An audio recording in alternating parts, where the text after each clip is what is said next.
that UniMAC, which is a communication, media and arts institute, do have PRO, and then they have communicators that relay and try to, project the image of the institution, like market it in a way to outsiders. So if today Ghana,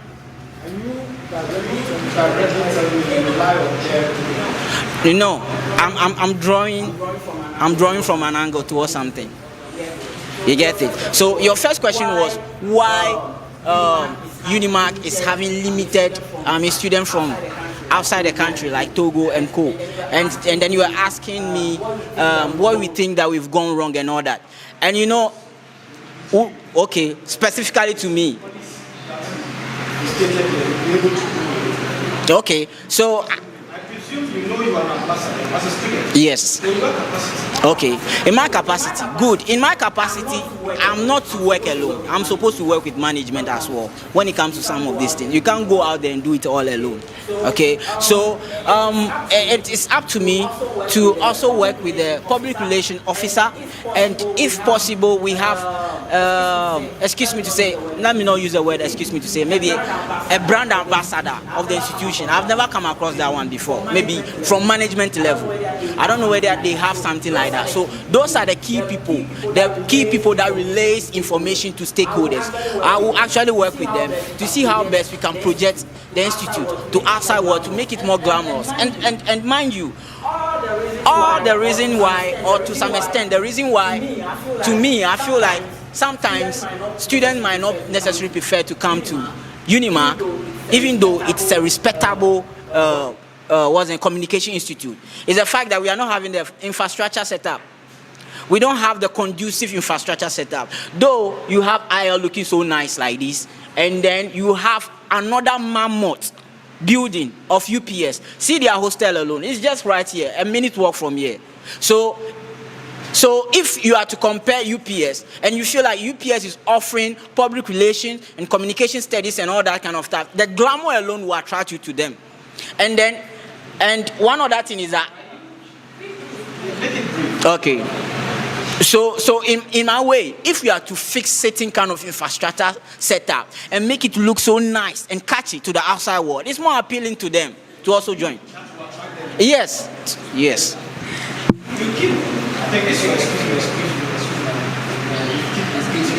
Okay, I'm sorry for that. Okay. You mentioned some of our policymakers. As you are highly connected to people when you seek help or help, executing some of these matters. Can you give them full light of that, especially some of them, which are policymakers? Because once someone is in policymakers, then I assume someone from the last hour is also those who are going to know. Yeah. I understand your point. And okay, I understand your point.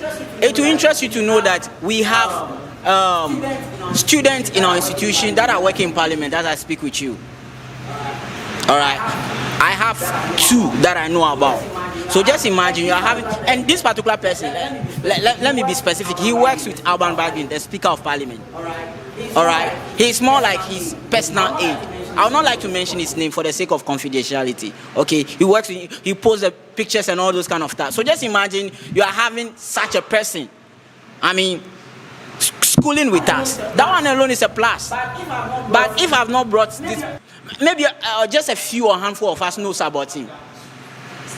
You've been able to connect and get okay. Good. It's all about leveraging. There are some doors you can never access unless you contact somebody, and that person might be so close to you. It can even be a security personnel. Unfortunately, this particular person lives in IG, and then he's well grounded. He lives in Cantonment as well. He told me about his house. So he's well established. So just imagine that I go to him and I tell him that, oh, this, that. Why not? It's a wonderful plus. And then let me chip in this last one regarding this particular statement. The last time that I went to visit the campus estate director regarding the operation called facelift, and then we had deliberation, he gave me a lot of information by which I relay to my constituent. He made mention of this, that at one point in time, there was a student from the northern region that was working with the president. And he did, when the facility issues and all those things popped up, he did promised connect the institution to the office of the president. But unfortunately, the guy died. Yes. Yes, unfortunately, he passed away. So imagine we are having, and we have a lot, I believe that we have a lot of untapped resources. Yes. I guess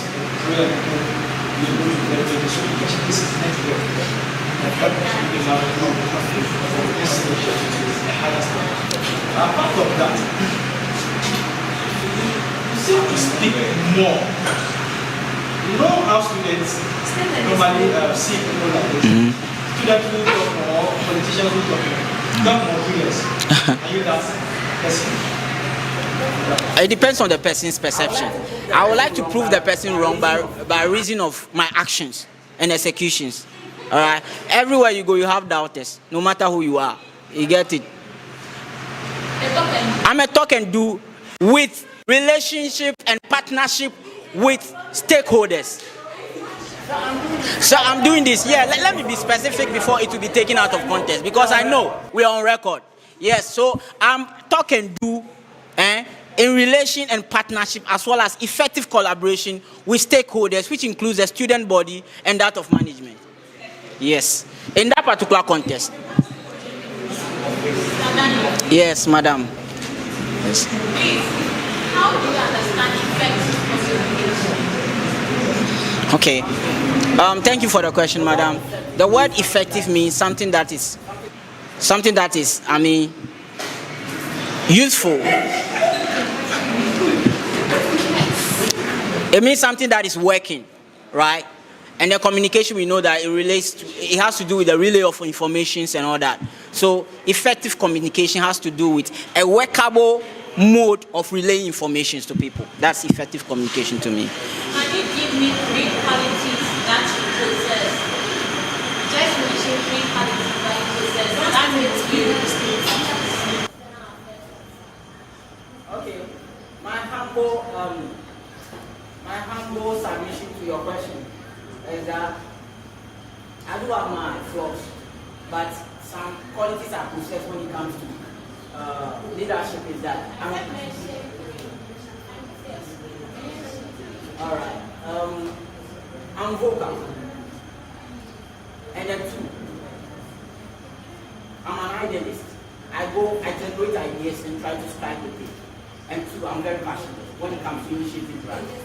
So you're passionate about initiative right? And I asked about effective communication. So being a vocal person, does it make you communicate effectively? No, being a vocal person doesn't make you communicate. If I'm saying, oh, that one, I'm being vocal, because you can hear me. So being vocal in this particular way that you talk and talk in a very thoughtful manner, in a concise manner, and you relay information in a way that strikes core. So you say you're an idealist. Yes.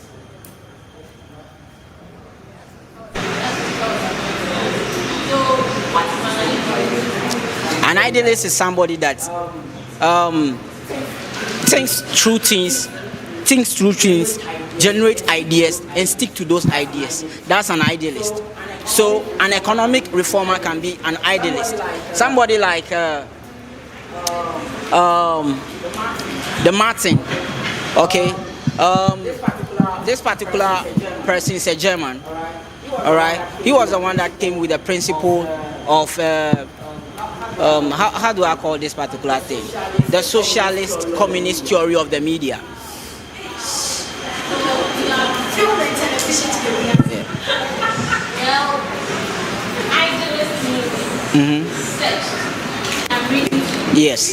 Yes. An idealist is a person who is guided more by ideals, principles, and vision of how the world should be, All right. rather than by practical, real-world considerations.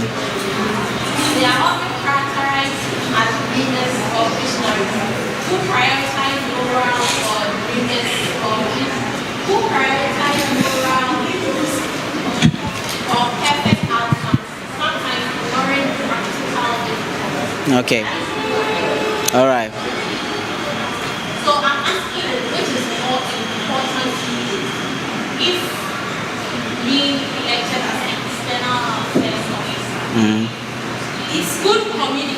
skills or strong networking? Because you keep mentioning leveraging on this. Which one is the most important to you? Good communication skills. And strong or strong networking. Which one is more important as an external officer? Good communication skills and then networking. Networking skills. Okay, I will not leave one and take the other. The reason is that they are intertwined in some way. Because if you are going to use only communication skill, you are just talking, and then you are not having the ground on which you can make things happen. And then networking also is about trying to go out there and then explore opportunities, engage people, and see how best you can channel those connections into some practical solutions or drive. So if you are also taking the networking and then leaving the communication, you can do the network, but at the end of the day, you are not communicating to the people. You lack that one. So the person can be a good communicator, but being a bad, yes. If promoted into office, you and your administration will be the second UniMAC SRC administration. Yes. Brand identity. How would you market UniMAC as one institution to maybe someone that's seeking for scholarship? How would you market it? Okay, thank you so much. So before I do a proper marketing, in 1 minute. All right, thank you. Okay, I'll be short with that. In order to do a practical and then reasonable level of marketing to project the image of the institution, you have to do internal exorcism. Let me put it that way. In that you are going to, yes. Yes, with regards to the fact that I'm using that in context, with regards to the fact that we have challenges that we need to address. And then if you've not addressed that particular challenge, and then you go out there and then you're speaking to people that they should come and look at UniMAC, what are they coming to see? So we need to, do our house cleaning and put the house in order nicely before we can engage in that. And then the other thing that I'm also looking at, maybe I've not spoken about that. Let me do it quickly. How would you market? Yeah, let's say I'm a business guru. Pitch yourself to me as UniMAC external officer for training UniMAC out there. Let's make a scenario. I'm assuming you want something from me. You want something from me as a business guru. As an example. Yeah. You want to sell UniMAC to me. Sell it. Okay, I'm selling UniMAC to you now. That's a beautiful institution that is being merged under one umbrella. It's more like a tripartite entity. IJ, IL, IFT, and then we've come together. We are becoming more like the Confederacy or more like the Union of the Soviets. We don't want to break. We want to grow bigger. We want to make more impact. Okay, so because of that, we are operating under this new umbrella. And then one unique thing is that we have a pool of so many beautiful and wonderful people. Some are doing TV and production, some are into communication, some are into public relations, and some, through that, have been able to even have access with the president. That's a wonderful and plausible something. So, come and see UniMAC. But before I'll come and tell you that come and see UniMAC, I've done my house cleaning job. Yeah, but it shows you have to come and see as a business. You don't need any help from me. That's what I'm asking you. Okay, what you do for me is my thing that I have. I don't know how brief I can make that, but okay. As external affairs officer, I ask you about communication. Yeah. If you go and see a business people or somebody or a brand that you want to sell UniMAC to, and you are communicating, that's why I ask you about effective communication. And you speak. I have limited time. Yeah. How will I be able to listen to all the grammar you're telling me? Okay. If you don't give me the simple whatever you want, please. So that's why I'm asking you. It's all in your document. So if I want you to pitch to me, what you want me to do out of your policy, pitch that to me. And that's what I'm about to. But I said that by all means, I should. Okay, so I understand the time factor, all right? So despite the fact that we are wonderful and then we are now merged under a unified umbrella, okay, we do have challenges, and some of these challenges includes the infrastructure setup. One of the core reasons why we're being merged is the fact that it's likely we are lagging behind to other institutions when it comes to facility, populations, and all that kind of thing. So due to that, we have been unified under the name UniMAC. Okay, so the challenges that we have are this: the facility downgrade, lack of some kind of opportunity to students. We have students that also need jobs as well as their schooling.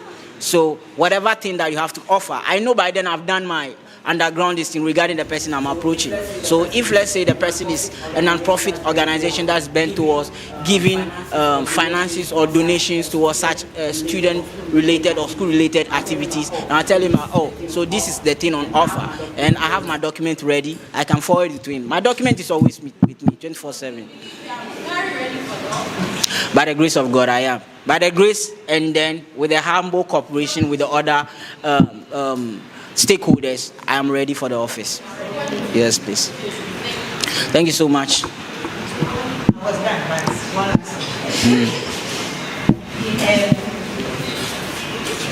you say the current EXCOM was biased, or let's say institutionally biased?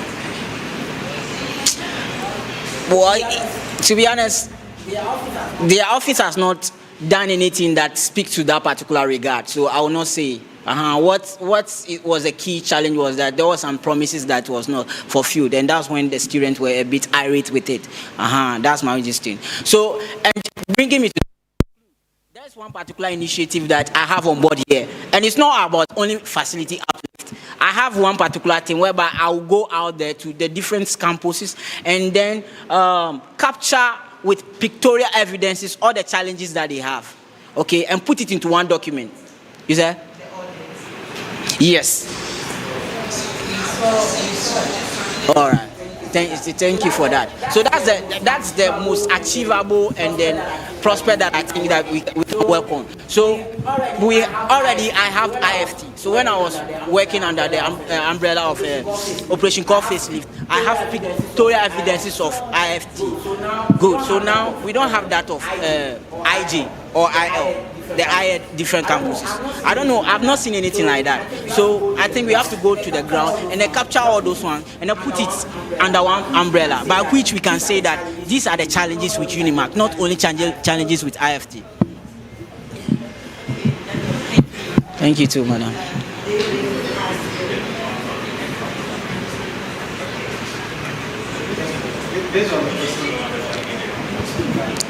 Okay. All right.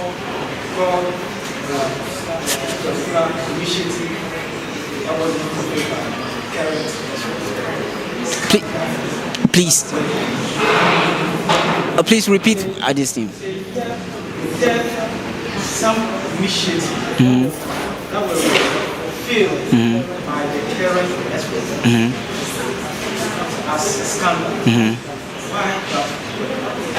Okay. Scandal in the context.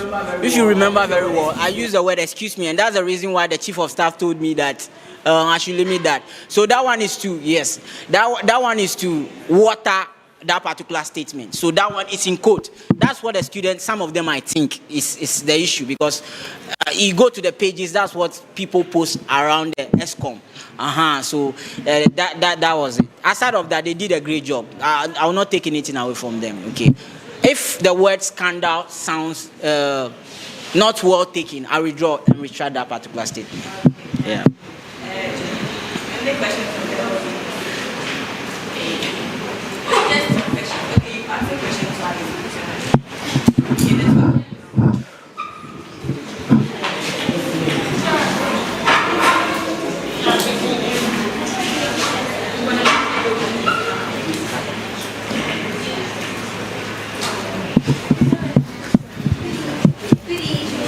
Good evening, madam.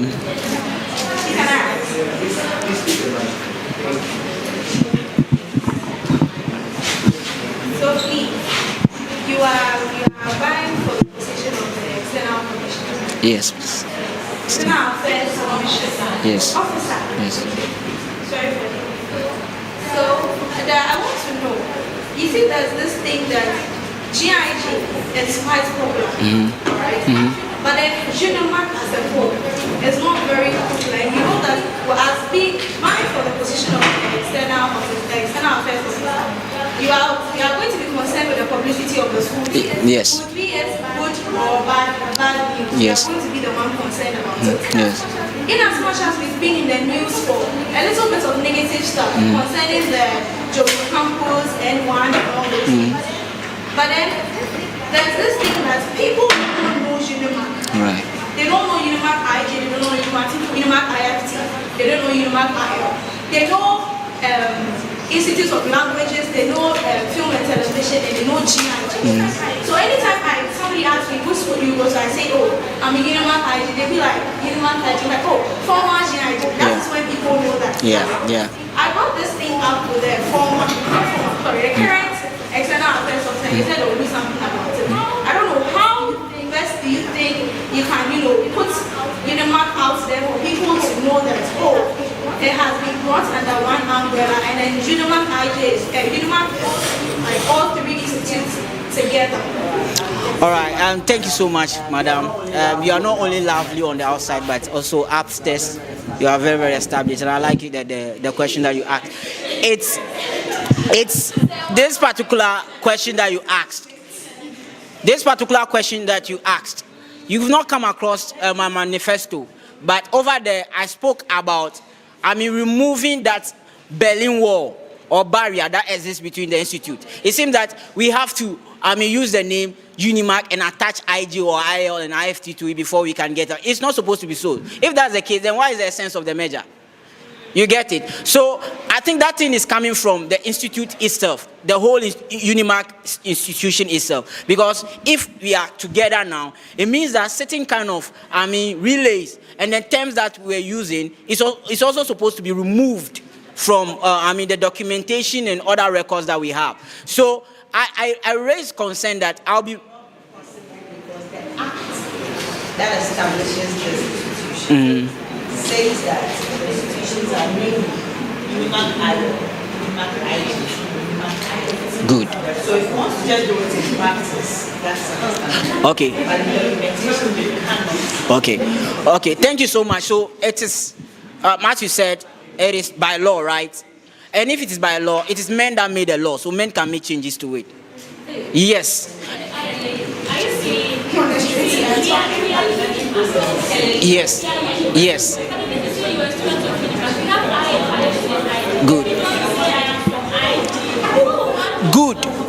Good. So what we have to do is that now we are using one name. It's UniMAC. Good. And then the lady was asking, the honorable lady was asking, now they have to attach specific institute name to the UniMAC before they can get themselves identified. You get my point? So there's a need for us to remove that particular barrier and then promote UniMAC as a whole. Hope you get me. And then what? Good. This is law. Yes. Yes. And you said it can be. Yes, it can be.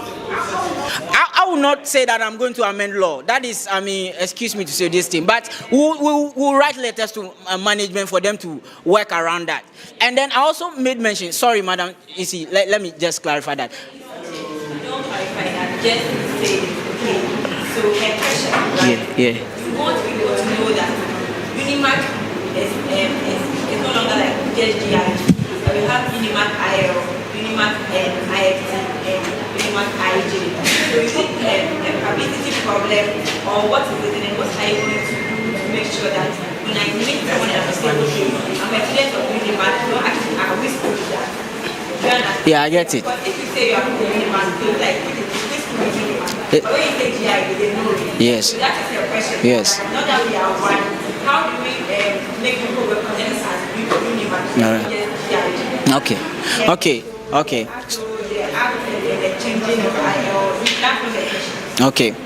All right.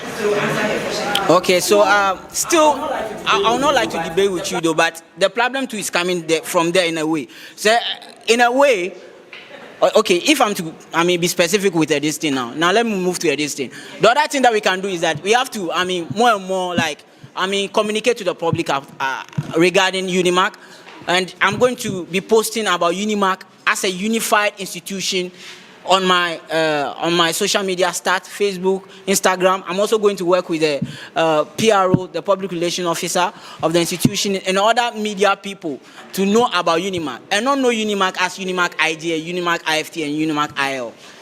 Thank you very much. Next question.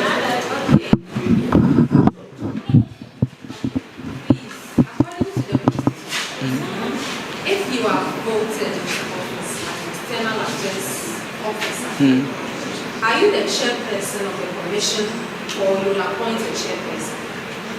According to the constitution, I'm automatically more like the chairperson. So does that contradict the decision of the current external affairs officer? That what? You know he has appointed, he has a chairperson, he has a deputy chair, but he's the officer. So I'm asking that, according to the constitution, are you the chairperson, or you are going to appoint a chairperson according to the constitution? So if you are to revisit this thing, the constitution again, I came across the external affairs officer being the chairperson of that particular commission. Yeah, it's stated there explicitly. Yes. So I am, but at the end of the day, I'm going to work with other appointees as well, so that we make things work. Thank you. Online question. Online question. Okay, Daniel. Thank you. It was nice having you. Your last word. Okay. My last word to my wonderful learned colleagues. I'm going to work with you in mind. I'm going to partner with the other relevant stakeholders of our beloved UniMAC to make things are being done. And I'm not going to do it alone. It is something that is going to be done with proper collaboration. And then we'll take it from there. God bless us and God bless UniMAC. Thank you.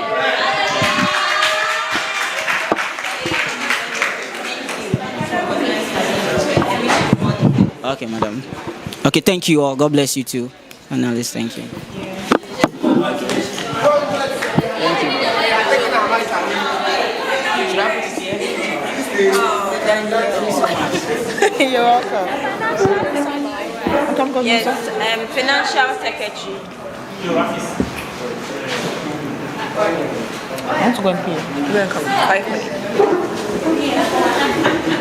Financial secretary, where is he? Financial secretary.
Hello. Hello. Please, I'm fine. What about you?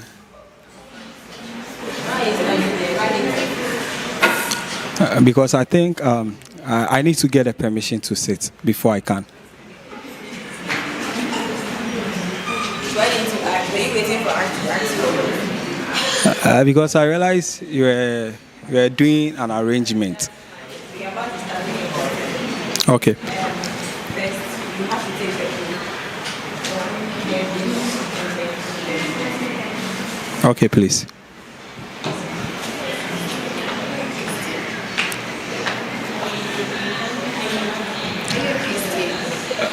Yes, please.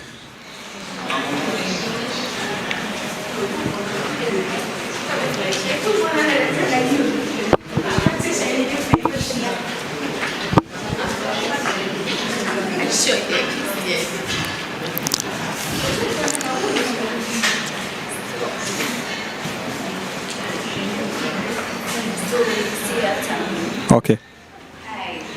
I, Samuel Kwesi Opoku. I, Samuel Kwesi Opoku. Do solemnly swear that the information I provide during this vetting is true and accurate to the best of my knowledge. I pledge conduct myself with honesty, integrity, and respect throughout this electoral process. I affirm that I will abide by the rules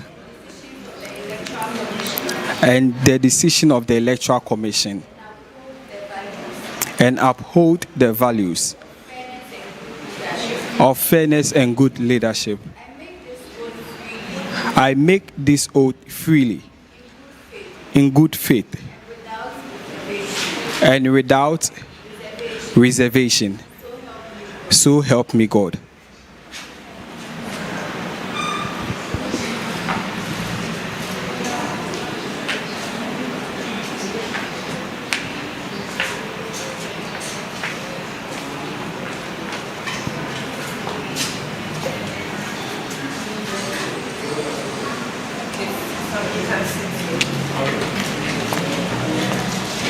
Thank you, Madam Chair.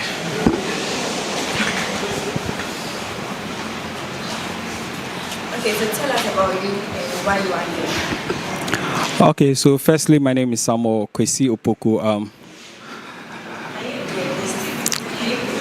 Yes, please. My name is Samuel Kwesi Opoku. I'm here to be vetted as an aspirant for the office of the Financial Secretary. They didn't hear you. My name is Samuel Kwesi Opoku. I'm here to be vetted as an aspirant for the office of the Financial Secretary. Please, I'm in level 200. Yes, please.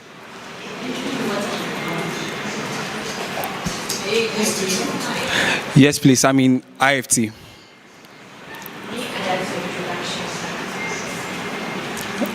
Sorry.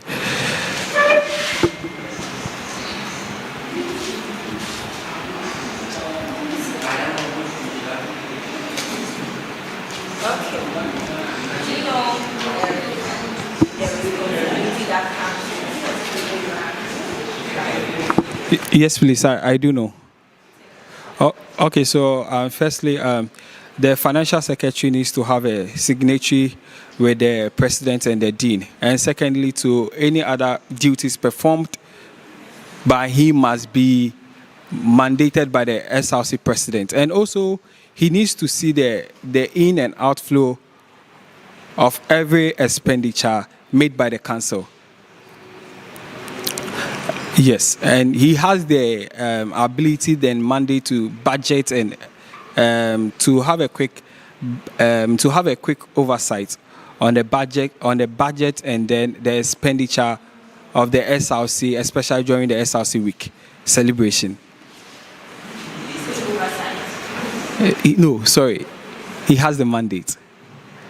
Yes, please.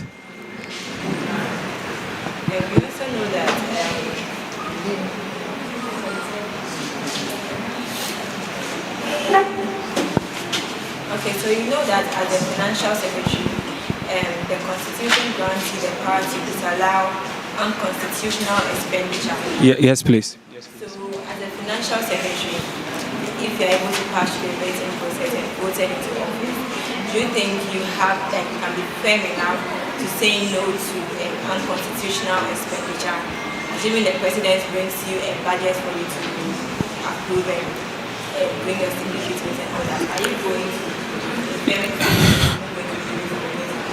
Yes. I'm not going. I'm not going to. You see, do you know when you are having such portfolio or such positions, sometimes you have to stick to your words. So, per what you said, I will disallow when I think the expenditure is unnecessary.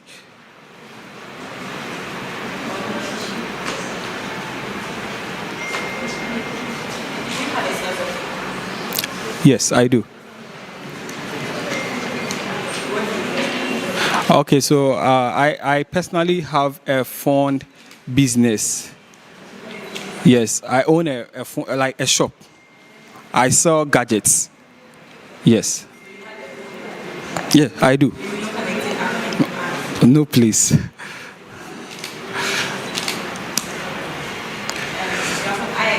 Yes, please. Yes, we do. Yes, please, they do. Like it is mandatory in IG for you to pay it. You don't pay your IFT is not like that. Whether you pay or not, you can still every time write your exam. Is that true? No, it's not true. Yes. Because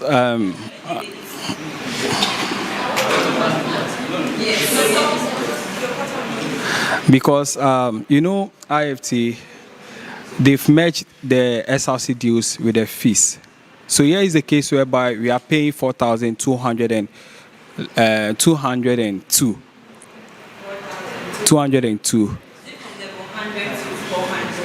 for I think per year. Yes.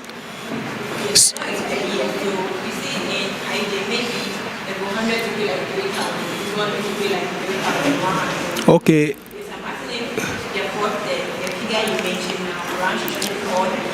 No, it varies. It changes.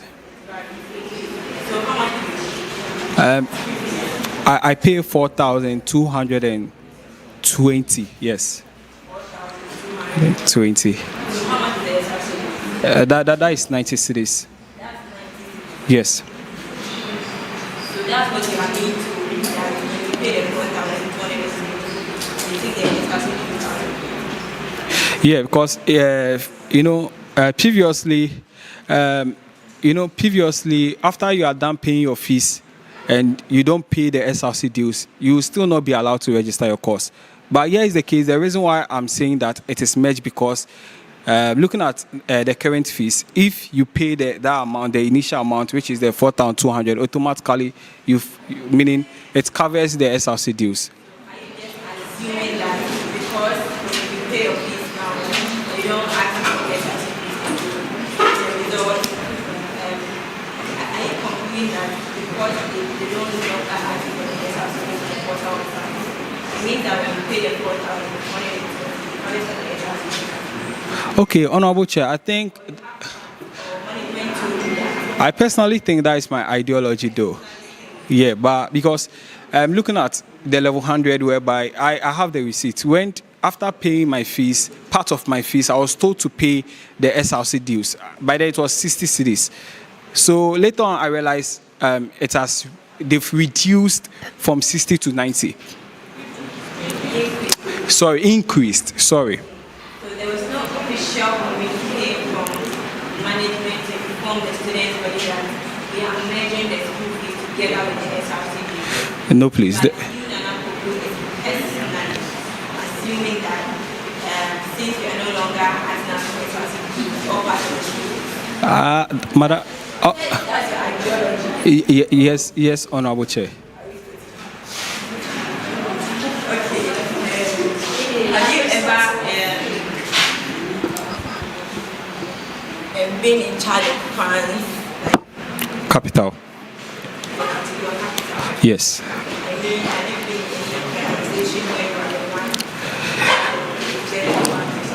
Okay, yes. Actually, I was a former head boy in my previous secondary school. In my secondary school, so Prem.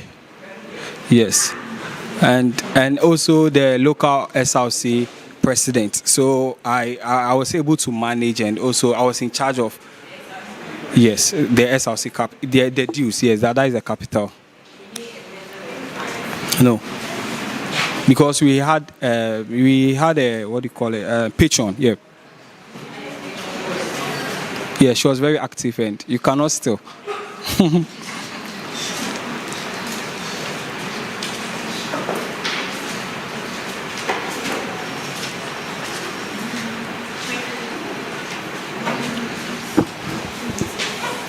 Okay, now go that. Okay, please. Thank you. Hi, Nana.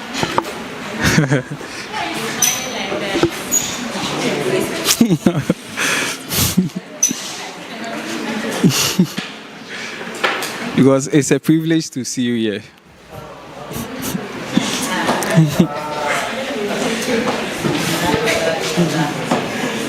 Okay, Nana, about the fee payments, you stated clearly that you know that once you pay your fees, automatically you pay your SRC fees. Yes, and please. you are aspiring for financial separation. Yes, And we are three institutions, UniMAC, IJIL, IFT, and most funds are coming from IG. There are lots of problems when it comes to IFT, like you have stated. Students, I don't know if there is an account for SRC fees. But once students pay their school fees, they automatically think they settle the SRC fees, making funds coming from IFT very low. So as an aspiring financial secretary, what do you have to resolve this issue and to make management aware that SRC is separate from school fees? Because once you pay to the management account, getting hold of the money is going to be a long process. Yeah. So what do you intend to do to resolve such situation and to make sure that funds are evenly equal from all the institutions, not just ID? Okay, so thank you, Honorable Chair. Further question? Okay, thank you, Madam. Per the question you asked, meaning there is no equity, and looking at that, I think firstly, as a financial secretary aspirant, when I come into office, the first thing I'll do is to make sure, firstly, I do my finding review. Yes, on those two, what do you call it, constituency or institutions. Okay, so I'm stating that, or I'm saying that, meaning there's no equity. And looking at that, meaning probably when I come into office, I have to do a funding review. In a sense that I'll visit those institutions, that is the IFT and IL. Then I'll ask how money is being deposited, how money is being collected, and what those money is being used for. I'll ask the finance, either the finance, what do you call it? I'll ask the, yes, or the auditors. Yes, so that I'll get a clear understanding on how they are managing those capital. Then probably after getting those kind of funding, I have to submit it to the executive council for them to also have a look, and then we will invite those institutional reps. Then I'll personally advocate for harmonious reviews. Then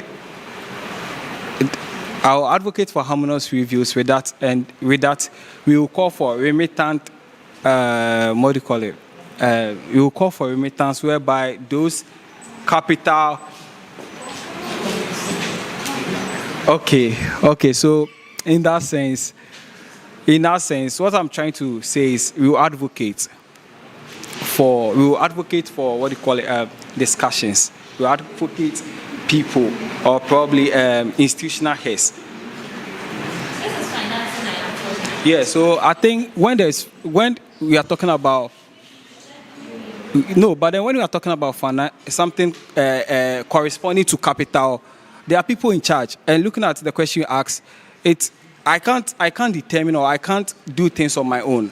You understand? Because as a media medical expertise, you have to follow the right channel.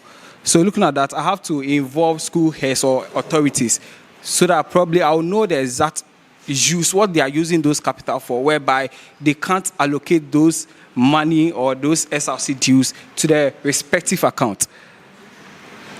So after getting my finance, then I have to submit it to the executive committee. Then we will have a oversight or overlook. Then we see how best we can draw a conclusion on that. I don't know if you understand me. Not at all, because we are trying to see how you get the Yes, money. let me. I say you Yes, because I think yes. Yeah, because I feel like I'm following the right channel. I can't just do things because I'm in power. I'm saying that IJ has a different account for SRC. Okay. And then a separate account for fees. But IFT, what you are saying, you have just a single account for both payments. Yeah. So now, when students pay their fees, they automatically think they've settled their SRC dues.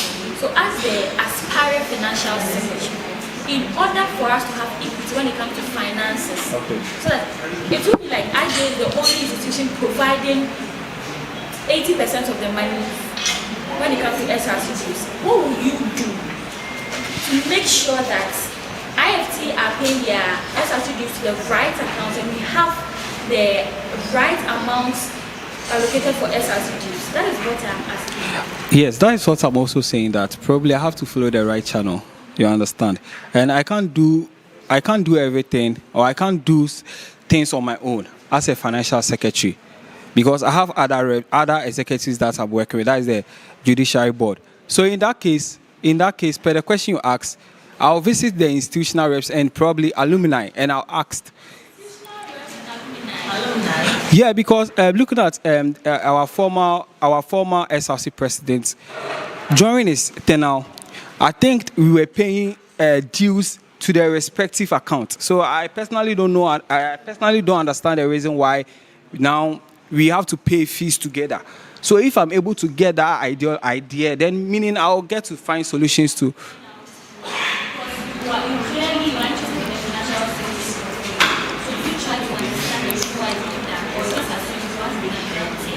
It's not like I don't care, but I feel like I personally feel like people think like the way we think. People think like the way you think. Okay, well, like the way I think. This is an accountable issue. Yes. How it is structured and what you have to tell us. Okay. Yes. Whether not per your opinion, but what's at stake? Yeah. What you have to do. Yes. So. With the constitution as it states, that's what I'm trying to. I have to firstly do my personal investigations. So what is what? Like, you see, it's not like all this world. I'm talking about the privacy aspect. Because there are circumstances whereby you don't have portfolio, you can't do certain checks or investigations. Because IFT have, like, they are not straight. Most of the leaders are not straight, or the institutional reps are not straight. So in terms of asking such a, okay, so if You not say somebody is not straight, meaning the person is not what do you call it? Not accountable? Accountable. Dishonest. It's not about dishonest, but then I They think misappropriate fund? it's not about that one. I think the person doesn't give you the rightful information. So in that case, that person is not straight. Why is dishonest? Oh, He's not giving you the appropriate well, fund. I can't use the word dishonest for my my constitution. The definition for not being straight. They are not that. If somebody is not straight, then the person is crooked. No, meaning the person is not transparent. They are not transparent. Transparency. Yes. When it comes to capital. Yes. Yes.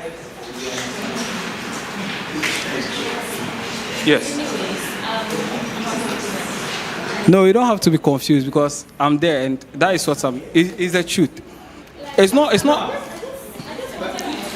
a realistic procedure, a realistic what you are going to do in order for IFT to get an account for SRC. Yes. Not paying school fees in addition to SRC dues. One might pay school fees. You can't change them. IJ, when you don't pay your SRC dues, it will be very difficult for you to register your course. Register your course, yes, sure. And it's not the same. I don't know if it's the same thing in IFT and IO. At first it was. But Second, that it's not. Have you tried to? I think if you have the money, you have to okay, so I'm sorry, I'll work on that. So did you in any way brought this to their attention? Because they are serving you. We are students, they also students. Yes, that they have taken a position. Did you try bringing it out that this is what you are admitting, you have to be accountable to us? But in reality, what you are showing us is not transparent. Did you do that?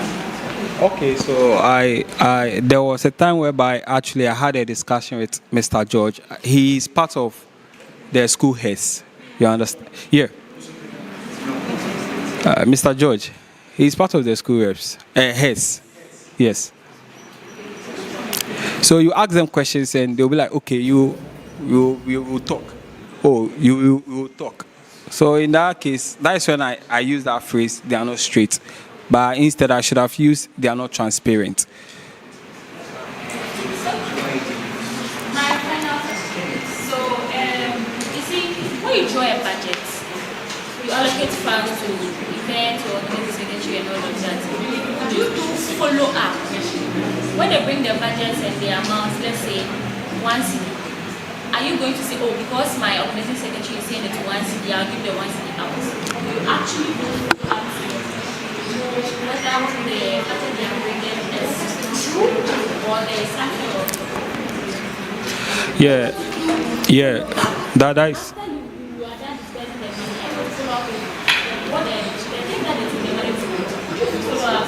Check whether it's done or it's not. Yeah, sure, I will. Did you understand the question? Yes. That actually, it means quotation. It's when you are giving out money or probably you've allowed the council. So in a way, if you give you a budget for a campus event, how do you now track expenses to make sure the team doesn't accidentally overspend? Please, the question again. Yes, overspend based on the budget. You have to keep track of whatever expenses you do. How do you do that? So that we have something called competitive quotation. So with that meaning, firstly, when they present budget or probably when they present budgets to you or something, firstly you have to do your background check. You understand? Or am I not answering the question you asked? Yes. So after whereby you've undergo your background checks, that is when you can draw conclusion that okay, what you're having is. Then after approving that, meaning you also have to, it's in two folds. Either since you are working with them, that will give you the that will give you the audacity and authority to at least track them in your own way. Or probably maybe you might also have somebody to do that on your behalf. How do you know about interest? Pardon? Interest amount. Interest. Okay, let's. No, I don't. Unless you elaborate on that, please. Okay.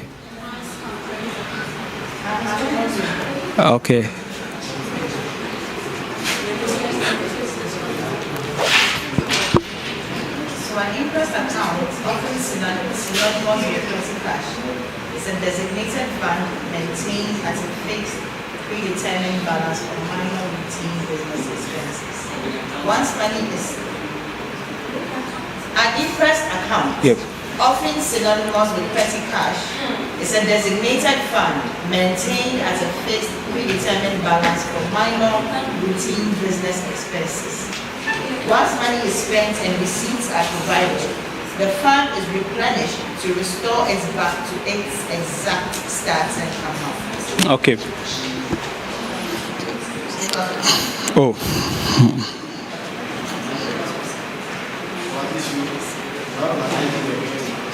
Yes. Pardon? Yes, I was part of I'm actually part of the ALX community, so I do. And also, you see, I don't want to go further, so that it might sound like I'm bragging, but then I think we can. Because just the basic, even if you should know the basic. Okay, actually, I didn't do business. I did science, but at least per my business, per my business criteria or my business background, at least I have idea when it comes to business and how to manage capital or finance.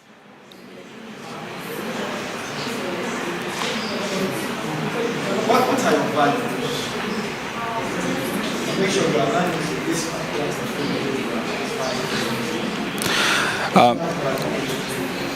Okay, so can you please break it down? But something you also do, so Yeah. for me, this thing, I'm not forced to do it. Okay. So you have a care for it. At least you have a set value. Okay, so I'm very transparent and I'm very you see, personally, from where I'm coming from is yes, okay, no problem. But then actually there are certain things you cannot do. So in that sense, I'm very transparent, I'm very loyal, and besides, I'm very honest.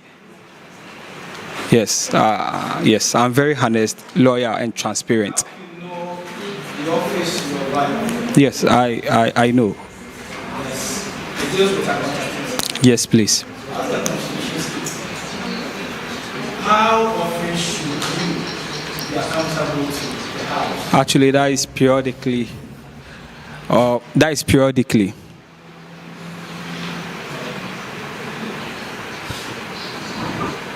What do you do if a student leader or a close friend asks you to urgently release funds from the project before they fill out the required paperwork? How do you know that? Yeah, so I think that's why we have the. Oh, I will not, because we have procedures that we have to abide to in line with the Constitution, because we have the parliamentary committee, we have the judiciary board, and we have the standing committee. So personally, in terms of practicing transparency, I cannot. And if the university cuts our budget, the student budget by 20% for this particular semester, then if you are the financial secretary, and the budget is being cut by 20%,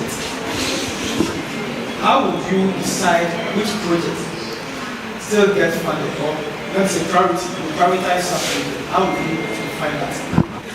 Yeah, so in this case, we have revenue mobilization policy. So the revenue mobilization policy clearly states that the income flow should be more than the outcome flow. The revenue, actually, we have, even it is in my policy, we have something called the revenue mobilization policy that clearly states that the income flow should be more than the outcome flow. I understood you. Okay, then please kindly. So prioritizing a particular event because your budget was cut by 20%. Yes. That's what I mean. Okay, so. How do you do that? Okay, this project, this year we are not going to do it, or this semester we will not do it. Why? how do you communicate to make sure that you execute what you're working with?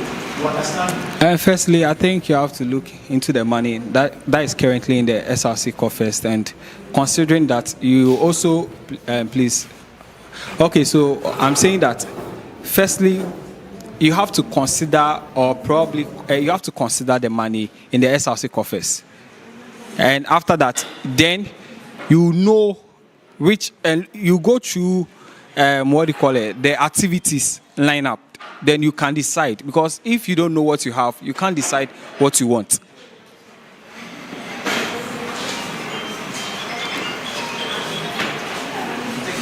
It's true. If you don't know what you have, I don't think you can decide what you want. So in that case, first thing first. And if it comes in a way whereby maybe probably you have to prioritize, meaning I have to seek for sponsorship so that I cannot touch the money in the SRC coffers. Hello.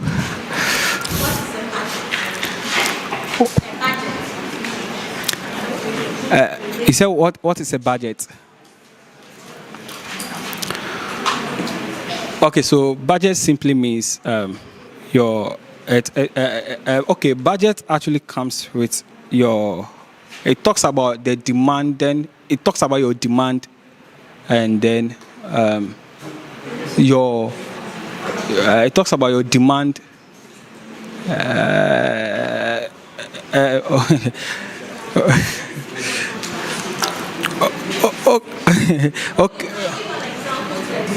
okay, so budget simply means maybe you have stuffs you want to purchase, but looking at that, personally, you have what do you call it? You have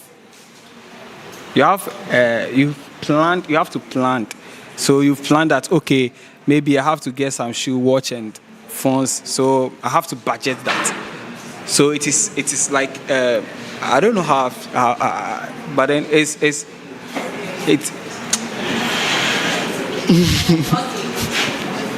want you to explain the budget to me. And you are giving an example that you want to buy something. So, income. okay. You know what income is? Yes, I know. And I'm asking you for budget. I'm asking you for budget. Project. Okay, please. I'm asking you what is the budget because I want to know if budget is necessary for the SRC. Yes. I'm asking you.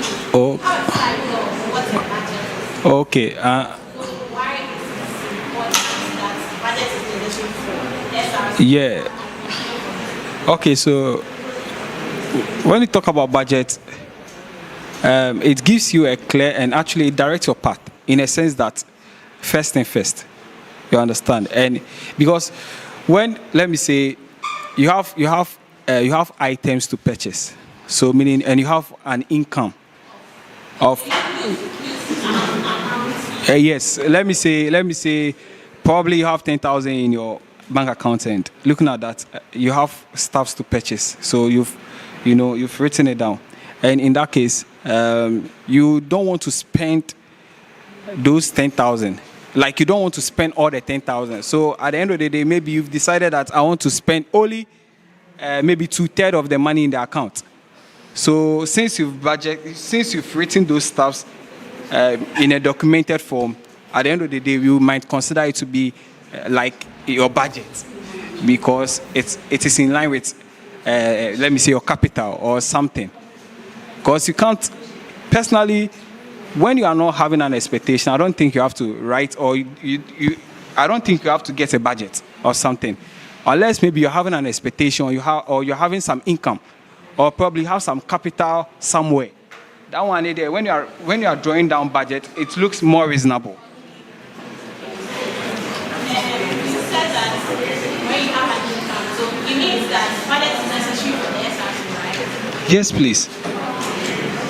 If it's necessary, and you present your budget to parliamentary council for SRC activity, it gets approved, and money is dispersed for the use of that particular activity. Okay. And you realize that one of your executives Okay. allocated in this or bracket that you submitted that they need an amount of money for this particular event or an activity. Okay. But when you invest the money to that executive task, it was not useful. Okay. What would you do? Actually, in this case, there's no surplus.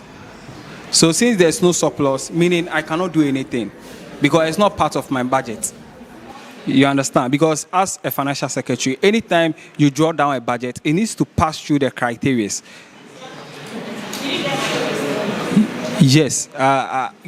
Okay, you asked that. Let me say there is a program lineup whereby you've already budgeted for that program, and later on you find out that there is an activity which you didn't add it to the budget. Okay. I'm saying that you've presented budget, it has been approved for whatever reason. And in the budget that you presented, an executive had an event to organize, and it was part of it. So you had to give money to that executive. And you gave the money to that particular executive, let's say organizing secretary to organize an event. He said he's going to buy, let's say, notebooks. Okay. But he didn't use the money to buy notebooks. There's a car, a ship. Yes, you get it. So the money intended for that particular activity was not used for it. Okay. What will you do? Because you were mentioning that your values are your loyalty, transparent, and you said one thing I forgot. I couldn't. Honesty. Yes, here like the case of co-colleague or a colleague or a co-friend or a co-executive has used funds.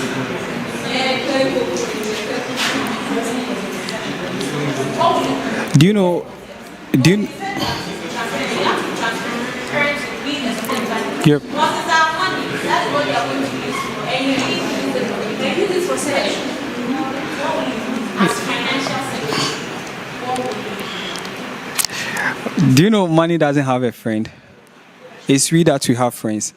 So, yes, it's we that we have friends. So, in that case, when you are in such a demanding position, I think you have to act. Personally, I have to act accordingly because in this case, I'm dealing with my reputation, not my friend. So I have to bring it out through the.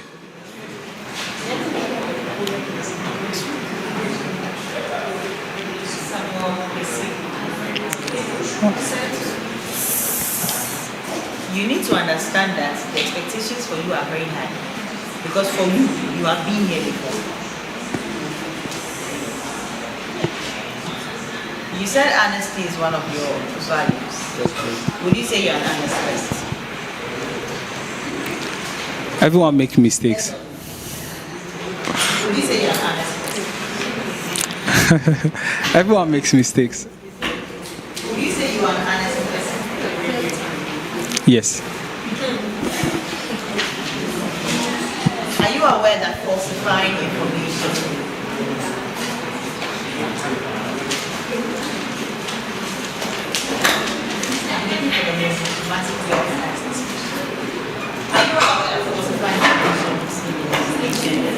It's illegal.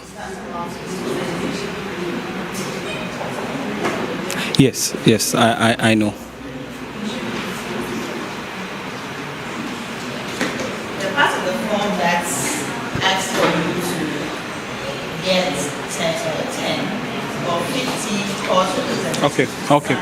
Okay. Did you get all 50? No, please, because. Okay. Did you get all 50? Yes. The 11 you got, Okay. did they fill this form themselves? Okay, so The 11 children, yeah, did they fill this sheet? that's what I want to. Yes or no? Because it's funny how 11 students have the same signature. Same handwriting. Oh, They say thank you. For some reason, Okay. they all happen to use the same pen. yeah, sure. They all sign on the same day. It's not the same day though, but All the same pen. It's not the same day. That's what I'm trying to say. That you see, actually, I came. You see, actually, I contacted one of the electoral commissioner, and then I came in for the form slate. You understand? And looking at things too, there were I was saying that per your situation, I per the situation at hand. Yes, I actually came in for the form slate, and looking I think that was on the D-Day. The deadline, I think that was Tuesday or so. So there was no way you were going to get off it. Yes, sure. You understand why the EC puts the signature parts or added the signature parts to the whole form? I have no idea. There's a part where the individuals were supposed to sign that part. There's a part where we're all supposed to sign. Are you all aware that even though you couldn't get all the people to sign, but you get the information, you have to sign it?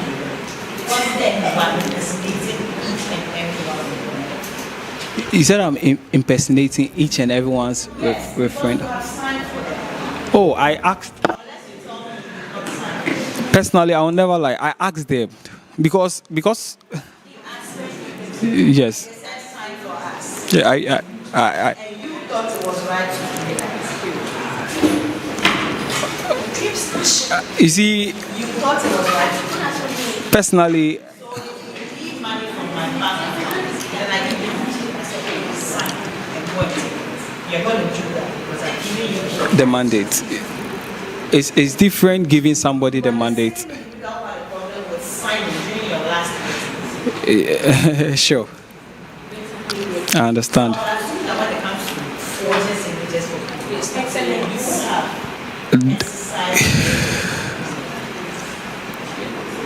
that.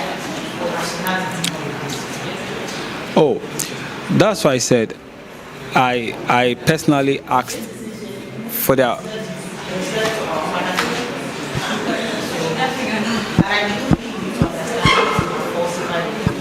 Okay. Number two, your policies. So we're not the only aspirants who couldn't get or 50 coursework because especially this week I started the form now. So most of the candidates came for their form this week. Yep. I didn't know. So that's what you're supposed to ask. And there is nothing wrong with you wanting me to say, oh, you're the coursework for this book. So I want you to give me approval to contest for this. I'm like, okay, this is for me, this is my index number. But you don't have to sign for me on the paper. Okay. The problem is not about you not going to the The problem is you forging. Because I asked for their mandate, so I understood. I've corrected myself. I made a mistake. I'm sorry.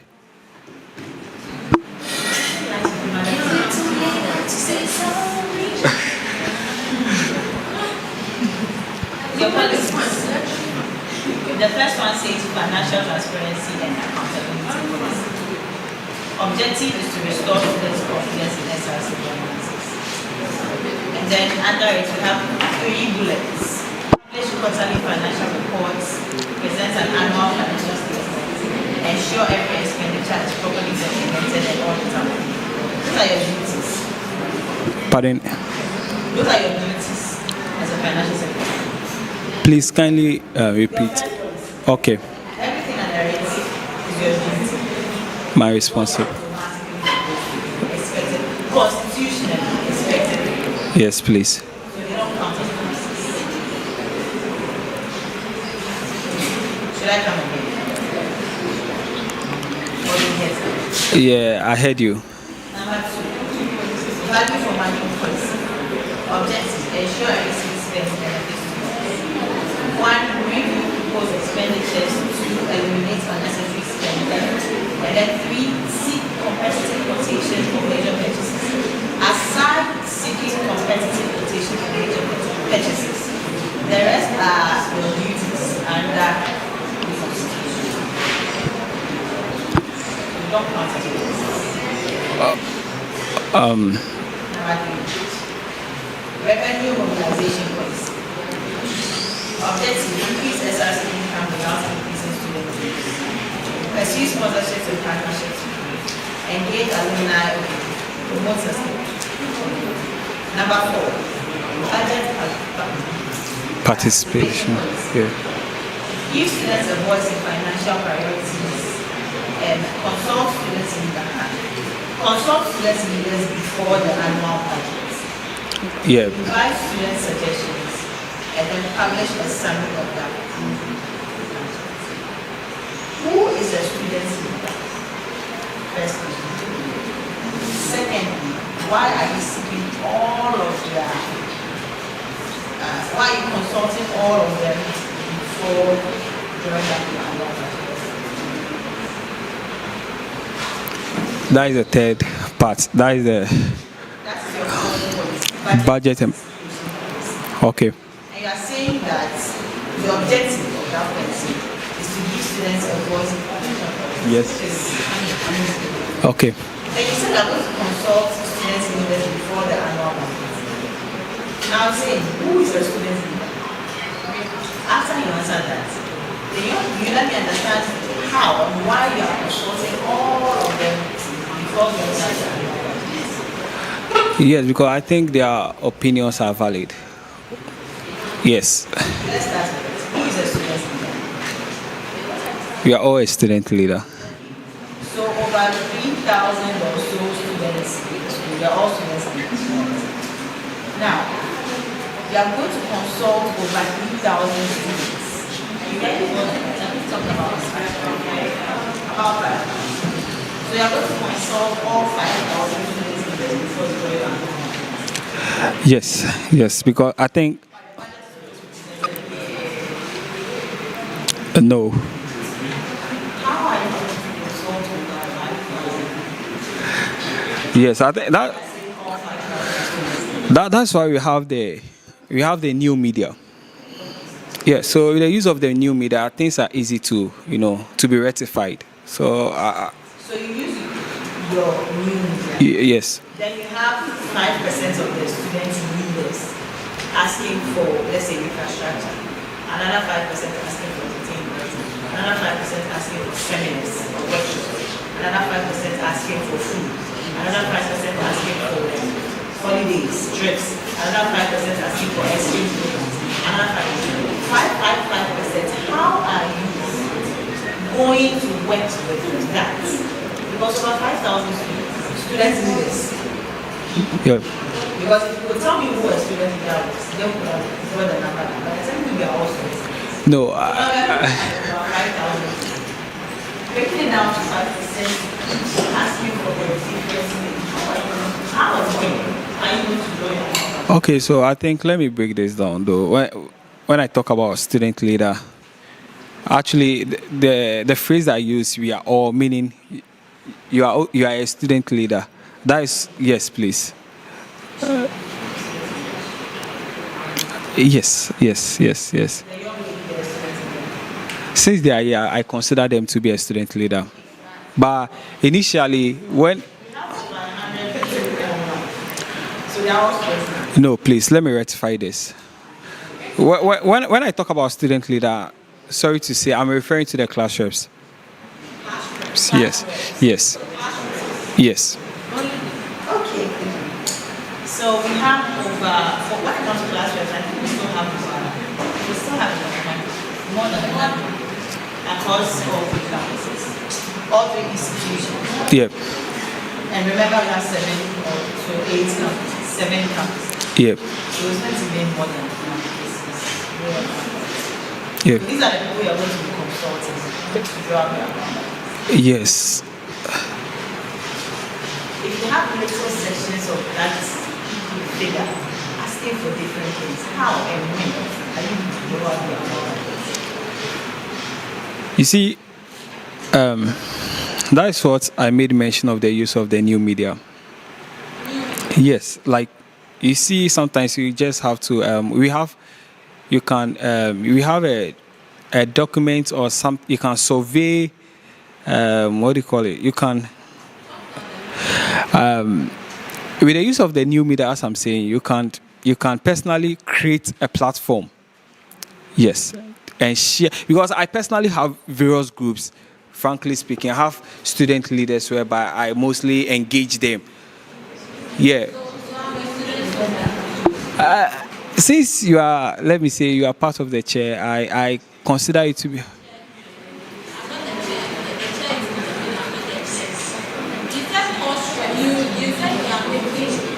No, you asked. Oh no, okay. Sorry. No, I wanted to, break certain things down. You understand? When I talk about student leaders, student leader, personally, I'm a student leader. The course rep is also so I made a mistake. I should have indicate that I'll visit the various course reps.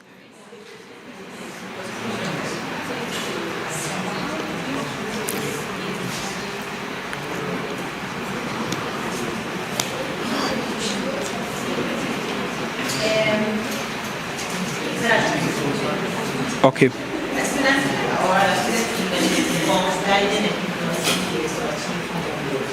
It goes beyond formal titles, focusing on community service, and these roles build critical soft skills like communication, communication, blah, blah, blah, blah. So you can be a student who is doing it, but you have not created some of these community service, showing empathy, and especially advocacy. So, Madam Chair. Oh, okay. Okay. So, please, can I ask a question? Your next Okay. point on your well, it says invite student suggestions. Yep. I think it's still similar to the first one. I still need to get it. Now, you asked what a budget is. Was it able to answer that? What is miscellaneous? Again. Miscellaneous. No, I don't have any idea. You don't have idea of what miscellaneous is and miscellaneous expenses. How are you going to go about that? Yeah, hold on. Per what you said, are you trying to talk about unnecessary expenses? So please, can you show more light on what's the phrase? So miscellaneous is part of the budget that you fit little things that cannot be properly listed in the budget. So for instance, I'm drawing a budget right now for what we are doing. Things like tissue, battery, those things, we go into miscellaneous expenses. You understand? Can you please repeat? If you draw up a budget, let's say I'm going up a budget for this vetting that is happening here right now. There are major things like maybe the table, this, that. But little things like maybe tissues that we are going to be picking out, things like the batteries for the wines, and some little things that cannot be put into or under a particular unit or item. Put those things into miscellaneous expenses. What is it? And I'm in dictionary definition. Maybe I'm the one. So now my question is, if you don't know what miscellaneous is, how are you going to draw our budget? Because our budget would include things like, let's say I'm drawing up a budget for artists night. We have the stage, we have lights, we have the screen, we have but there are still some little things like food and water for the crew, those kind of things. So if you don't know miscellaneous and you're not budgeting for those things, you're telling me that everyone who's working under you that should not think about things like food and other little things. You are not going to be adding miscellaneous because you don't know miscellaneous and you will be adding it to the budget. That's why I think you have skill of preference. Sorry? I think you have skill of preference. Scale of preference. Yes.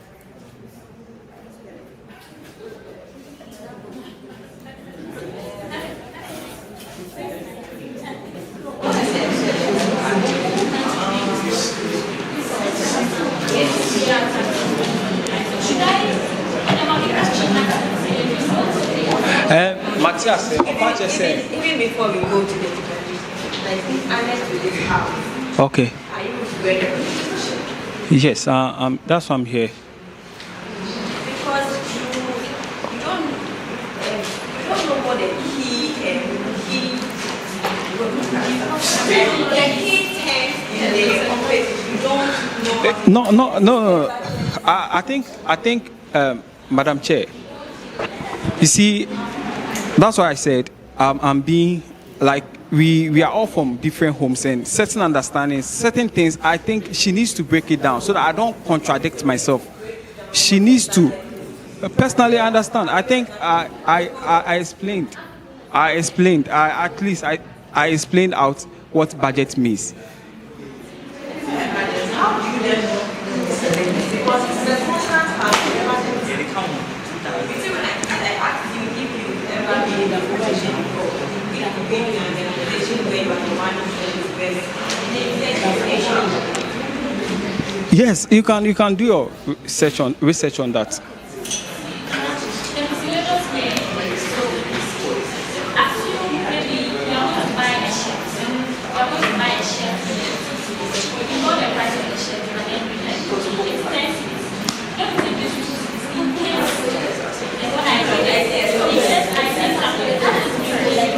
Yeah, I think she explained. Yeah, I understood.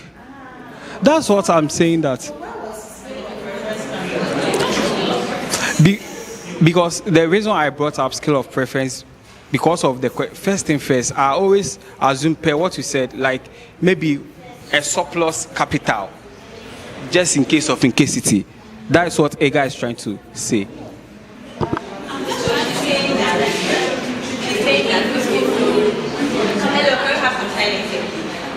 So as usually we are coming to organize SRC. Okay. And then you are setting funds aside for maybe work with the vice chancellor. This amount of money is for artist night, school night, and all those things. Then there is also an amount of money that you set aside, right? Just in case anything that hits you or anything people to come back, use that fund to do that. Are you aware that all the things are needed to pray the Yes, I know, but here is the case whereby you are dealing with student funds. I know, but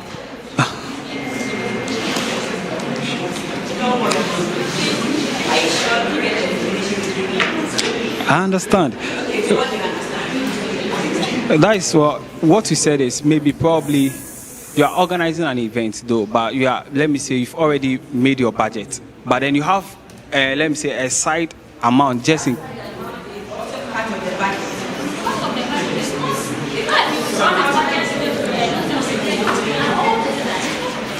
Okay.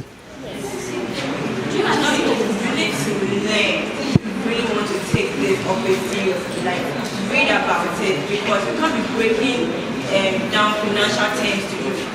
Like, not to brag, but the electoral commission, I'm telling you that define betting for me or define balance papers for me. It's not a story, but you really need to go back. Okay. You see, that's what I was saying. That actually, I'm adapting to their business terms because I'm okay. I don't want to use. I think it looks like all the different budgets and all these things. I think with the budget I explained. It's not convincing. Yeah, you see, that's what I was trying to say that. Yeah, that's what I'm trying to say that. Maybe probably what. Okay, it's okay. Yeah, I know. He's the what do you call it? The financial, the finance minister. Yeah, he's.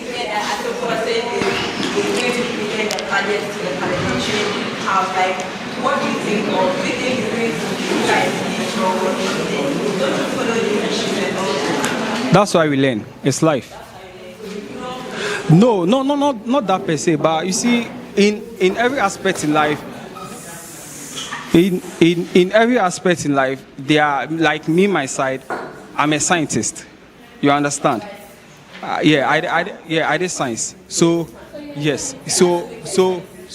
Okay. I'm sorry. I did science. So, since I have my personal venture, I'm now adapting to the business terms.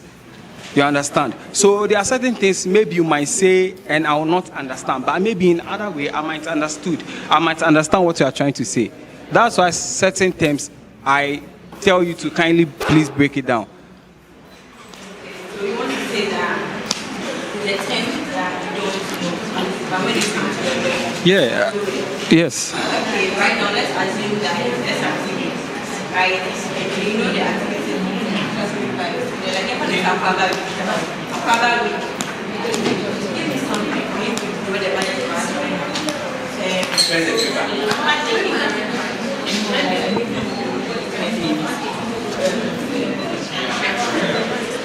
okay, assuming we are doing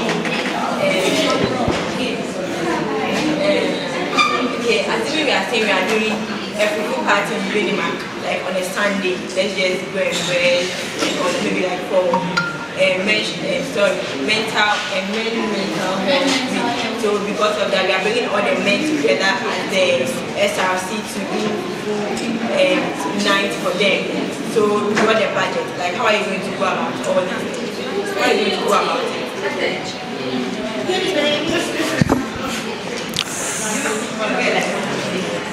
Yes. When there is maybe fufu party and we are drawing down a budget. For that Event.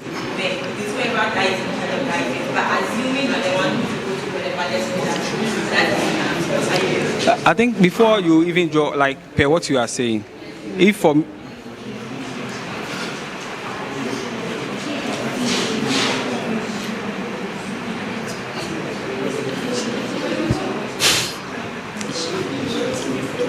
okay, so I think before, like maybe I'll organize that fufu party as you said, or I have to draw down that budget for that.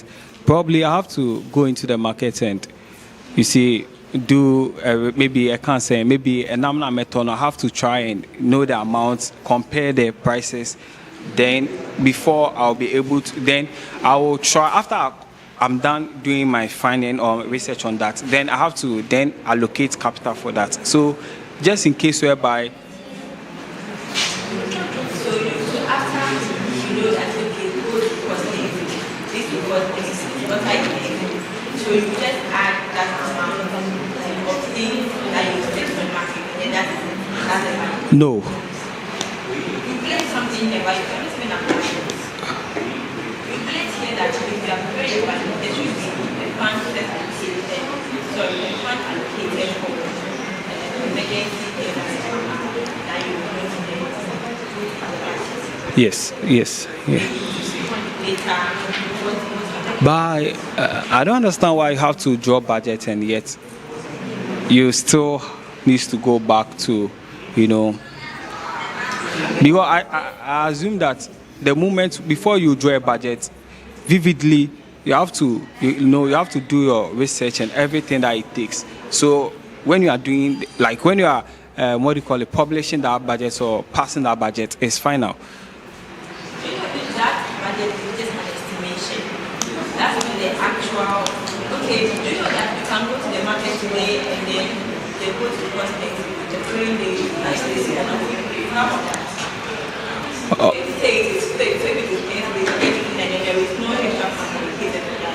I don't agree with you, but anyway, if that's your ideology, like you said. Because I think the chair, if maybe you want to let me say organize an event and you've gone to the wholesale to ask for the prices and they say it's 25 cedis. At the end of the day, if only you have the capital, I think it's advisable to pay down to be.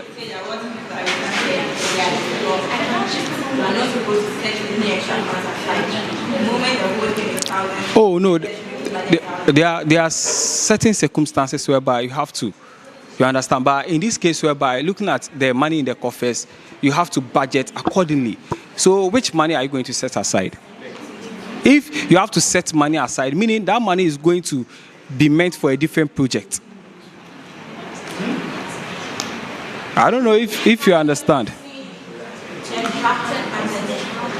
I've seen, but then that's why I said, okay, you see, that's what I'm trying to say, that if Like, have you ever seen a drafted budget, not even for SRC, but for an institution or an organization? Have you ever seen something? yes, that's what I told you. I own.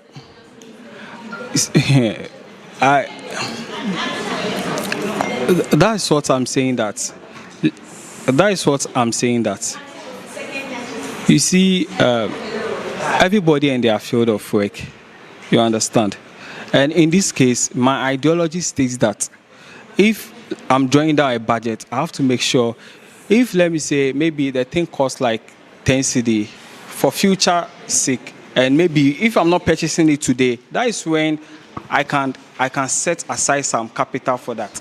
But if I'm purchasing the thing today and the thing is 10,000 cedis, how are you expecting? Because if let me say I set some capital aside and later I come back and say that, oh, scanner me way now soon, how will you see me? Do you take constructive feedback, like constructive feedback? Like, I really want to know, because we are telling you that this is what is done, but you are saying no, that is not what you do. That even if it's 1,000 pieces, it's still the same amount you are going to do. And who goes to the market to go and buy something and then come out and buy it? No, you don't need to be like that. You need to have like an open mind. Like, because we said we are so learned, but it doesn't look like that way. Because if you have told that this is what one, two, three, four, as an audience, they are all saying this is what it is. But you are still saying that what you are saying is right. No, I'm not saying that. I'm not perfect. You understand? Nobody is perfect. But here's the case whereby. Okay. Thank you. You said you are going to promote sustainable fundraising initiatives. What are those fundraising? What are those fundraising initiatives? What are some of these fundraising initiatives? Yeah. So actually, I think promoting fundraising initiative is our second sponsorship center. It's about seeking sponsorship. Okay. Your very first point under revenue mobilization policy is to pursue sponsorship and partnerships. Yes. And then your third point is to promote sustainable fundraising initiatives. But you are telling me that promoting sustainable fundraising initiatives is the same as pursuing sponsorship and partnerships.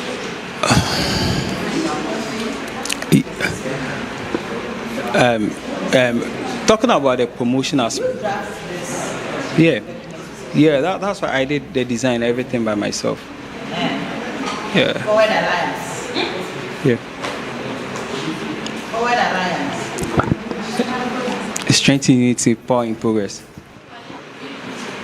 Forward Alliance. Strength in unity, power in progress. Pursue sponsorships and partnerships. Promote sustainable fundraising initiatives are the same things. No, promoting is when you are putting mechanisms in place in order to. Promoting something means putting mechanisms in place in order to. Understand promotion is one of the things and the narrative. Oh, okay, no problem. My point is the fundraising initiatives. What are some of them? And then you were telling me that it's the same as. No. What are some of these fundraising initiatives? Oh, yes.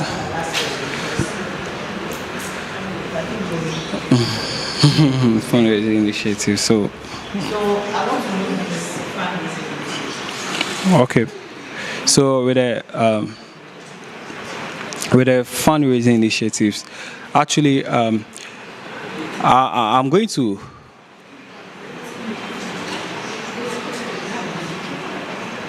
This one. Yeah, so with the fundraising initiative, actually, I'm going to have, I'll have people in which whereby personally we will come together in order to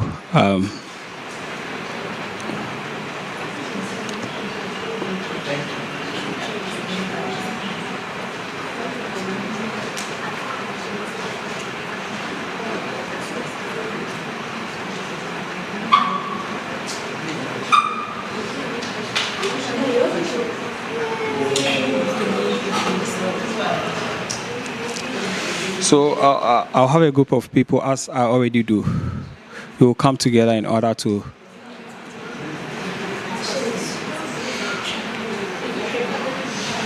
Yeah, so I will mobilize personal, as I already have. I'll mobilize my people in order to bring or introduce what do you call it? Introduce effective initiative. Okay.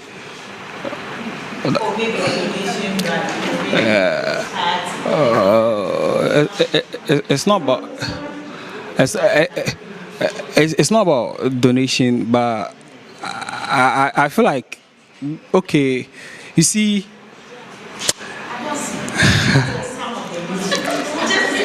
Okay, we have custodian teams, whereby custodian teams. Yes, that's what we initially helps, or sometimes we mobilize capital in order to help. What do you call it? We help people whereby we. He said, who are or what is custodian teams? As I'm talking about. Yes, we help. Okay, I can't say. Okay, we help. Like, okay, personally, I helped.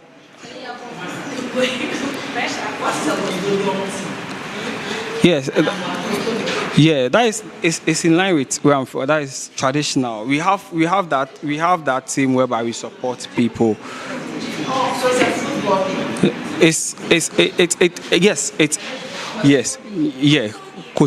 Custodian. Okay, so like you play games. Agro. No, agro. You see, it's you understand? It's an event. If you like agro, it's an event. Yeah. No, it's traditionally we call it agro. Agro. Yes, custodian is when I say a comfort. We come together with a perspective that okay. Correct. Yes, sure. We have a team whereby mostly we help people. It's like an initiative on its own. So this initiative is supposed to generate money. So personally, we generate capital. So in that way, in order to help the council, we are going to promote the agenda. Like Osajifo, we can donate. Like the Osajifo Hall, the Yasantua Hall. So.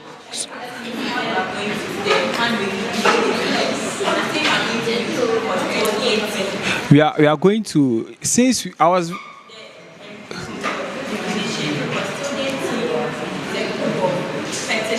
No.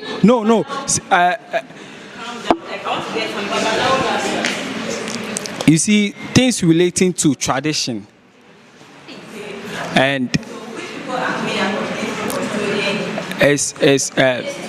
no, it's not student. It's not student, but since we already have, like, you know, when personally, when like Osajifo Hall is in line with what I'm saying, and Yasantua is something it talks about tradition. You understand? So in order to leverage on what do you call it, the team which I have, I'll use. I don't know how I should say this though. Can you give me another example of this?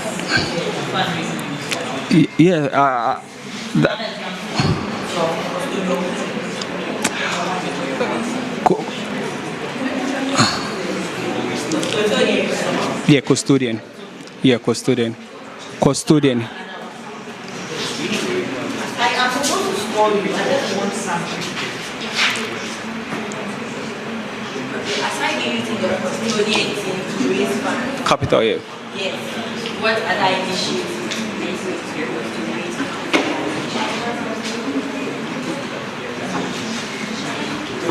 I think so far that is something I do trust, that because of not like the reason why I said so is for you to understand what I'm saying. Okay. Now, that is not here, you said as what this custodian. That's okay. Yeah, sure.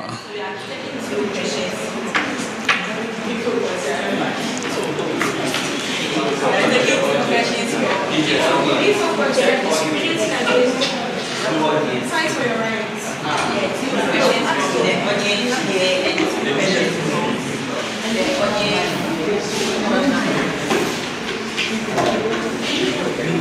Can I see your hands? I want to this hand.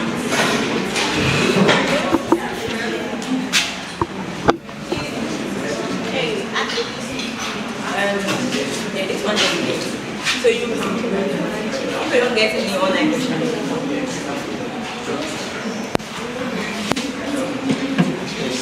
Thank you. Some more, right?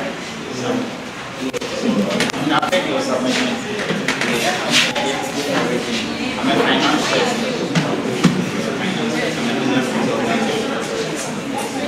I have a question for I mean, all boils down to this. Let me just go through that. So, from this your engagement, do you think you qualify? I mean, from this engagement, do you think you qualify for the role you came to provide? I mean, from everything that's happened, the questions that were posed, the answers you gave, do you think you qualify for the position? And why? If yes, why? If no, why?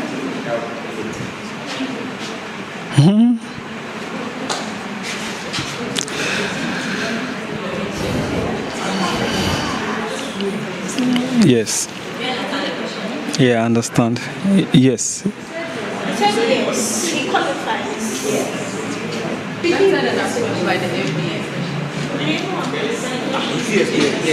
why? Yeah, that's what I said earlier on. Which level? People have a diversity way of decoding things. Aluminous. Disqualified. No, what's aluminous? He's done. What's it he's done? Yeah, that. If you're top of it. Yeah, but okay, he's in the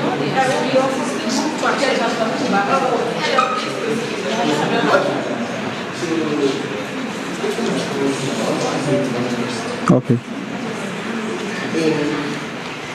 For instance, how the two organizations how you get more.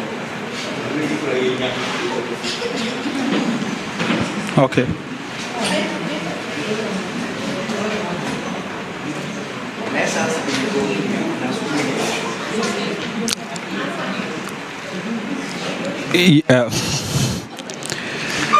How are we going to generate capital in order to support the council? Okay, we have numerous of means in which personally I'm going to help raise capital personally in order to support the council. How?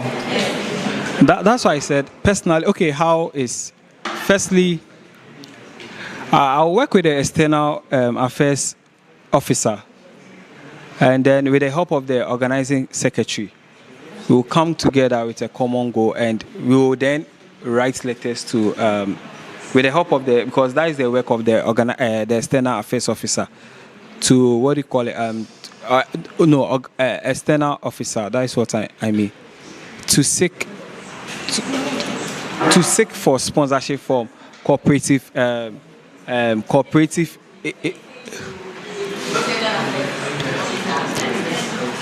I said external. I said I'll work with the external and then the organizing secretary in order to solicit for sponsorship for the council. And personally too, I have my different ways, means in which whereby I can generate capital too.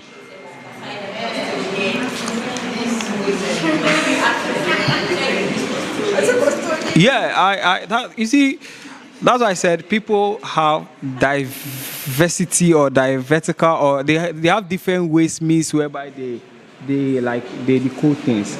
Like what I said, I wanted to explain, but then I feel like there are certain terms whereby I can't say it because I'm on air. One of the qualities of a parent, one of the qualities of a leader is being able to educate in a way that your audience or whoever is listening has understanding.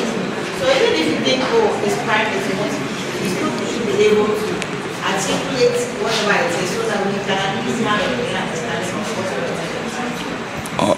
Okay. Because custodian teams will now have to It's our first time hearing this term, custodian team. It's a sort of clinic.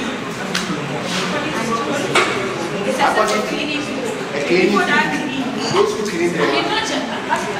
What? you see, a custodian team is generally responsible for the cleaning, sanitation, and physical maintenance of public or private facilities. When you check There's There's no sponsorship. and he's not getting the right word. He's not silent. And he's not getting the right word for his meaning. So give him the time to go back and find the right word. And have the person that's more and educate us on what we're doing. Okay. Other questions? Okay, so we are not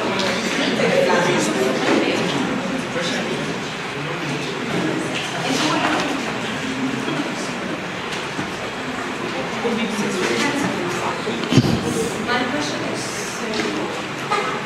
according to the Constitution, if you are to become the next financial secretary, right,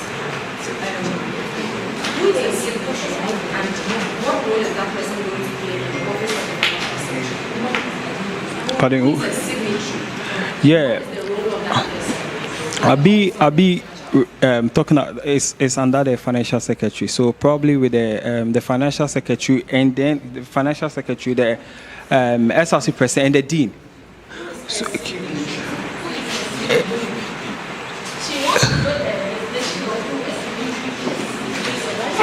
yeah, I think a signature is a signature. I said, according to the Constitution, if you are voted into office as a financial secretary, who do you think a signatory is, and what's the role of that person in your office? Yeah, just to what do you call it? To the signature is the mandate. Like it's about signature.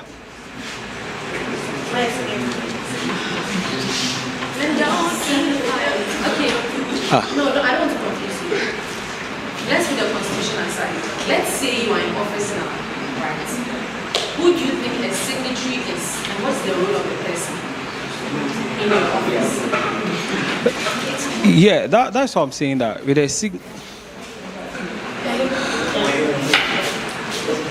Yeah, I'm listening. yeah, so a signature actually gives approval of a budget. That is me.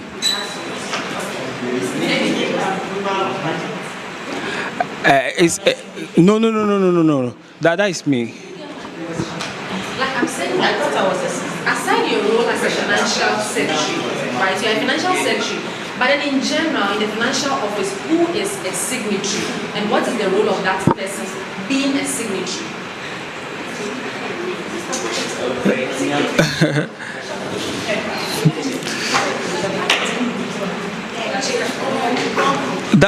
That's what I'm. Okay.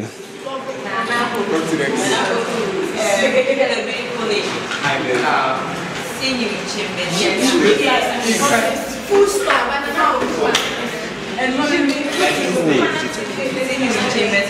Lighting, Alright, enough. It was nice having you. Your last question is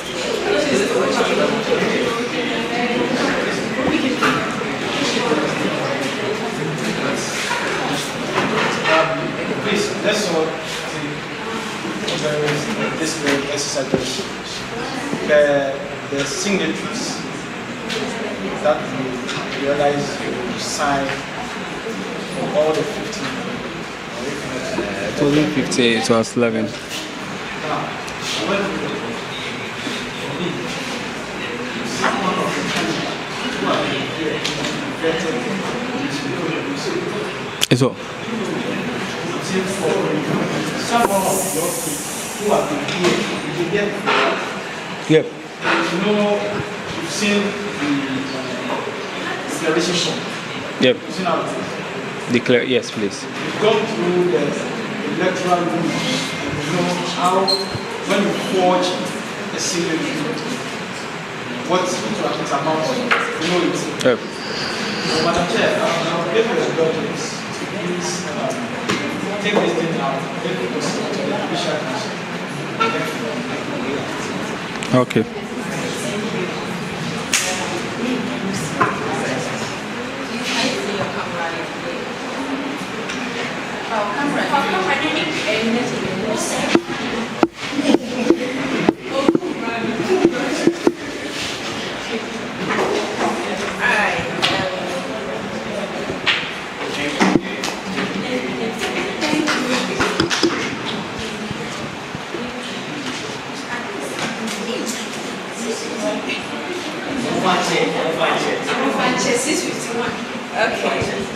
So now, your last words to the students. Look into the camera and tell us something.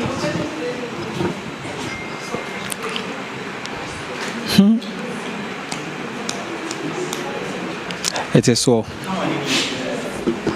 It is well. It is well.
Welcome to UniMAC I, and this is your place for the eye on the election regarding the SRC vetting. And the show or this program is happening live at UniMAC Institute of Languages. And as part of the vetting processes, we are here to interview one of the presidential candidates, that is Pascal, and we would get to know his dreams and aspirations for UniMAC SRC. You're welcome. Thank you. I hope you are well.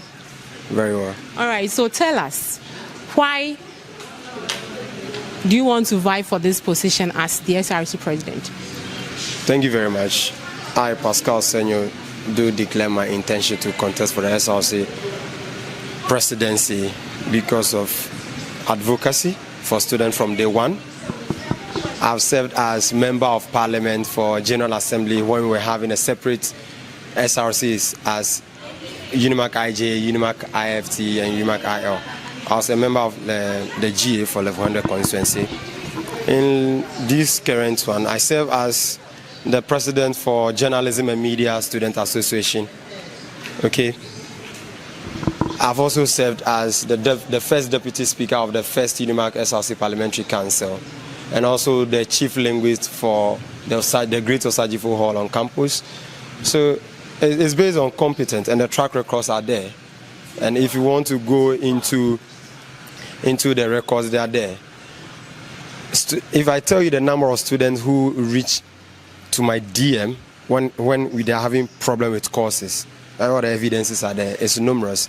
And I think that it is time, having gained all these experiences, to be able to step up higher for the highest office and be able to represent them fully. Because at the time when I didn't vie for this, or I'm not seeking for this mandate, as a mere student, I was doing those things. So if I step up for the higher office, or that I have the full opportunity as prescribed in the Constitution, why not? I'll represent the students fairly and well representation. Thank you. All right. So what do you think is the biggest challenge among the students? One of the biggest challenges I have to do with UniMAC as a whole, okay, has to do with accommodation. And we can all attest to the fact that we suffer from hostel issues as well, very well in this school. But there is a plan for that. I'm not saying that I'm coming to build a hostel for the school, but there's a plan for that. And I think that when we go into the vetting room, everything will show. One of the problems also has to do with transport.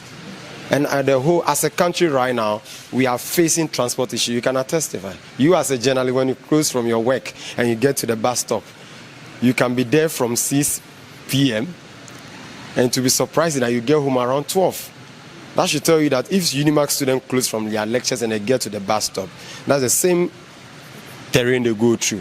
And that is why I'm here, based on all the links I've built in this beloved country so far, to be able to help UniMAC students succeed. I'm here for us to build a UniMAC we all want. This is not a leadership based on somebody who has the will to do or something. We are here to do the work of the student because we know the ins and outs of our SRC. Thank you. What makes you different from other aspirants? It's the experience. I think that the experience is the best teacher. And as I said in my earlier statements, right from the word go, from the outset, I've been in the SRC business till date. The records are there if you go to the parliament.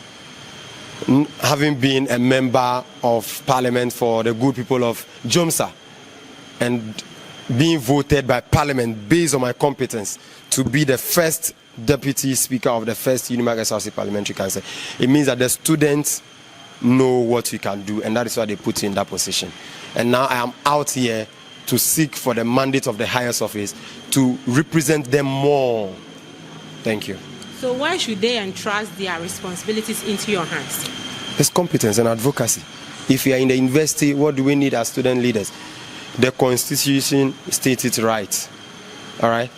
You are a mouthpiece of the people. All right? And so advocacy is what we need. Those who come to you and come and tell you their results issues, genuinely, when they have genuine concerns about their results, where update is not provided to them on time, what do? It's advocacy we need, and the leader who can be able to push that advocacy, and the leader who know most of the offices on the campus. Thank you. Thank you so much, and we hope to see you after the vetting. Active. So stay tuned as we continue with the vetting proceedings of the UniMAC SRC vetting here at the Ghana Institute of Languages here in Accra. This is UniMAC I, and this is also the I on election. I'm Jemima Ando.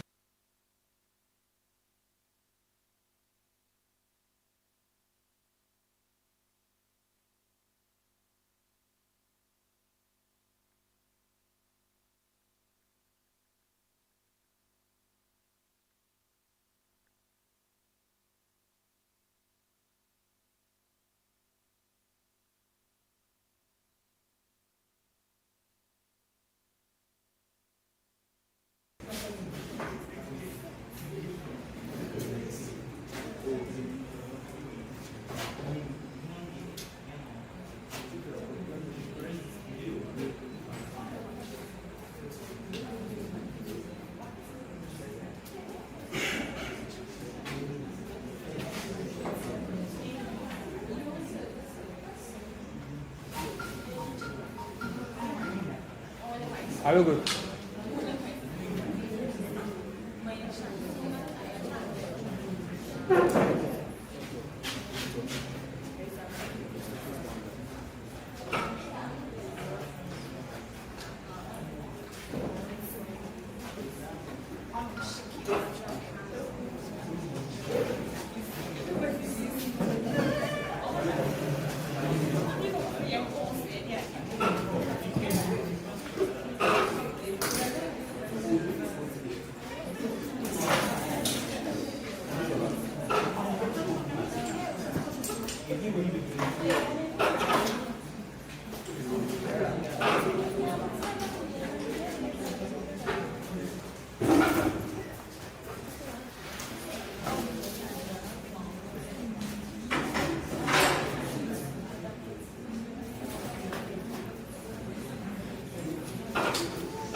Myself with honesty, integrity, and respect. throughout this electoral process, I affirm that I will abide by the rules and decisions of the Electoral Commission and uphold the values of fairness and good leadership. I make this oath free in good faith and without reservation. So help me God. All right. You can have it.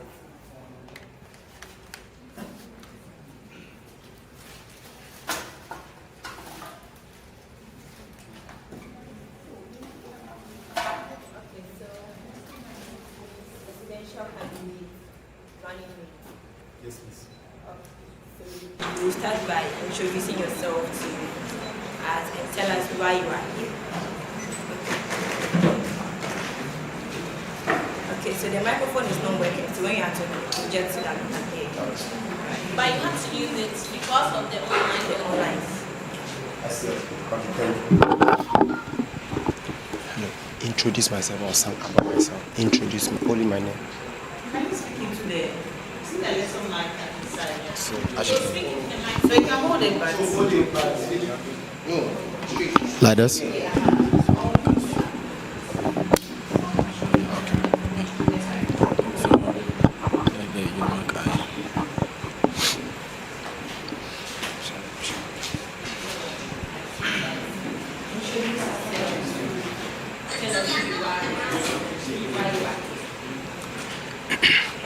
Thank you, the chair. My name is Pascal Senyo Gamokasesen. I'm a journalism student from the School of Journalism and Media Studies, SOJAMS, within the University of Media, Arts and Communication. I'm a Votarian and a Northerner. I'm multilingual when it comes to the Ghanaian languages. I'm here to be vetted for the presidential position. Thank you. Merci.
welcome to UniMAC I, and this is your place for the eye on the election regarding the SRC vetting. And the show or this program is happening live at UniMAC Institute of Languages.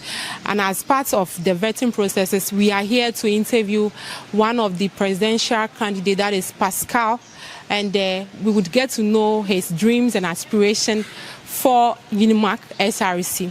You're welcome. Thank you. I hope you are well. Very well. All right, so tell us, why do you want to vie for this position as the SRC president? Thank you very much. I, Pascal Senyo, do declare my intention to contest for the SRC presidency because of advocacy for students from day one. I've served as member of parliament for General Assembly when we were having a separate SRCs as UniMAC IJ, UniMAC IFT, and UniMAC IL. I was a member of the GA for level 100 constituency. In this current one, I serve as the president for Journalism and Media Student Association. Okay. I've also served as the first deputy speaker of the first UniMAC SRC Parliamentary Council, and also the chief linguist for the Great Osajifo Hall on campus. So it's based on competence, and the track records are there. And if you want to go into the records, they are there.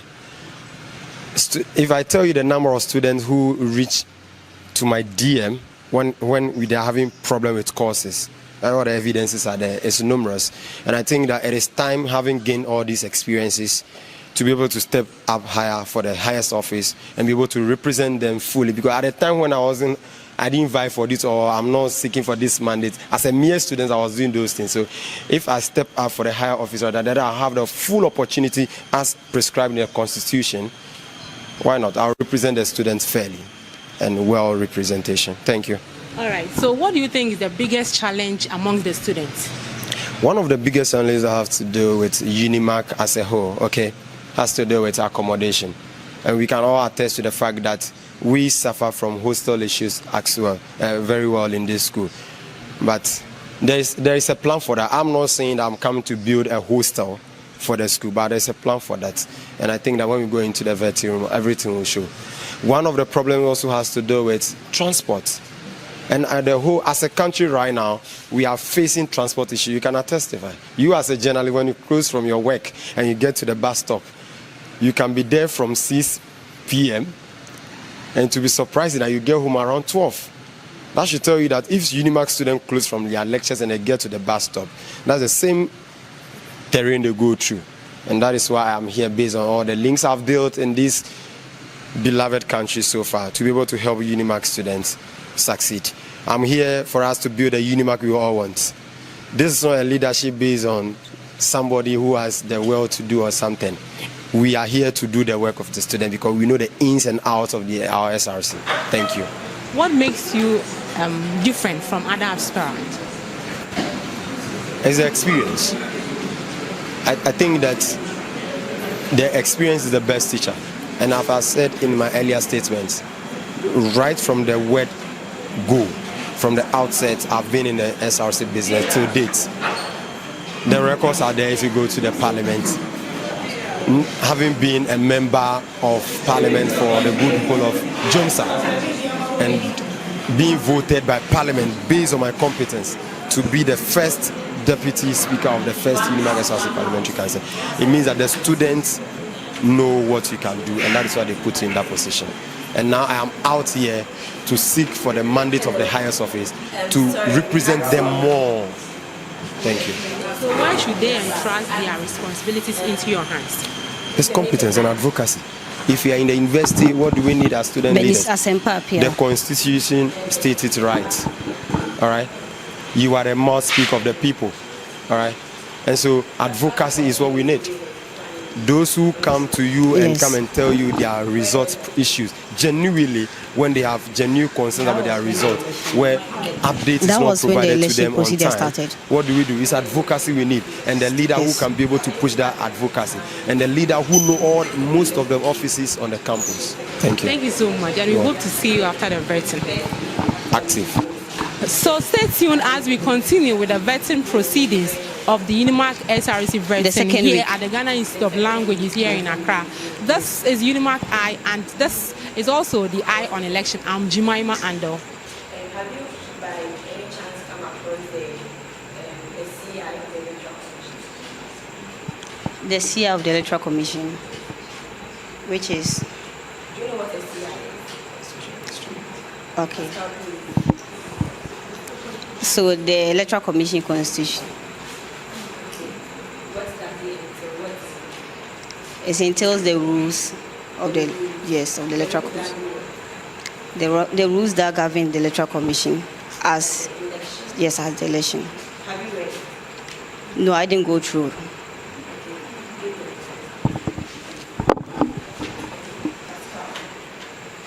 How are you? Please, I'm fine. Have you seen the Electoral Commission? Yeah. Yes, please, I've seen it.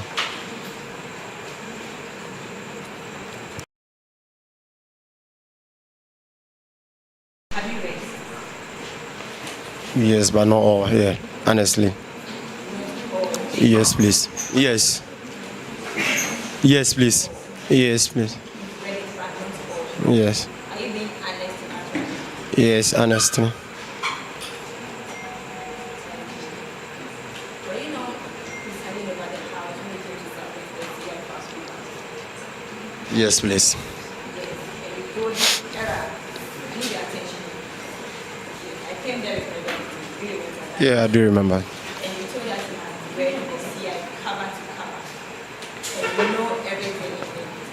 And you were even telling one of your members that they didn't read the CIs and all that. You were in that.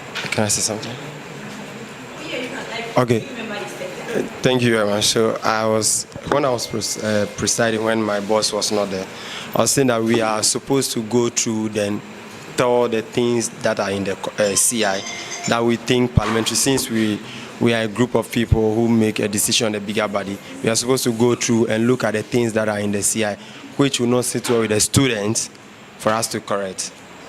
And that was when we couldn't finish everything, but we went home, but it's my responsibility to go. It got to a time when we cut it at some point. You mentioned in the parliamentary house that you've read the CI about 2 times. No, please. You didn't say that. No, please. The Hansard is there. I'm just saying. No. Because the Hansard is there. Alright. Even if Oh. the day we came, maybe it was too much for you to go through at that time. But since you have the mindset like you want to take the money to lead the students better. Okay. Have you taken time to read the CI? Yes. Do you know what qualifies one to be presidential aspirant? Presidential aspirant? Please say again. Do you know what qualifies? Do you know what qualifies one to be able to contest the position of president and vice president? Yes, please. Can you tell us? By going through the constitutional instruments and looking at the things that it's saying. What are the things? So how the electoral process will go, talking about how to even... Qualifications. So tell us what are the things that you need to present or have as a student in UniMAC that will make you able to contest the position of the president and the vice president. Thank you, Madam Chair. So one must be a registered student of the institution, at least a year, as stated in this one. At least a year. So you are aware of this. Yes, please. So when you go on to appoint someone who hasn't been in the school for at least a year. Level 100 started school in January, right? So that's like 7 years. 6 months. How much a year? Yeah, it's even up to 1 year. Let's talk about a full year. Right? So if you are aware of this, why did you proceed to appoint someone who doesn't need that qualification to do your plan when it is like the right Thank you, the Chair, respectfully and honestly. So thank you very much, the Chair. Madam Chair, I just want to share knowledge, please. I'm not challenging you, okay? So you mentioned 1 year. So because it's in the case of an institution, school, you see, we are being measured by academic year. And if you look at university's academic year, it's not up to 1 year. Even an administration will never reach 1 year, the 12 months. So, okay. You want to say something? No, you wanted to say something, that's why I stopped. Thank you very much. So, you see, academic year, we have academic year in the institution. It's not entirely 1 year, which is 12 months. Okay. And even administrations will never last the 12 months, making it a year. So honestly, this I can say. Yeah. But in this case, she has been in the school for 6 months. So are you saying that academic year is made up of just 6 months? If that is your argument. Okay. Thank you very much, Madam Chair. Madam Chair, so please, thank you. I'm not saying that is what I'm saying, but we all do understand that in a semester, we can sometimes spend like 3.5 months, then we go on vacation and come back. Thank you, honestly. Have you read the Constitution? Yeah, the UniMAC Constitution, that's right. Yeah. You were the deputy chief, so I assume you know.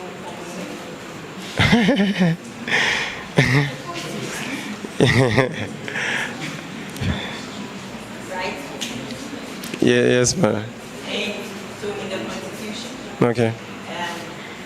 Chapter 8 of the UniMAC SRC Constitution, Okay. so 46 clause 2 talks about the eligibility, that is eligible to contest election. So at clause 2 it says that a student is qualified to stand and contest an election to any executive office, provided he or she has been in the institute for at least 1 year. For at least 1 year. Within this academic year, we said 1 year. So on this list, like the power vested in me and the electoral commission of the UniMAC SRC is disqualifying your manager. She can't contest anymore. Do you have anything? Doesn't meet the requirement. It doesn't meet it. But you meet everything, right? You are in the 3 years and counting. You meet the academic requirement and all that. But your running list does not meet this requirement. So I'm sorry, we'll have to disqualify.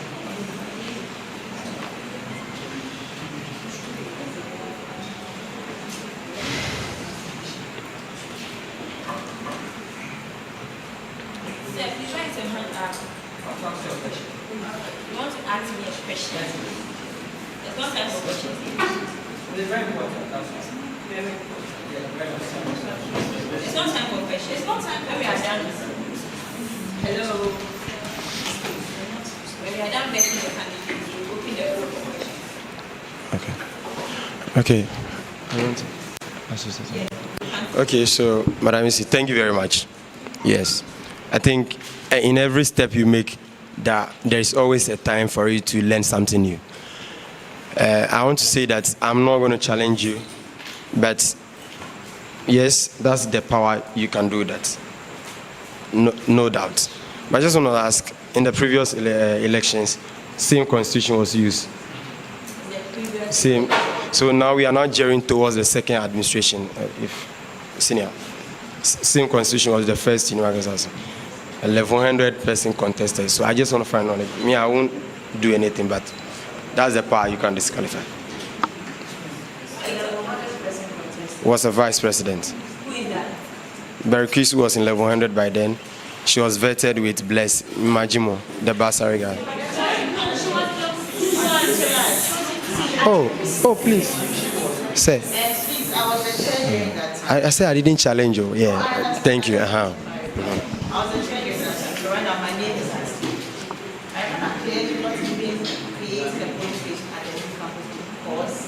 there were no level. Okay. So at the time, and I think maybe you're forgetting that it is actually this same academic year that these elections were. It wasn't the last academic year. It's this same year. It was level 2. Okay. Thank you very much for. Yes, that's why I said I'm not challenging. I just want to learn something. Yeah, yes, exactly. Thank you very much, seniors. Yeah. So I now remember. I think that at the time they would have moved to the old campus before it happened. So fair enough. Thank you. Thank you. Okay, so we take it.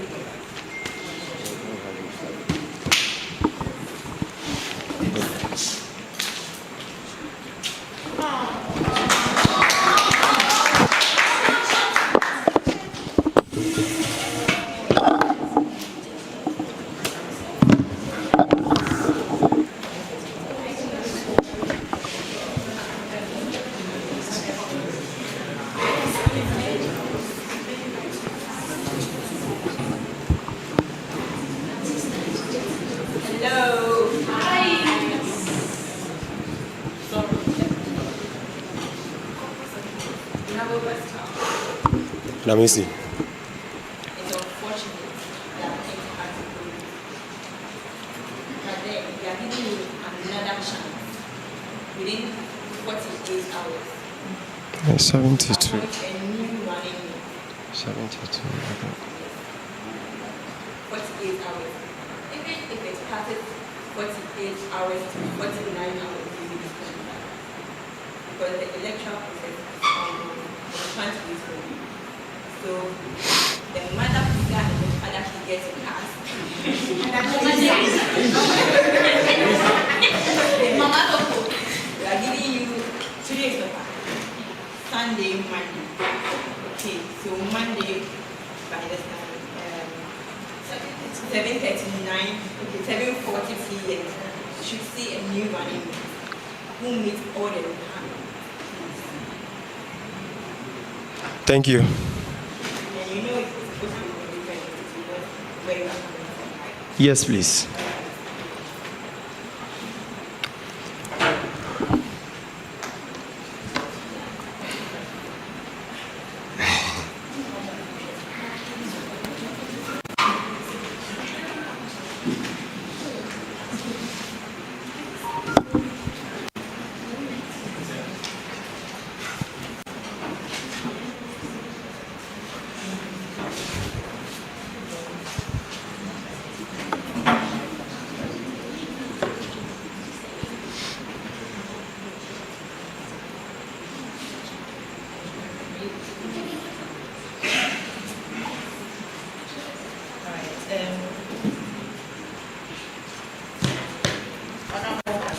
Pascal, sorry. How are you feeling? But I'm fine. Okay. No, I'm fine. Yes, please. I mean, I'm sure you have already done a lot of rehearsal and training with your running mates. So to have your wingman or wingwoman taking off like that can disorient you. I agree.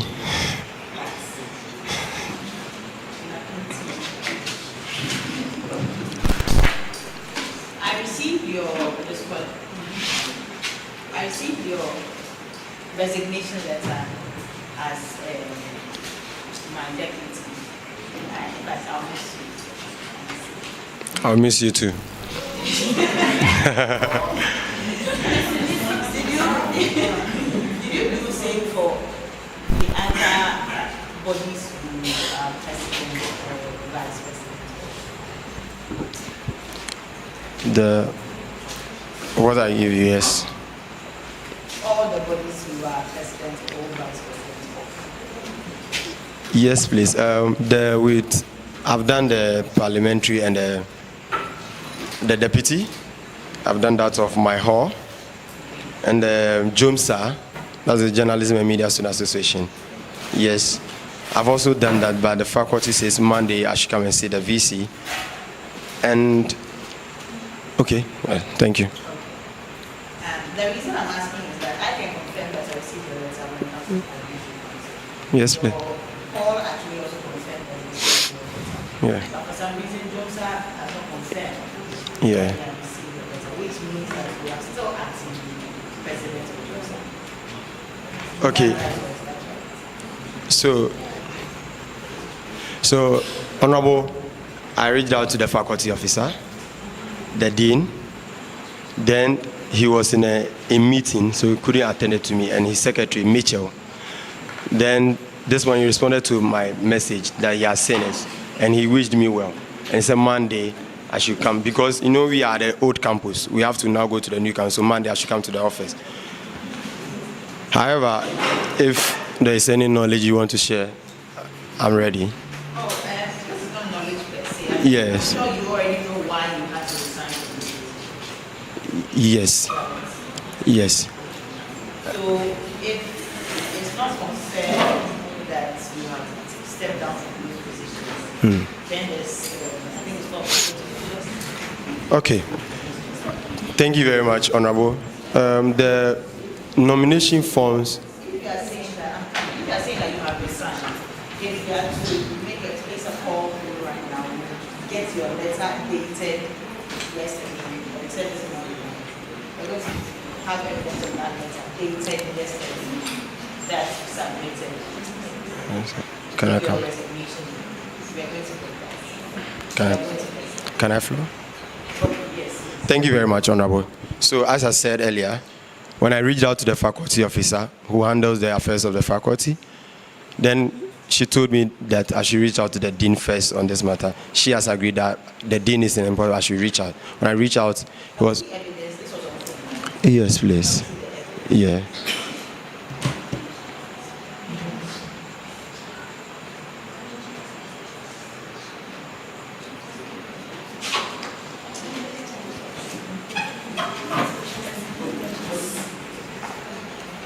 So this is it.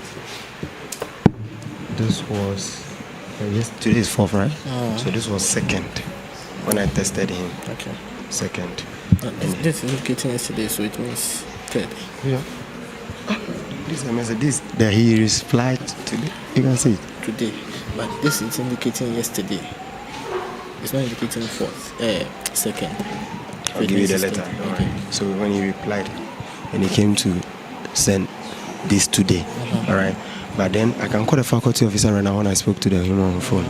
Then again, but what I want to say is that if you pick the nomination form, the nomination said that if you read the back, say declare all the things you are doing. It didn't say resign. Although I've resigned from the others, but the constitution doesn't say resign. But I sought knowledge as well. You don't know that. The constitution doesn't say resign as a resign. It says declare them, so that the EC assess that if there is a conflict of interest, declare and I declare. But I'm coming.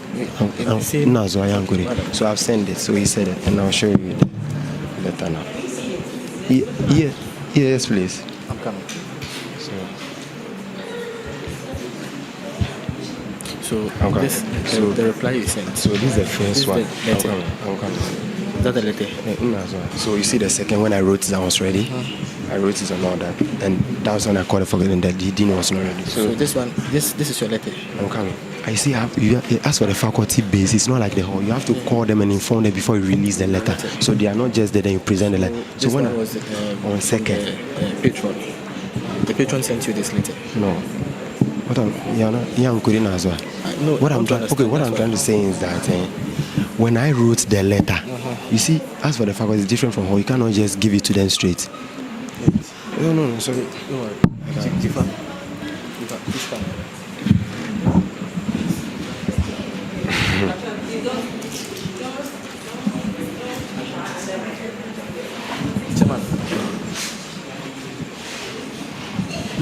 So let me go back to the dean states. Yes.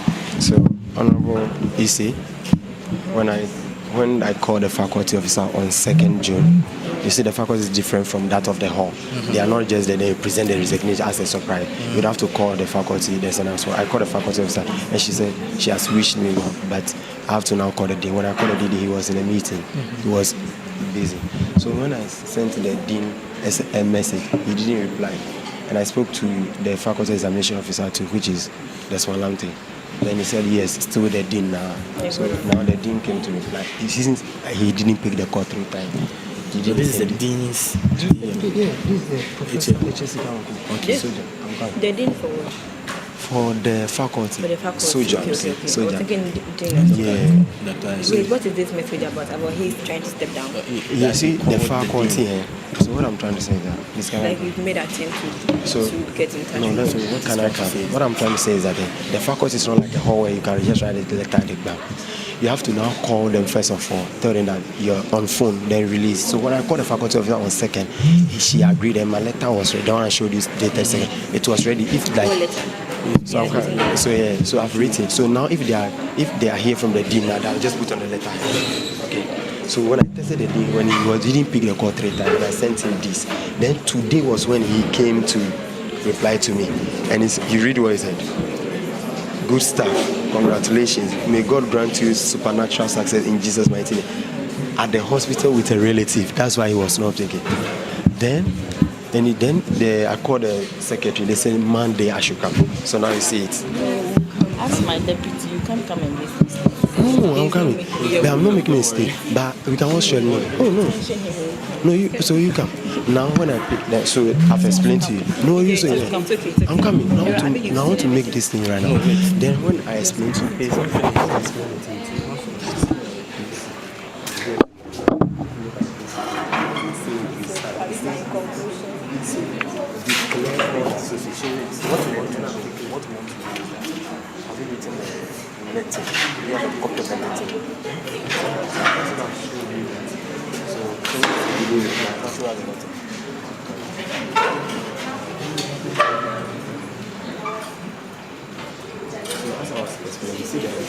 as for the faculty, it's not like you have to call them. So what I got, when I get to the dean, then I put on the letter. The dean came to apologize.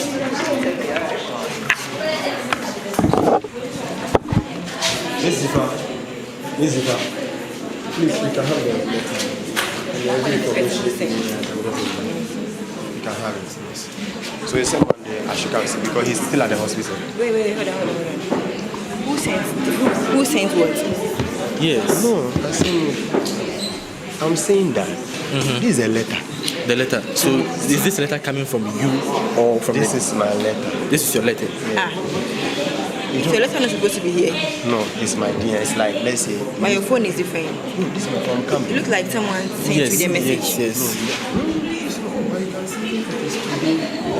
So you see, our problem is. Wait, hold on. So this is a voice note you sent, right? So you sent it. Wait, hold on, Pascal. Relax, calm down. Relax. I'm not going to do anything to you. Relax. So I'm saying. Naturally. So this is the message that is. So I want to know who sent you this. So the person who is sending it for you to send it. So this is for the person. Who is the book?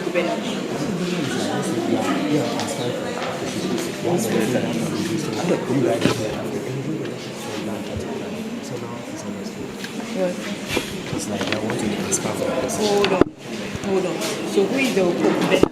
Who does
Madam Chair. Collectively at the vetting committee, we concluded that we are not going to continue this without a price or a value because we are at equal at the price. So we have to consider how there hasn't been to wait for the money before we start from now. So we vet the next one. So to get anytime you get the right person, let us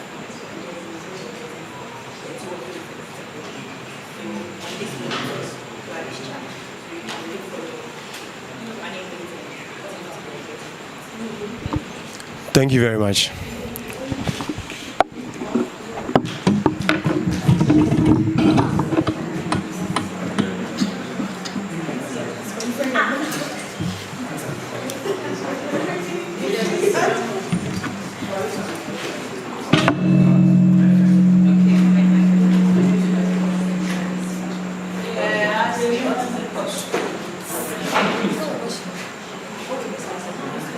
Madam Chair, please,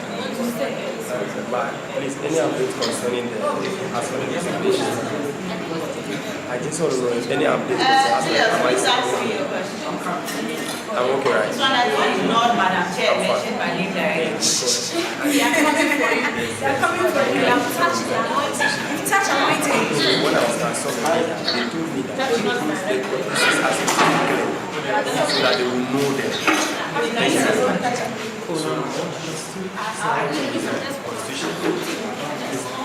Am I saying?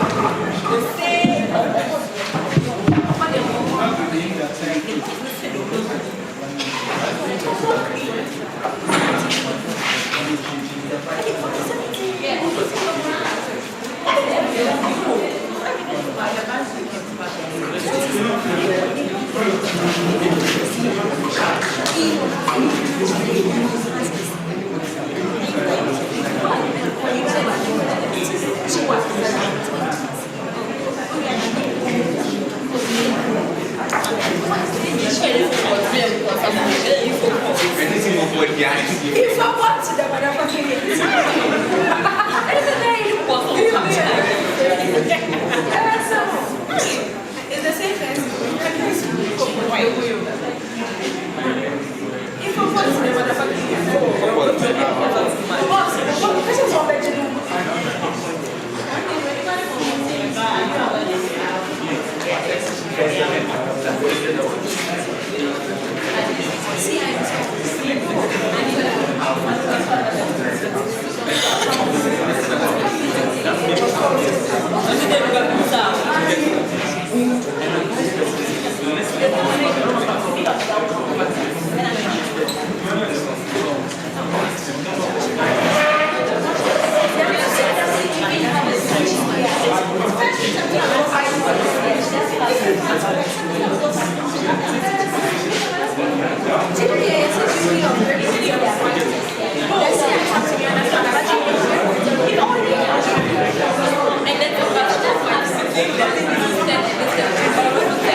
First semester results has not come. The person doesn't have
Nobody likes this.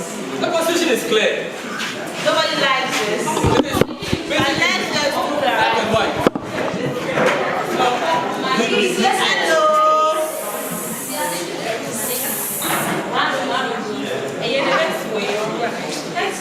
Exactly. If we say we are body strictly, this young man will have to be disqualified. Yes. But man, figure.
So the vetting process still continues, and this is I on the elections reporting for UniMAC I, and I'm here with another candidate. He is called Francis. He is a presidential aspirant. So I would like to ask him a few questions and get ready with me. Hello, Mr. Please, how are you? I'm doing good. Yourself? I'm fine. So please, how or what gave you the opportunity, and why did you even decide to go for such a high position as in the SRC presidential portfolio? Okay, so basically I'm someone who looks at student advocacy.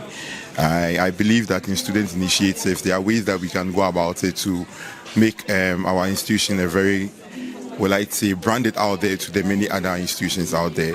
I believe I have over a lot of years of experience in the corporate world. I happen to find myself in UniMAC. I have seen from 100 up to now where I think that there are challenges, and then the voices of students are not really being voiced out at council level. I believe that I have a very strong social capital, and I want to capitalize on this and make things better for the UniMAC. I mean, there are foundations that have been laid. We need somebody who can build on those foundations and leave it where it has to be for whoever will come and take over. So that's why I find myself here today. Okay. Very well said. So far, what do you find the biggest challenge of UniMAC student that when you come in power, you are going to solve? That should be the voices of the students. If you take notice of the recently held SRC week, you will notice that there were a lot of complaints about how even the entire SRC week was not left for the students. You have lectures coming in between and all that thing. It gets the students very confused. So for example, if you're putting up initiatives on probably a Monday or a Tuesday, and I'm supposed to come for an SRC program on a Thursday or a Friday, and probably a lecturer goes like, okay, I'm going to conduct a test. You don't expect me to participate fully in the SRC week. If I happen to find myself or giving the nod at council level, we need to make them understand that SRC week is for SRC students. I mean, everybody needs a break. That's why they said there's this famous saying that goes like, all work and no play makes Jack a very dull boy. So we need to make sure that the entire week is basically for SRC. I mean, other issues that I look at is sanitation on campus. You're looking, a lot of people have complained about the washrooms and all that. There should be some kind of behavioral change that we could do to make such facilities work for everybody. We walk to lecture halls, students are about to write exams, they are broken decks. You see the decks are tearing people's attires and the rest. So these are advocacy that we want to push and make sure that it becomes a very better community for all students. Aside that, we will have, I'm looking at having, would I say, an open policy where the students' voices are being heard and will be act on it so that it benefits everybody. Okay, so far, what do you, or how do you want to rate the vetting process as you go in from 1 to 10? You're trying to put me on the spot. I think so far it's good. I will not rate it with marks, but it's good. I mean, in such situations like people get tensed.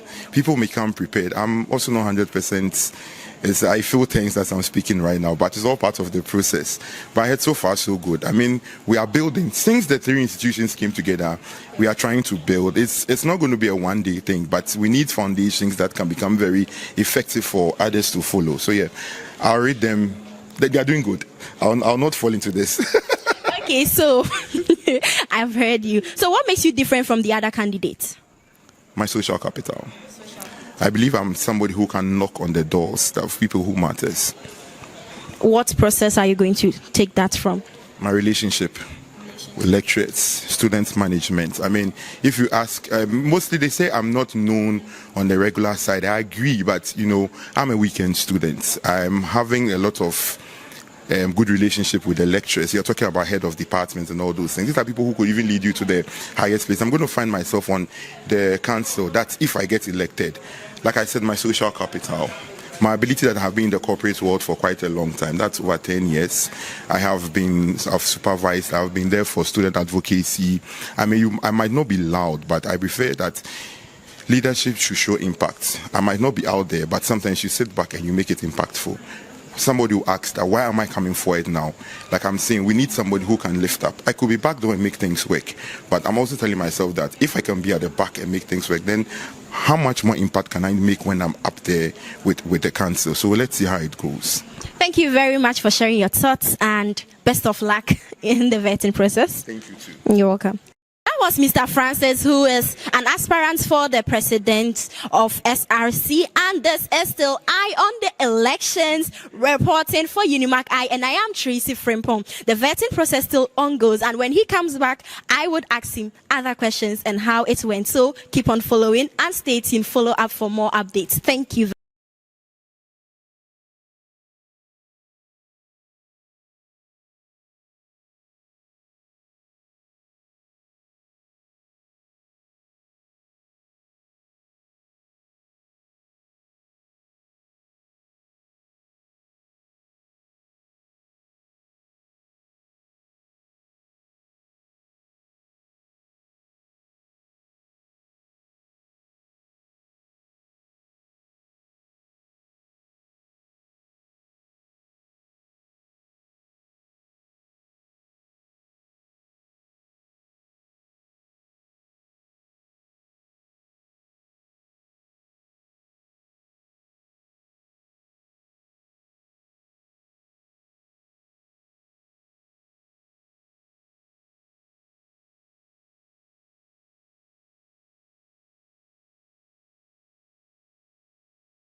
Thank you very much.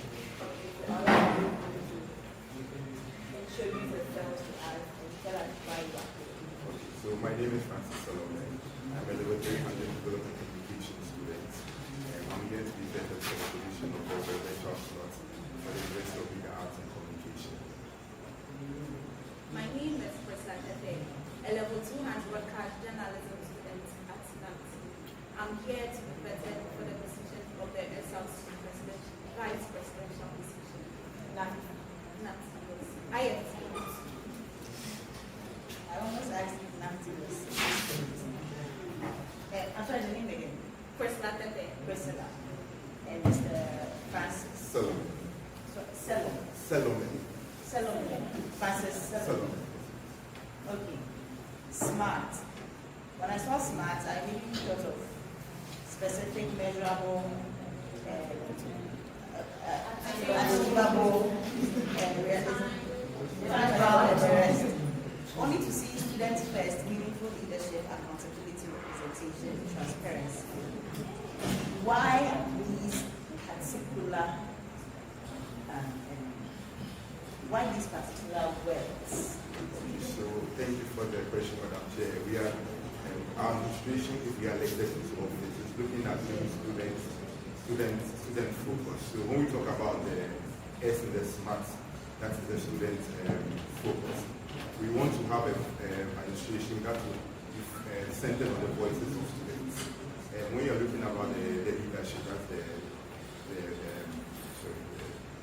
meaningful leadership, we believe that we can, there has been a very good vision that has been set by the current administration. And then we want to improve on that as well as the next administration if we are giving the nod. We are looking at accountability. We believe that every student needs accountability. That is when we are able to get connected to the students on the community. We are looking at fair representation. We notice that in recent times we've merged two institutions into one. And then we are looking at the fact that across all boards, everybody should be inclusive. So IL is not felt left out, IFC is not felt left out, IG is also not felt left out. You and I will agree that IG has the numbers. From what we've been seeing, most of the time in leadership, they have the majority of the numbers. But we're looking at bringing that across board of all three institutions, And then you're looking at that's the last one, transparency. As much as possible, we are looking at being transparent as an administration. More of like having an open door policy where students can ask questions, where we are able to give meaningful responses to them that will benefit the student community. Miss Priscilla, when did Mr. Francis approach you and talk to you about becoming his running mate? That was 3 weeks ago. 3 weeks ago, yes. Prior to that, did you know him? Yes, I met him on IG campus. We met twice and it was hello, hi, and later we got to connect. So, Got to connect. Yes. So this was within the 3 weeks or before? That was before the 3 weeks. So the connection happened before? Yes, please. And then 3 weeks ago, approached you? Yes, please. What made you say yes? Okay, so in correspondence with reconnecting, I realized Francis has this desire of 7, and he is craving for making a positive impact. Because with our conversation, he's always rooting for positive impacts within the UniMAC community. So when he approached me, I was like, okay, his values also match with mine. So I'll just... What are these values? Okay, number 1, he pays attention and listens attentively. And for me to, I believe as a broadcast journalism student, you are supposed to listen. You listen to the plight of the people. Then you think critically and verify facts before you draw a conclusion. So you think he listens? Yes. Was one of the things you think he listens? Yes, that's one of the key values. Okay, so what's another? And secondly, to his open. And to play the role of an SRC president, every initiative or every step you take, you need to be open, you need to be transparent. So I saw that quality in him, and that matches mine too. So you are open? Yes, please. I have a bias towards having women, seeing women in high positions. Why didn't you, when he approached you, why didn't you flip the script? Why didn't you tell me that, you know what, be my advice, let me take the lead, you be my advice? Why didn't that happen? Thank you for the question. So he approached me first. He brought up the idea. And secondly, I believe in gender equality because there's something that he saw in me that made him approach me to be on board on his team. So for me, I think a man being the head too, it's for me. Say it. Yes, it's because he actually he brought the idea. Exactly. So the man being the head. Okay, I'm trying to say since me being a female and he being the man, and with him bringing up the idea, I was supposed to give him that respect. Had she been the one to approach you first, would you have said yes? We'll look at the context. I don't mind serving. Under her, but with our conversations that we had, I feel like probably I could have just taken the lead in terms of being the presidential aspirant. Probably having her be under me because I believe that I have certain qualities that she could learn from, and hopefully maybe if she wants to go in, even though she's in 200 now, if she wants to take up the mantle when she's in 300, I mean that's fair enough. Do you see your vice? Should you be voted in power? Do you see your vice as an equal? You just made a statement of getting under it. Yeah. So I just need to see how you see. Okay, so thank you for the question. If I'm talking about her being under me, it's more of like understanding me in terms of the leadership qualities probably I possess. Yes, not to undermine her capabilities.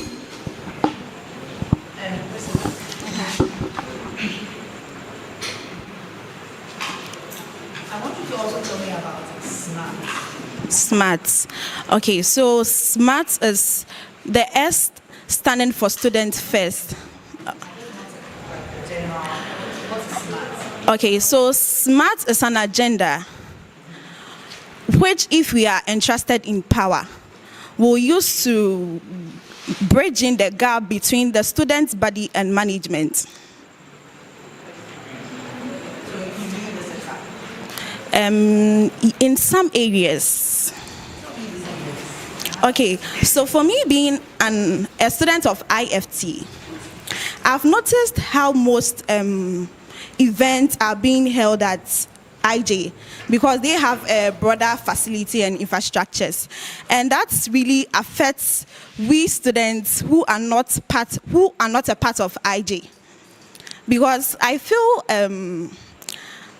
the UniMAC is now an umbrella. The three institutions are now under one umbrella, and I believe in fairness and equality. So every student should be given the opportunity regardless of their institutions or their hall. So for me, being a student of IFT and seeing this plight,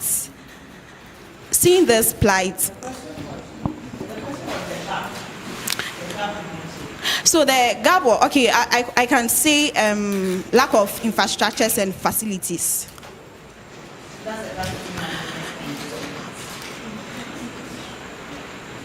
Yes, for me, from my perspective, that's what I think. Yeah, and sometimes communications too.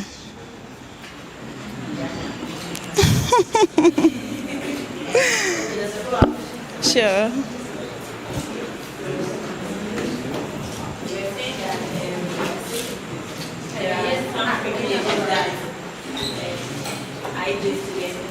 Yeah.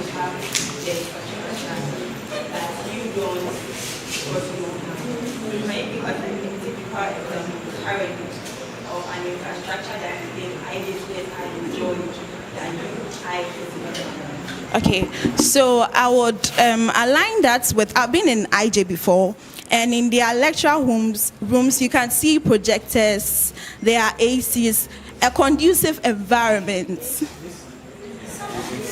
Yes, some of the lecture halls. Yes, some of the, because the lecture hall I was in, there was an AC. But, and even back then at Cantonment 2, that's IFT, initially when we were in 1100 first semester, there were certain lack of infrastructure, but later when we came level 200, we saw that they've actually provided some blind curtains, new desks and stuff. But here lies the case. You come to class, there are lack of chairs, and even the lecture halls are not even spacious enough to contain us all.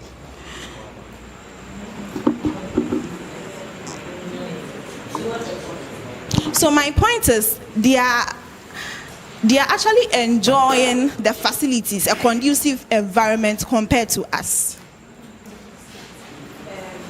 How many production you have? Now I'm a broadcast journalism student, and we used to be at Cantonment, but now we are here now. So if you are to say, please, the question again. Yes.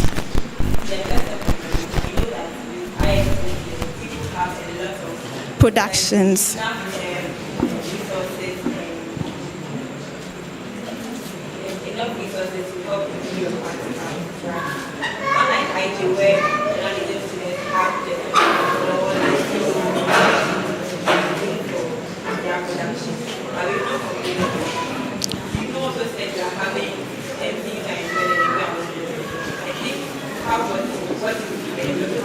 You need, yes, I do.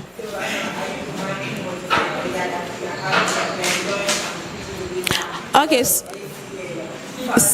so now you just told me about it, that you also have a problem, because even for us being here, if we have production, we have to move to Cantonment, and sometimes you set off from the house, and then the course rep will be like, today we are not meeting at ILO, so we are meeting at Cantonment, and it creates these inconveniences.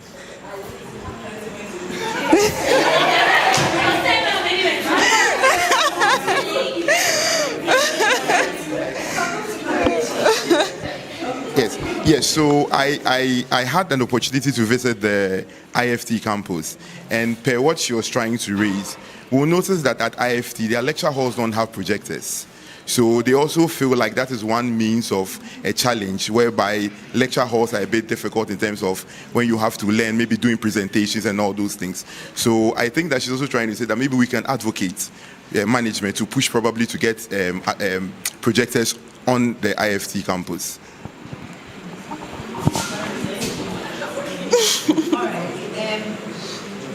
Your smart, Yes, please. Your smart student support fund. Yes. From what I'm reading here, your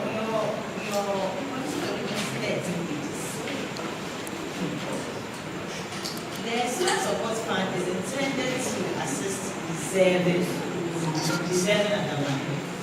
How are you going to ensure that the fund remains transparent, sustainable, and free from frivolities? Okay, so thank you for the question. Yep. Your vice may be a deserving student. Because he's your vice, you might add him to your smart student support fund list. So how then are you going to ensure that there will be no favoritism and to be completely transparent? Thank you for the question, but me adding her to it will be a conflict of interest. The student body will come against me. So yes, so we are looking at we can look at setting up a committee that is free and fair. This committee should probably be a committee that could be made up of probably the dean of students, if possible, probably some other management the management body, and maybe some students reps from probably all three institutions. So as much as possible, we will not have the opportunity to even have any access to anything to do with it. When you talk about the deserving students, if you should apply, and I want to put it on record that SMART fund is moving away from the academic facility fees.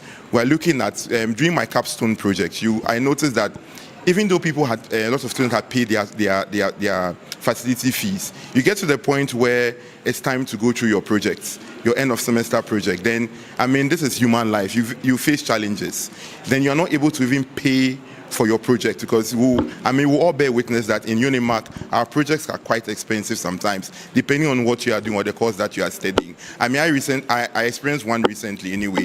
So we are looking at probably creating that space where we get to that point. You shouldn't be denied the opportunity not to graduate, because at that very moment you are struggling with some funds to have your to complete school.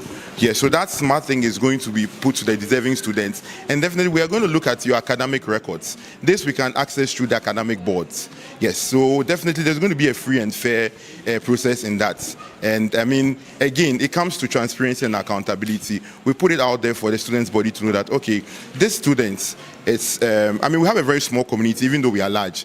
These are the students that are benefiting. If you think you have any reason why this student shouldn't benefit from it, you can bring it up and then we'll take it from there. But as much as possible, we'll look at making sure that it's free and fair, void of any favoritism. Thank you.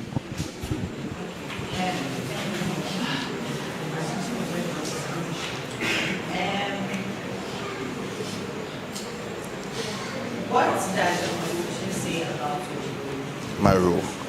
Okay, I mean, in a nutshell, I could say that I'm basically will I even use the word CEO of the SRC or the students' body? I am to supervise the entire executive council. I will have the privilege to sit on the council, council management meetings. I would have supporting executives. I'll be supervising. Yeah. So generally, it's like the overseer of the whole students' body, and basically the voice between students and management. Yes. Yeah. Okay, so I know of the Chief Justice, I know of the Attorney General, I know of the Sports Commissioner, I know of the Accountant General. Yes. The Auditor General. I'm relating it to real life. Sorry.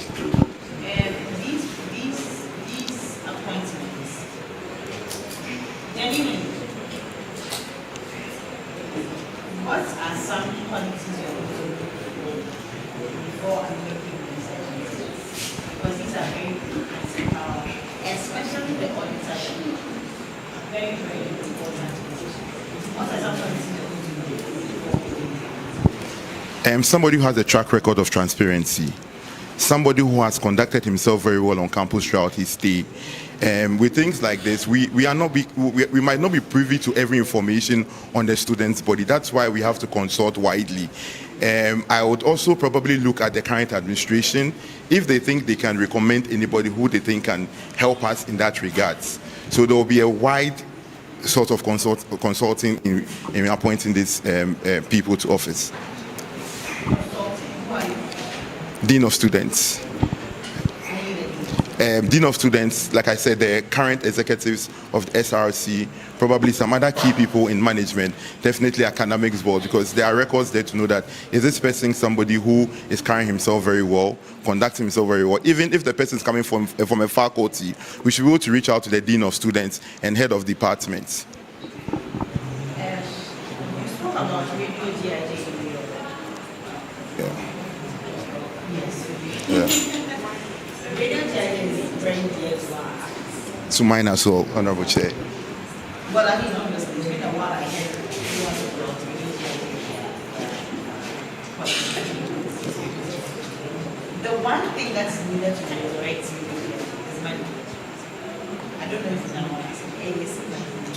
Now, should money or access to funds become an obstacle, what is the strategy? What is one practical strategy that you're going to take to ensure that we are able to Okay, thank you for the question again. So if you look very well at the policy document, we're talking mostly on sponsorship. Aside sponsorship, the radio GIJ, it's not to revive the entire station at the moment, because you agree that it's going to take steps. What we are looking at is probably starting a podcast hub that is for students. So you are looking at probably having this podcast hub probably somewhere. Then you are doing sports, among students. You are doing, so like I'm saying, it's not to make it look like Radio Universe, if I should say, but then it's something that should be internal within this thing for now. So it's like we are building it up. So you have a podcast hub, you're having where students can go in and talk about issues, current issue, sports issues, and all that.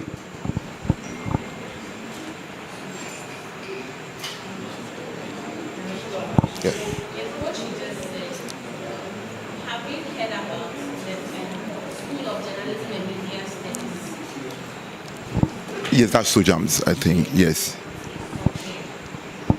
With Sojams, I'm speaking from what I know. The dean has started an initiative of having UniMAC TV.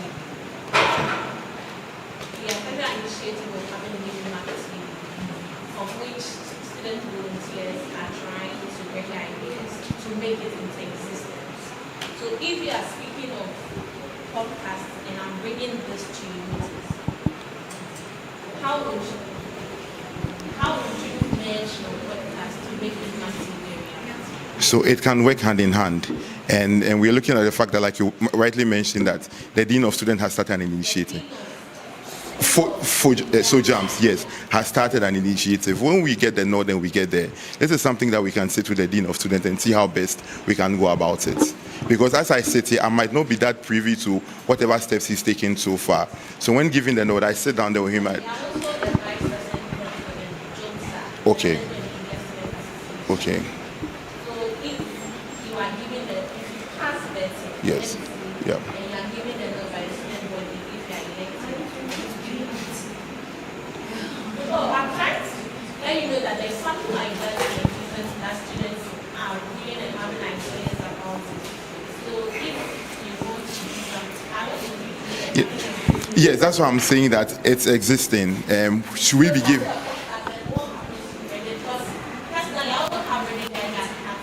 Yeah, so that's why I'm saying that I'm not privy to the exact informations that the Dean of Sojams is having currently. This is what a policy that I am looking at initiating. When giving the nod, we get in there. We could have a meeting with him as SRC executives. Let him understand that this is where we are coming from. He goes like, this is where he's also coming from. Let's see how we can merge the two together. And probably at the end of the day, becomes the benefit of UniMAC and the entire student community. Thank you.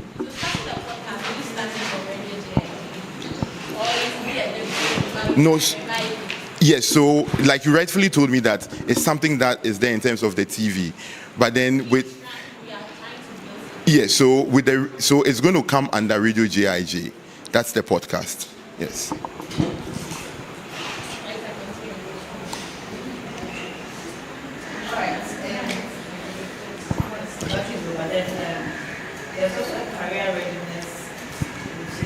Yes, that's the career passport. Yes. Okay, so we are looking at entrepreneurship fairs. And one thing we've also noticed is that I'm not privy, or probably I've not known of a strong UniMAC alumni on campus. That's one thing that's also dear to my heart. Yes, on campus. So it's more of like building, if it is there, and probably I'm not in the known. I mean, it's to build on it and make it much better. If it's not there, then we look at initiating it, because we all agree that UniMAC is one school that has a lot of past students in top positions. We can boast of currently one of the deputy governors of the Bank of Ghana. We sometimes sit back and you are following the Instagram page and our Facebook pages, and anytime appointments are being given, you see the congratulations, proud student of UniMAC and all that. Have we taken opportunity of it, of even saying that maybe as an SRC, we are paying visit to those people and all those things? Get them involved and see how best we can lift up the school. So yes, the alumni will play a very important role in this administration if we are given the nod. Because I believe, we believe, let me use the right word, we believe that this is the backbone that can also bring a lot of ideas or probably bring a lot of influence on students. So if we are able to do this, we go to some of the media houses, you have good relationship with them between SRC and them. And probably if there are job opportunities, maybe one media house goes like, okay, we have 5 slots. We have a very good working relationship with that media house. We have students in level 400 from the journalism school. Sorry about that. We can find a way of placing them there. If it means it has to be internship, it has to be permanent employment, we look at doing that. And at least some of our students are leaving and we are giving them some kind of, okay, sure. So between the career passports, Yes, between the career passports and radio deal and what's the first one? The smartphone. What's the first The one? The smart. The students. Yes, smart fund. These two, if you are to advise Mr. Francis to choose only one to execute, the one that you know will help the students. Please come again. Of the 3 initiatives, Smart Fund, Student Support Fund, Career Passport, and Radio GL, if you are to advise Mr. Francis to execute one, the one you believe will help the students, what would be your advice to Mr. Francis? That's a good question, and it needs critical thinking. So from my point of view, I would advise him to go for the student's passport. Student passport. Yeah. Is there any other? The career passport. Yeah. Okay, with this, I'm saying this because this has the engagement of the alumni, and if we can all attest to the fact that most institutions are on their feet, they are making it because they got alumni who backed them up, who invested and partnered with them, and they are where they are now. But if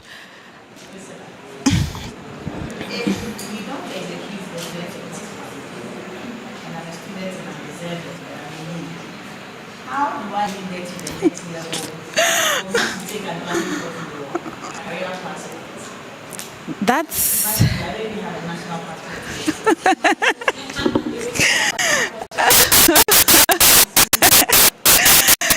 so that was why I said it's a good question, but it needs critical thinking. But you are right, because we are here because of students' welfare and interest. But on the other hand, if we are to Honorable Chair, can I ask a question? Not a okay. But Please. it's appropriate we address the chair, which Honorable, please, can I ask a question? No, yes, I want a little clarification before I make my final decision.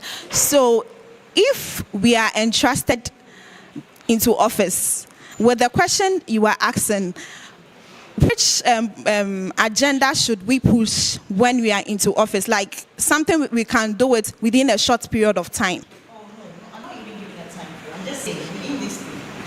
Oh, okay. Okay. And finances, because of finances, you can only execute one.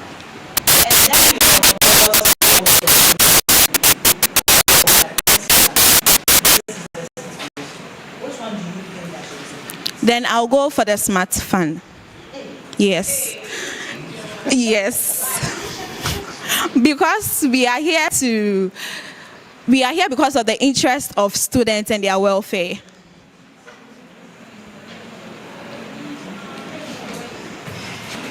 We are here because of the interest of students and their welfare.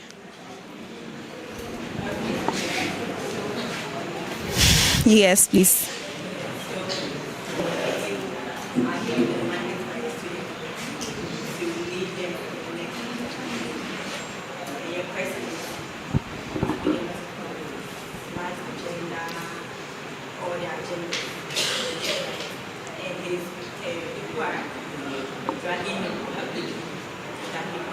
going to do is ensuring that you as the vice president,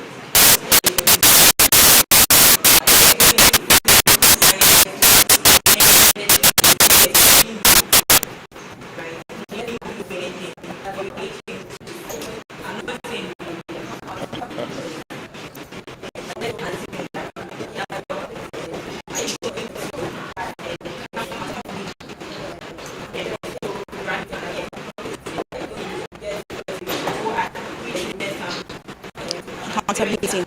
Yeah.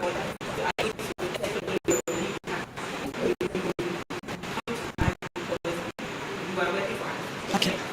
Thank you for the question. Firstly, I wouldn't react to it emotionally.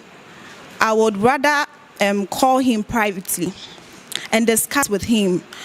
When we were being vetted or during vetting, we made this and that promises, or when we came in office, we made this and that promises. Until now, we haven't been able to implement it.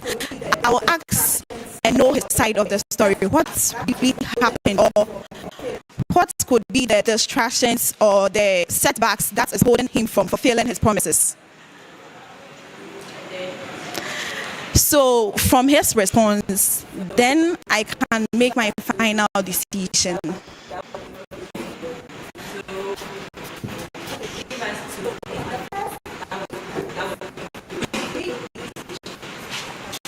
Okay, so on the first instance, maybe let's say mismanagement of funds, because if there is money, we can actually embark on a project.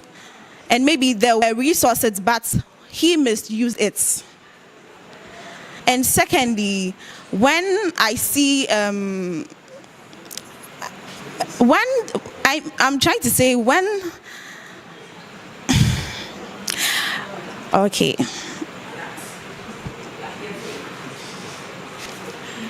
So if it's of students' interest and their welfare, I will come out and address the whole issue. I wouldn't be training, but I'll sit down privately and we'll talk. No, I'll come to management. So I'll come to management and executives. Then we have the final decision.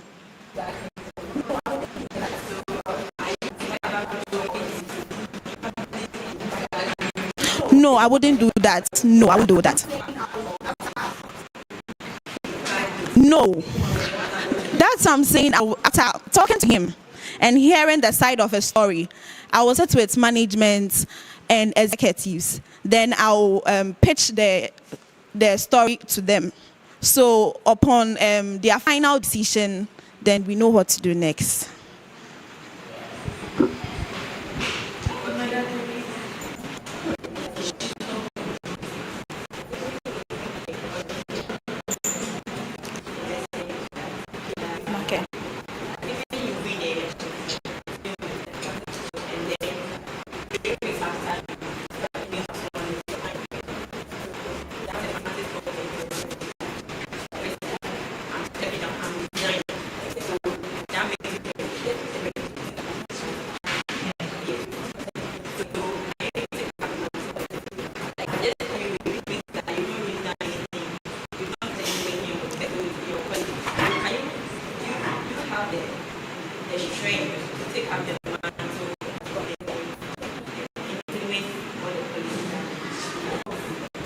Okay, thank you. So,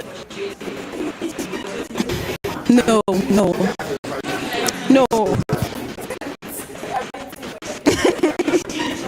I mean, she's there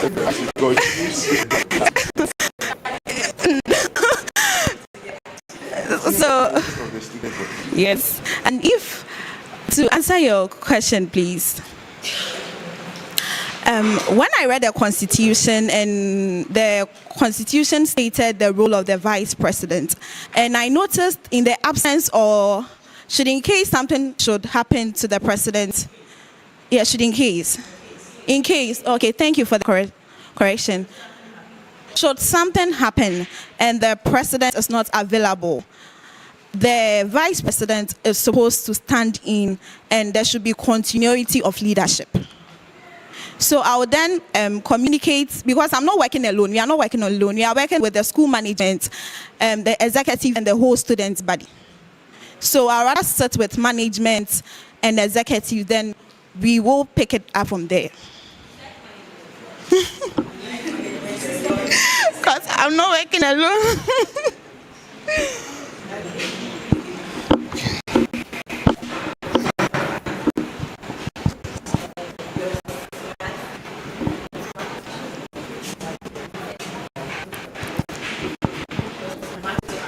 Yes, please.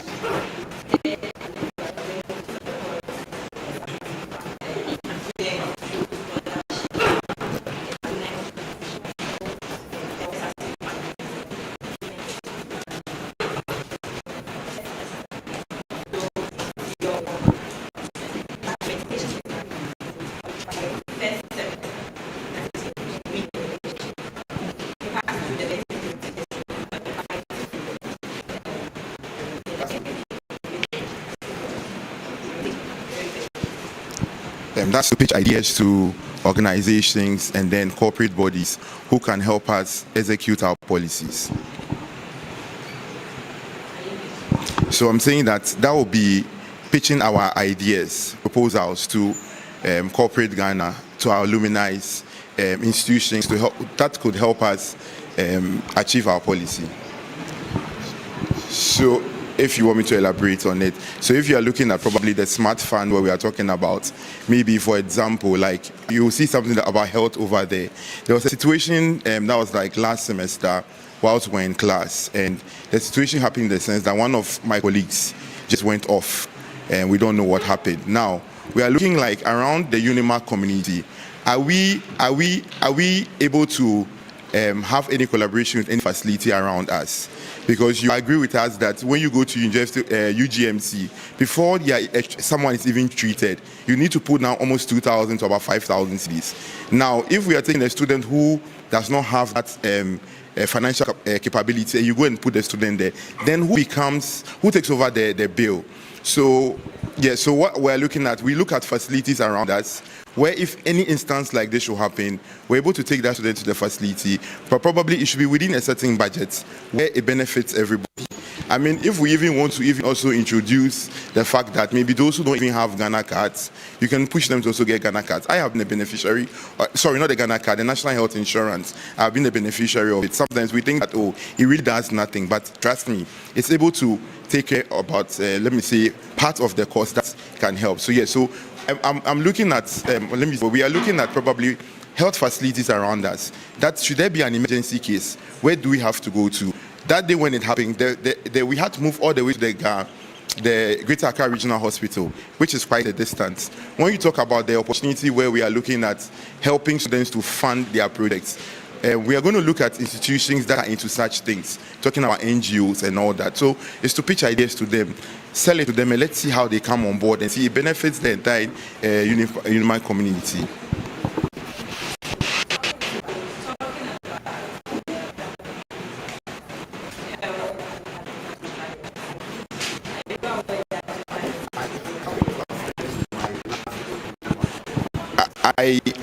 I happen to have spent my last year of diploma on the campus. Even with the sick on weekends, you don't see it active. Even students don't benefit from it. So the question there again is that if there should be any issue where an evening student has a crisis or any challenge, how do we even have access to that? Yeah, I'm coming there. We don't have access. There has been opportunities whereby I come on campus to come to the administrative block. I see the SEC bay is closed. I mean, that's another initiative that we can look at. Even when you go to JHS, let me use that word, or SHS, you have even student nurses on campus who are attending infirmary. Yes, thank you for the word. That are attending at least to attend to students or pupils. Is it something that we can do? Is it feasible? I think it is feasible. So when we are giving them, we sit with management, look at how we are able to come up with these things. And again, under health, it benefits everybody. Because these days, a lot of things are happening. Within a few seconds, somebody can just snap out and lose his life. So what measures are being put in place that it benefits the students? But I don't think it will be ideal that information goes out there that a student of UniMAC died or probably passed on for this thing whilst in class, then the question goes out there that so they don't even have a sick bay. Then it brings bad PR to our institution.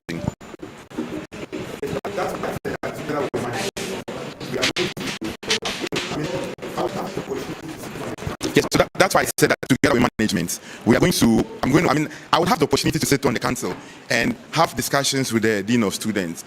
If we need to get Ghana Health Service in agreement with us, or probably give us certain opportunities to even have a nurse like on campus, that's fine. If we are going to pitch our ideas, that's why I keep talking about sponsorship. You have pharmaceutical companies out there. Sometimes they want to do corporate social responsibilities. Can we reach out to them? Can they give us basic needs like bandage? You're looking at probably maybe as little as paracetamol. You're talking about certain basic health things. We can put them there. Get somebody who is able to manage it very well. It should be a referral point that when anything happens and you get there, at least we should be able to manage their crisis before we even move the person to a bigger facility.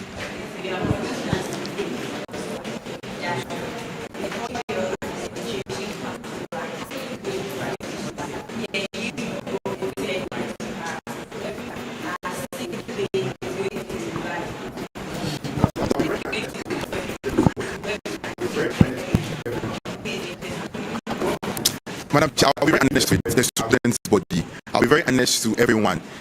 I will not promise, but let me use the word, I will assure that even if we are not even able to get it fully active, there will be changes to the sick bay by the time we leave office.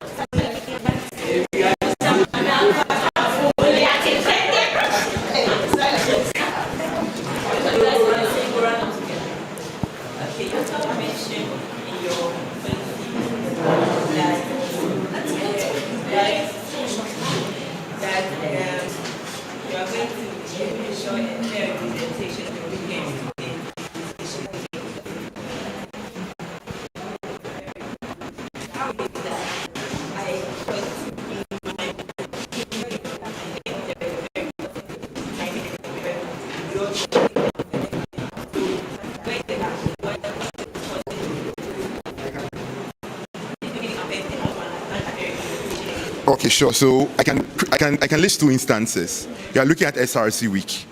We will understand that I am coming from the point where I wrote my matured exams here, and you will understand that when we talk about matured, it means like people who are working and don't have the ability to come in as regular. There's a gap between the matured students in terms of those who come during the weekend and then the regular students, if you agree with me, in the sense that maybe the age gap. That's number one. During my period during level 100 and 200, anytime the SRC week was drawn up, then you have the weekend students going like they don't see themselves being able to participate with this, because you notice that whether we like it or not, the Gen Zs are running the world right now, and now the Gen Alphas. So we can come up with something that can get them involved. If they don't want to be at the SRC Artist Night, are we doing seminars? Because you agree that just recently I met this gentleman who owns a newspaper, very elderly man. He's in level 100. These are people who probably might not have the certificates, but then they have the experience. So are we going to use them during seminars to help build the students up? That's number one. Number two, you talk about academic affairs.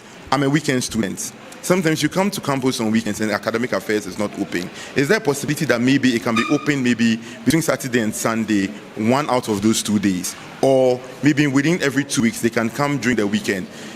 Just when we came back to do the top-up, we're having challenges even receiving our ID cards. Reason being that most of these weekend students are working and will not even have the opportunity to come and pick up their ID cards. Now, I had to go, especially with my class under my faculty, I had to go and then try to make arrangements. So I drove to the school, went to see academic affairs. They referred me to my department. I had to go and make arrangements for somebody to come on a weekend for the students to get their ID cards. Some of them will tell you that I'm so busy to the point that they come during exams, they're not even able to write the exams. So these are some of the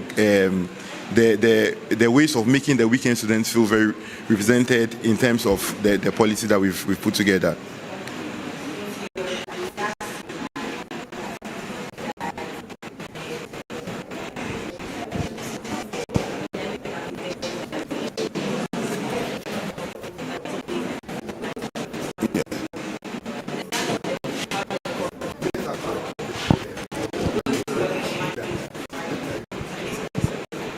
yes, that's how the corporate world works, but I agree that students are major stakeholders in the school. Without students, definitely the school cannot run.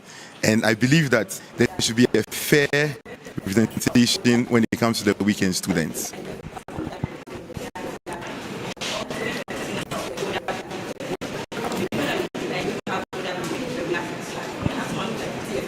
That's what I'm saying, but you see, there's that narrative that the weekend students have majority of, let me use the word, the majority of the older probably folks. You have just created an instance right now. Maybe it's one out of this thing. So, okay, I mean, we'll look at it. Probably maybe he at the regular level is not also getting himself involved with a lot of things because he feels like he cannot move with the trend. So, like I'm saying, when it comes to SRC week, we should be able to put it together in such a way that it benefits everybody across board because we can tap into their knowledge. I mean, they are the ones that have been out there. They are the ones that they know the job market. Like I said, they might not have the certificate, but when it comes to the experience, we cannot downplay that.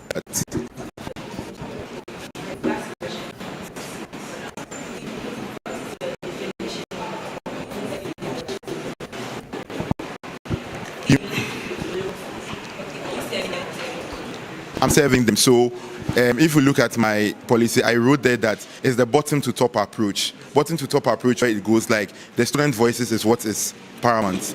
Leadership has to listen. Leadership should be the voice between the student community and management. So my leadership style is basically that what the student wants, we do our best to do what? To give it to them. That doesn't mean that everything they say is something that should be done. But obviously, they are the ones putting us there. They would have what they want to say and how they want things to go. And through that, we can also, on our end as executive council, come together and like, okay, this is what the students are looking at. This is what we are looking at. How can we put the two together and see a benefit? It becomes a win-win situation for all.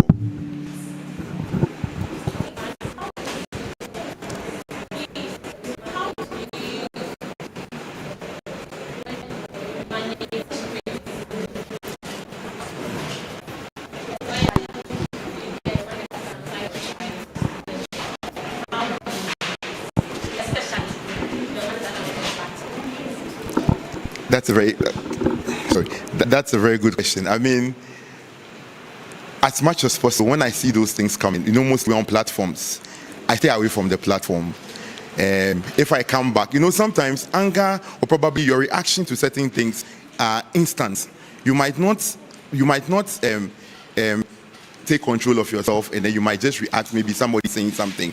I'm saying this because since I filed my nominations, I've seen a lot of things going around, and the student body will bear with me on the pages that I don't react to it. So what I do is that I tell myself, breathing 10, 15 times, I go off the page, I come back. By that time, I'm calm. I read the necessary information that will benefit me. The others, I just put it aside. I mean, as a student leader, you should be able to find ways and means of comporting yourself, because whatever be the case, criticisms will keep coming, and you cannot avoid them.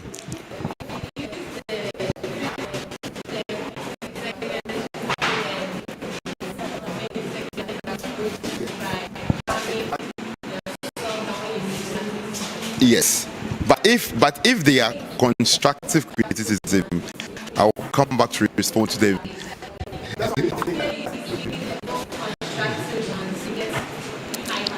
what I'm saying, that's involuntary. Not immediate, but it's involuntary. We are humans. We tend to react to certain things, but that's how I'm addressing my challenge. I mean, everyone has a challenge, but this is how I look to address my challenge. Count 1 to 15, take a deep breath, let's go.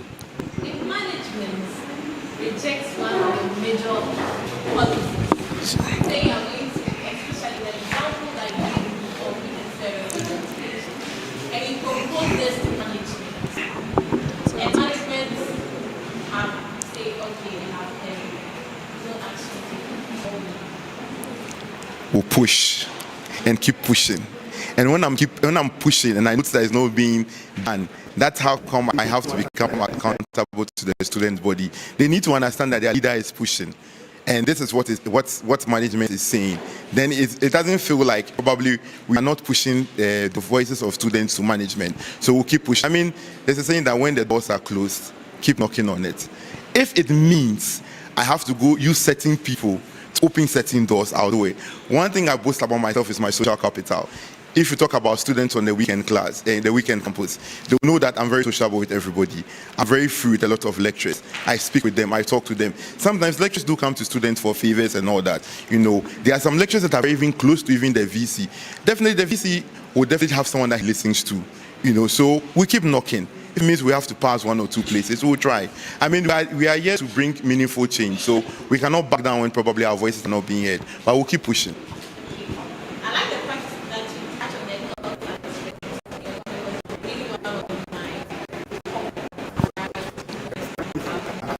Myself.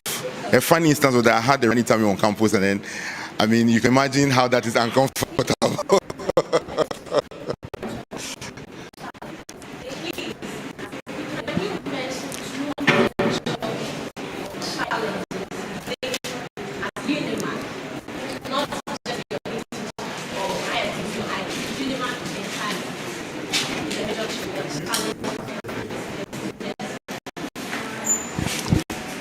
I think I can use one as a measure.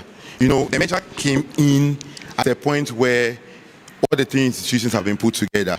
Like I said, I feel like I have been on IFT campus. I have been on the IL campus. I have spoken to a few students.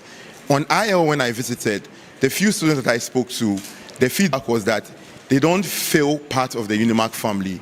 Is it in terms, and I asked them what is in terms. Some of them feel like probably the numbers that they have does not match up with the other numbers. We need to have some sort of advocacy to let them understand that they are all part of the UniMAC family.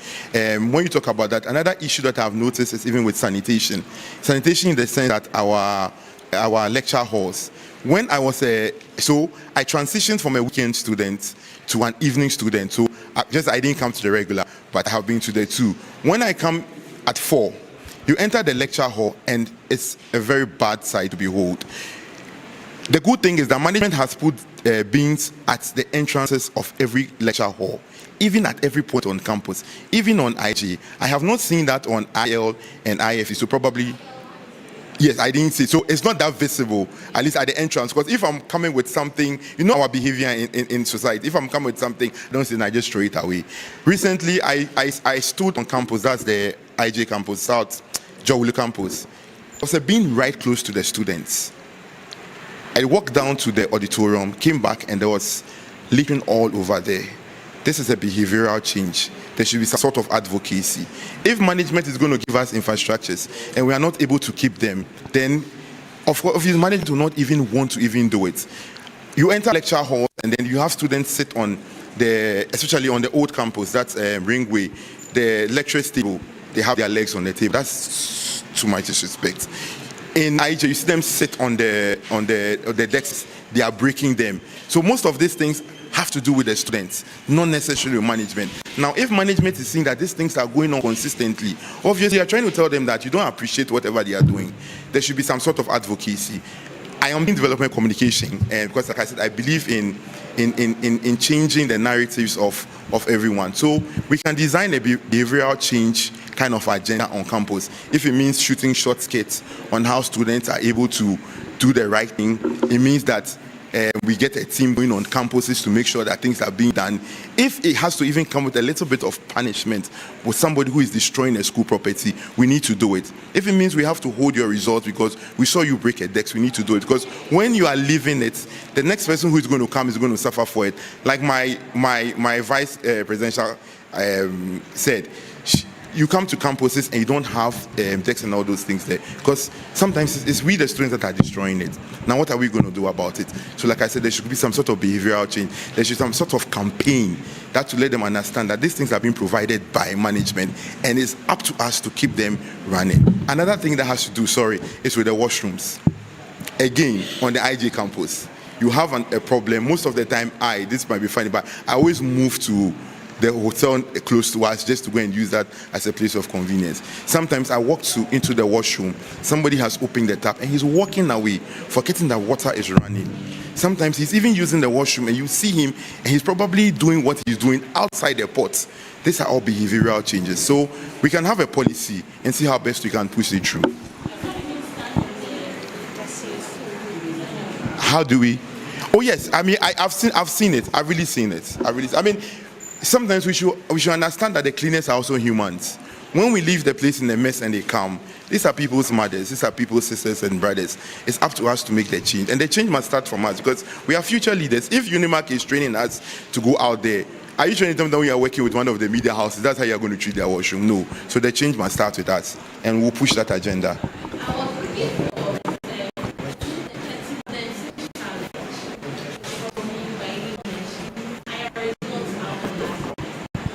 My results are not out for last semester, but then I have my transcript from the diploma.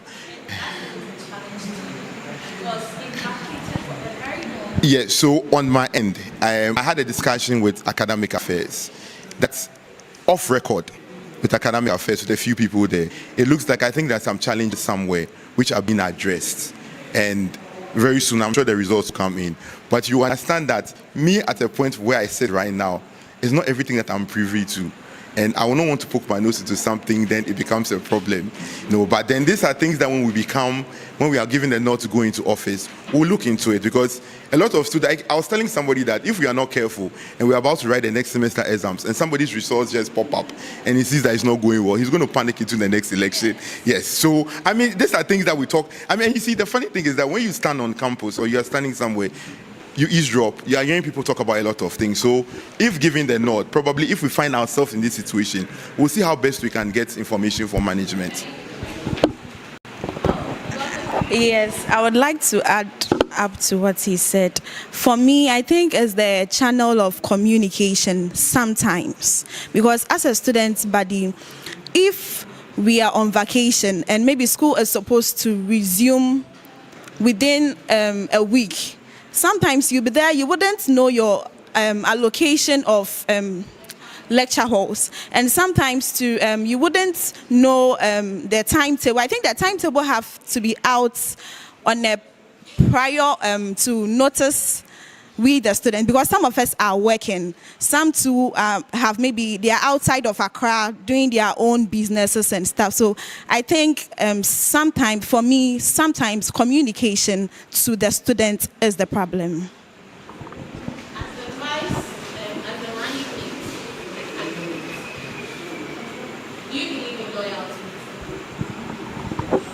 Yes. And is your loyalty to the aspiring candidate or your loyalty to the For me, I will pick the two. Yes.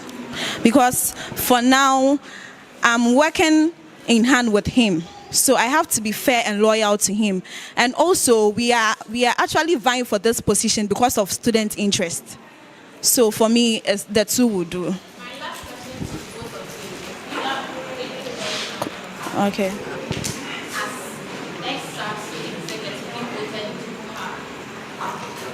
One of your executives, even it might be him, you yourself, or any other executive that are accused of misconduct. What action? If misconduct in terms of academics, Yes. Okay, you answer. Yes, you said misconduct in terms of anything misconduct. If it's me, I resign. If not, yes, that's what I'm saying. If I'm the one that commits it, I resign. I'll put myself up for investigation. I will ask that executive to step aside. A committee we put in place according to the constitution, and then we investigate. If it comes out that you are not at fault, you'll get back into the executive council. If we notice that you are at fault, we are going to take it up with the dean of students management. If it has to do with anything criminal, we know where we'll take it from there. But definitely, it has to be accountability, accountability, accountability.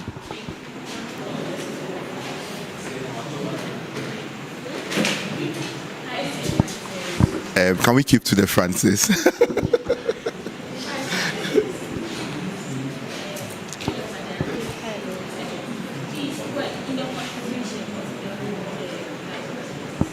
Okay.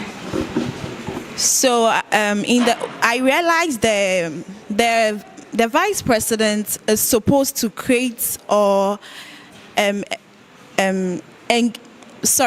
in the Constitution, I noticed the Vice President is supposed to create peaceful coexistence between halls.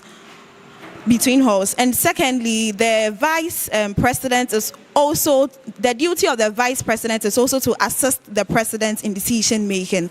And thirdly, should something happen for the President not to be available, the Vice President is supposed to continue the leadership.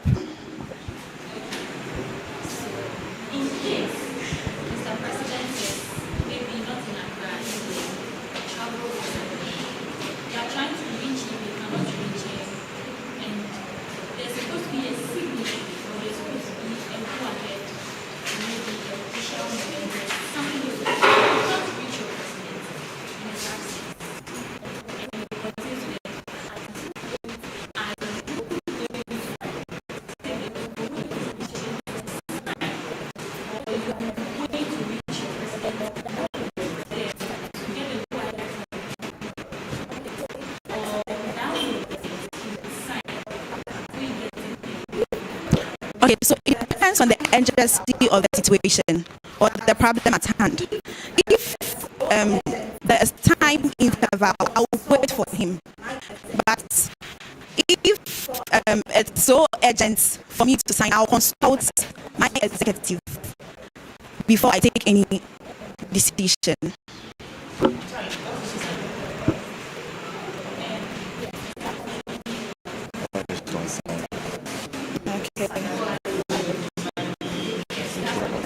Okay. No, I didn't say I'll sign. I said I'll consult the executive and management.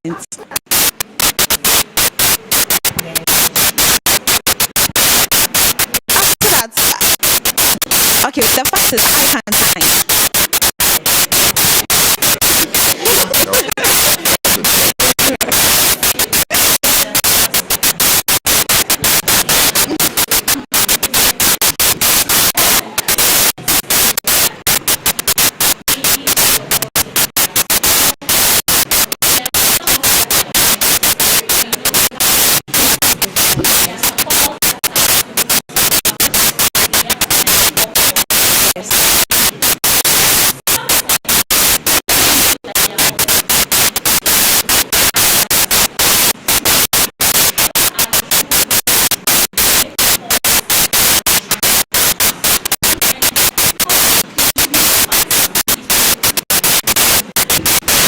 For the question, and that has been one policy I want to initiate.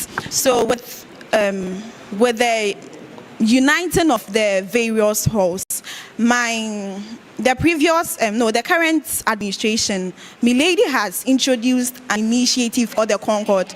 Her Excellency Milady has introduced a policy named the Concord, and that is to the goal is to unite and to create inter-social activities to bring the various halls together.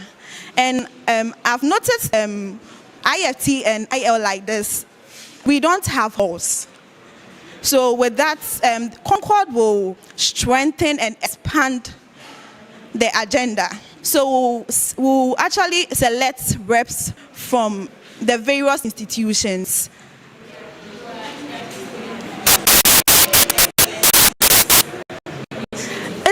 It's a good agenda. So I want to push it, because if I'm to initiate something duplicate,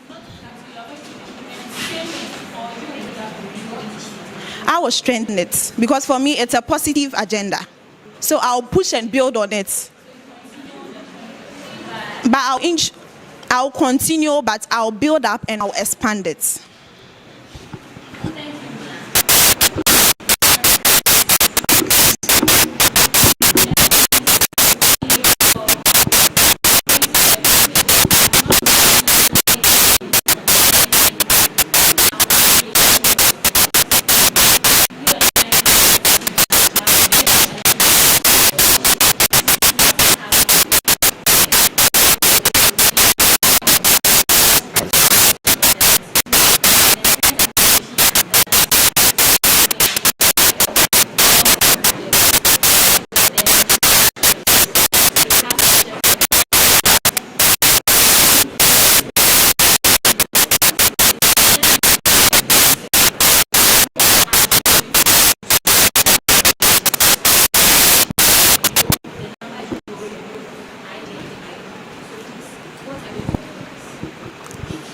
So what I can say is that when I get there, or when I'm given the nod, I have to go to the right office in charge of this, see what policy or document has been put together in regards to this. If my memory serves me very right, I think His Excellencies Moses, I think was it cut a sword or probably tried His Excellencies Moses.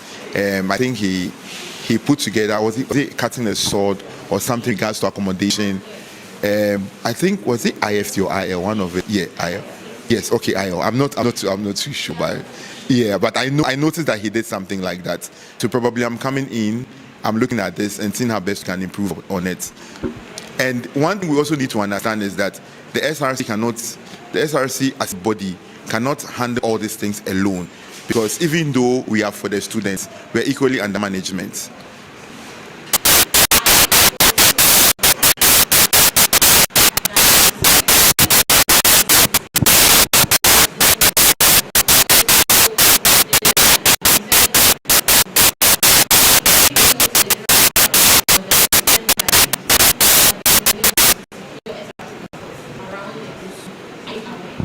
I heard something like that, but I have not been to those hostels. Yes, but I mean, yeah, I follow a lot of things.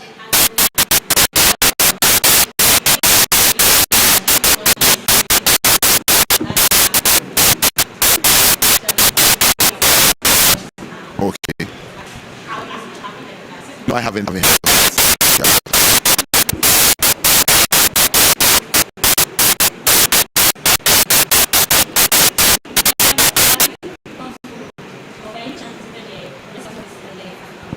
I had a look at it. I think it needs some kind of works on it. I would probably make that my personal initiative to make it look, yes, to make it look more attractive. Yes, ma'am. No, that is, I mean, I am putting it on record that I am putting it on record that, I mean, the office should be befitting of the president of UniMAC. So I'm putting on record that when I get there, I looked how the office looks like. I think I've even asking, I've not been there personally, but I was asking a few people that, I mean, I like AC. So I was like, hey, is there an AC in the SRC office? If there's no AC, I'm going to get an AC in the SRC office. So yes, I'm going to give it an uplift to be fit president. I'm going to give it an uplift that should be fit office of a president together with management. Because whatever we do, management plays a key role in this. Since you said you haven't been there, maybe if you enter there, you will not be able to police the office.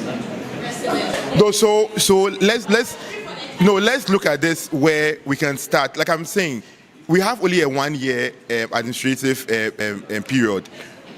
Yes, it's like a year. It's a year. I mean, I keep saying something like Moses didn't, His Excellency Moses didn't have this long years, or let me say months, not years. I'm saying this, when we get there, it's not everything you can do within a year, but are you going to start an initiative whereby you lift the bar? Nobody can lower the bar. So I'm saying, if I cannot even do the entire, we start from a process. Whoever comes should be able to continue on it. I keep saying, one thing we need to also know is that we can push alumni. We have big boys, we have big women, we have them everywhere. We can push alumni. I talk about my social capital. I have the opportunity to know a lot of people that I will not want to mention their names here, but you can speak to them. These people know people who know people who know people who can help with these initiatives. That's the only way we can lift our SRC. I mean, I was again telling my vice presidential candidate that we should look beyond always depleting the coffers of the SRC. We must look beyond where we are looking for sponsorships. We must work sponsorship. We must fight for sponsorship. We must open doors together with the organizing secretary, the general secretary, external affairs. Everybody should be involved so that when we are leaving office, we're not always leaving the coffers empty. There must be something over there. There are a lot of corporate institutions, for example, who want to do corporate social responsibility, and even in giving up probably sinks, want to giving up probably this the washroom accessories and the rest. We should be going to them. It's not going to be an easy task, but we put ourselves up for leadership role, and we must be able to implement it as much as possible. So like I'm saying, I might not be able to do everything, but there should be some kind of initiatives that have been laid. His Excellency Moses had laid some initiatives. He has risen the bar in the sense that we had Stoneboy come to the campus. Now that's a lot of pressure on whoever is going to take over.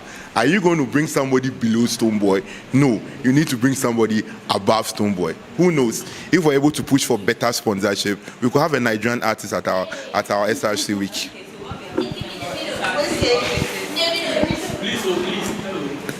I am on record, so I'm not going to commit.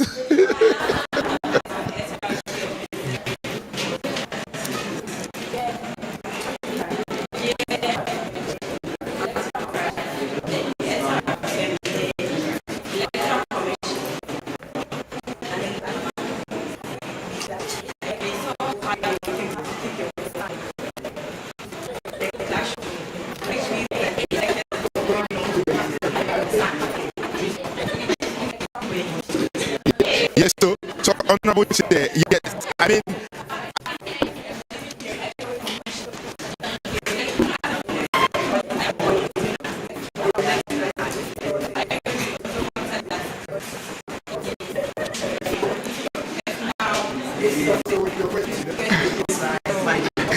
So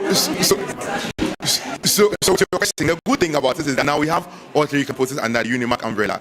We can have a campus store. Probably there's maybe some other offices that are around that probably are not being used. We can probably use that for the EC. If it's probably an office that is spacious enough, can we partition it for other offices? You know, maybe also the judicial, the Chief Justice will go like, I need an office. You know, maybe probably the Chief Justice will go like, I need an office. I mean, the Attorney General will go like, I'm coming there. We need that. I'm coming there. So we need. Yeah. So exactly. So I'm saying that we need to have a campus store. There should be spaces available. When we identify, we can speak to management about it. Let management understand that, okay, this is where UniMAC has come to. We are looking at other institutions. They are raising the bar. How are we raising the bar? Things need to be done. And like I said, I'm not going to promise, but we will lay foundations that whoever comes should be able to continue from it. If I'm not able to get the EC an office, and I can give the Chief Justice an office, or probably the Speaker of Parliament, or probably anybody, whoever comes should be able to continue the agenda. Thank you.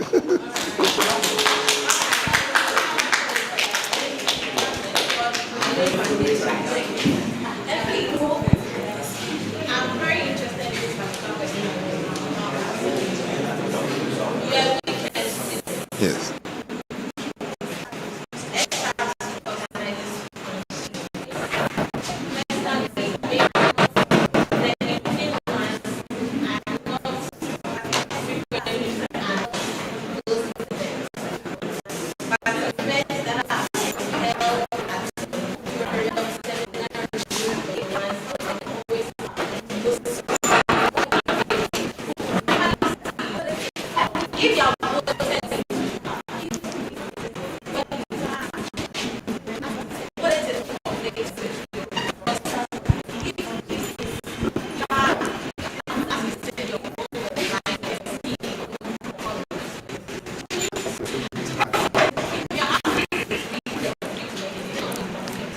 I like the way they use hardly. I've been to a few of them.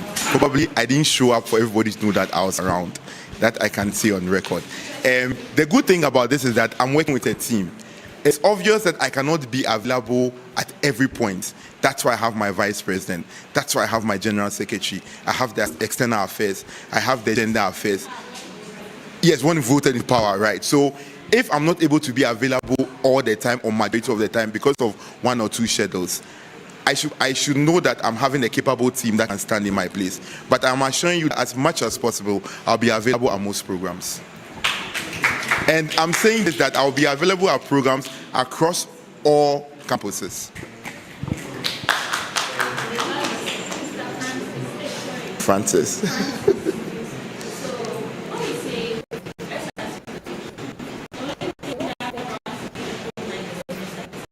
Yeah.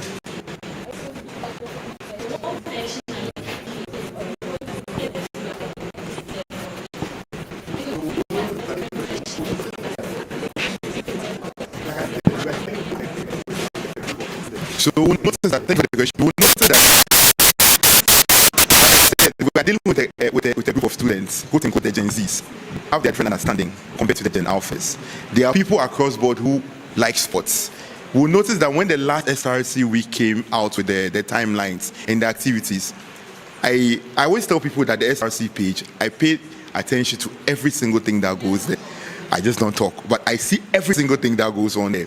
There was some kind of agenda against the current administration that why is the sporting activity not 2 days?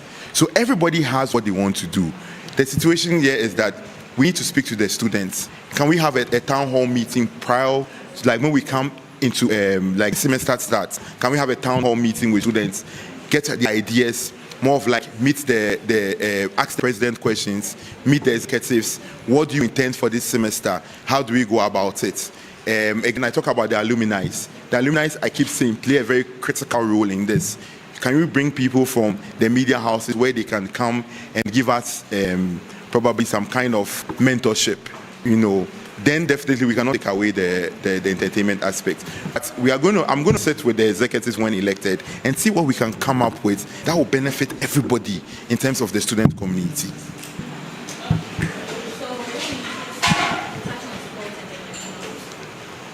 That's very dear to my heart, so I'm glad you're touching on it.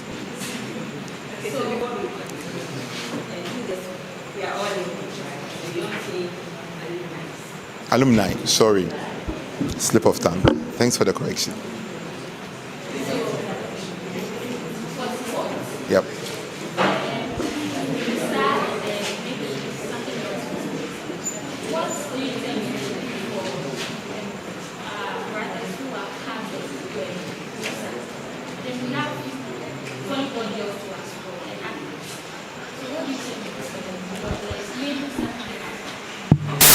Yes, so when I looked at the Gunsa, I noticed that if you talk about it, all we hear is football. The last one that we participated in, all we heard was football, and that's all we keep hearing.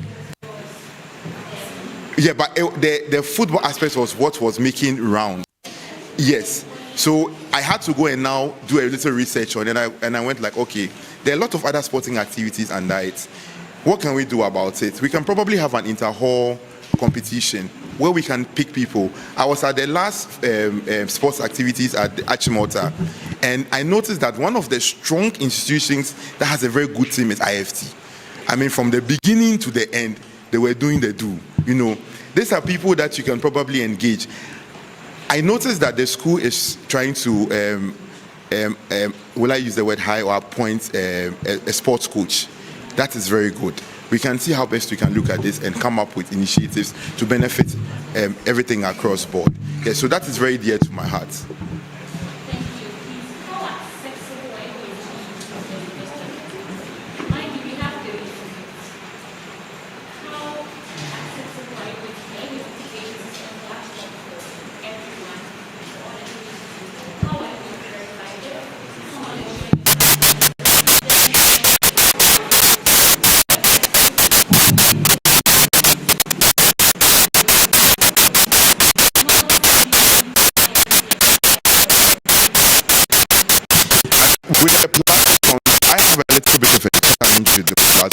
Because we'll notice that it's not everyone that can have data at a specific point. Even with my little experience with my group, sometimes you can have group discussions. Somebody can be off the internet for a very long time.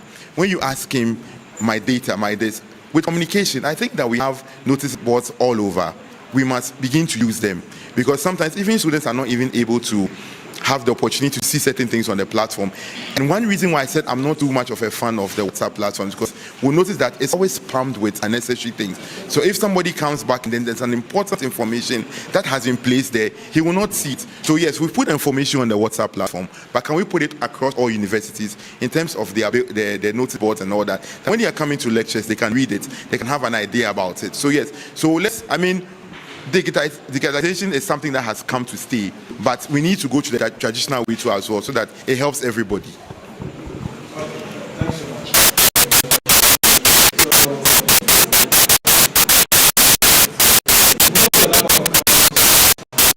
We have 7.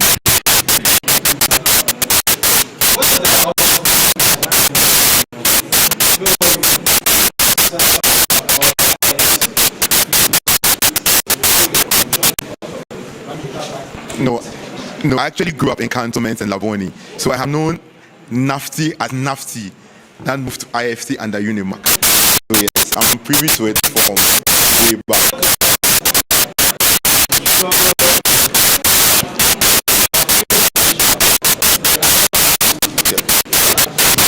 That look.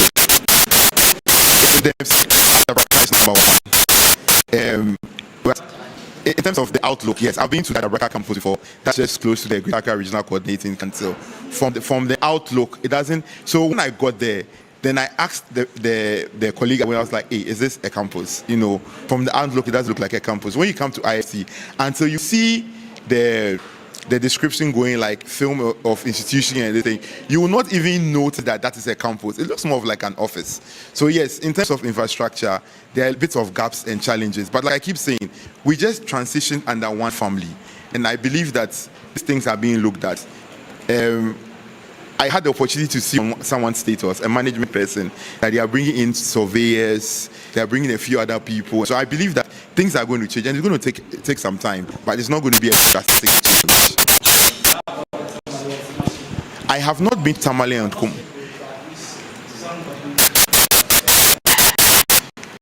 So I've not had any information about it, but when I get into office, I have the intention of visiting Tamale and visiting the Kumasi campuses to have a first-hand understanding of what is going on over there. But I know that most of it, they do the short courses and then the distant learning. So yes, I need to have an understanding. I'm far away now.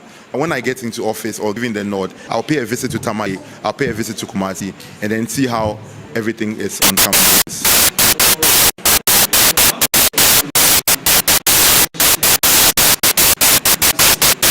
Yes, inclusivity.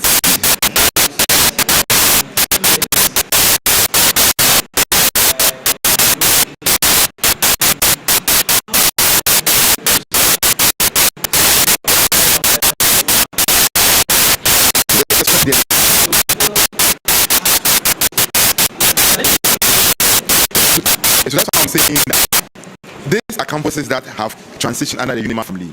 From where I sit, and to be honest with you, I'm not privy of whatever goes on over there. What I know is that they do distant learning and then they do short courses. Now, when I get in there, when given the nod, I'll be able to have a first-hand understanding of what they are doing.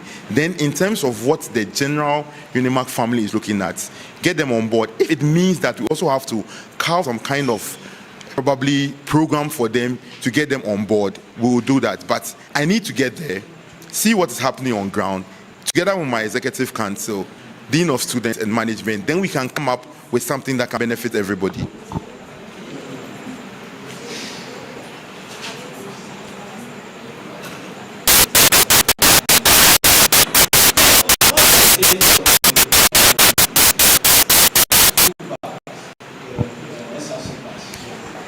Thank you for this question again. So, like I said, I am able to eavesdrop on a lot of things. Just last week, I told that the bus is down.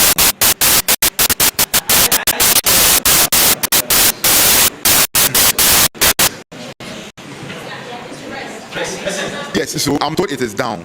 When giving the nod, again, we come in, we see what the visibilities are in terms of how we can put it up. I'm saying this because if we have an effective transportation run, especially on the Jolu campus, you know we have the challenge of the crossing of the 335. We can come up with a policy on an initiative where even the bus can move within certain periods and probably get students to drop at Accra more. Then we reduce the fact that they are not able to be running across the 335, putting them at risk. I'm told from what I heard, I heard and then I did a little bit of inquiry. I heard it has to do with something that has to do with the engine or something. I'm not too sure about it. But again, when given a nod, I get in there. Let's look at it holistically, see what the issues are, and see how best we can address it. If it meets, the thing is that we've gotten to a point whereby we need to rebrand our SRC. We must have partnerships with organizations. If we're able to even come up with a very good policy, convincing document, who knows, we can go into partnership with even Toyota Ghana. They could give us a pass, find a way, seeing how we are going to finance it. But then again, I say it has to do something that has to have a broad discussion. and then we see how best we can implement it. But the school bus, definitely we'll have a look at it.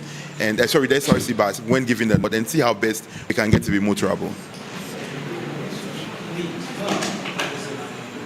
Looking at your policy, yes. 13 pages. Yep. The whole of it. Yep. Looking at the 10 pages. So, like,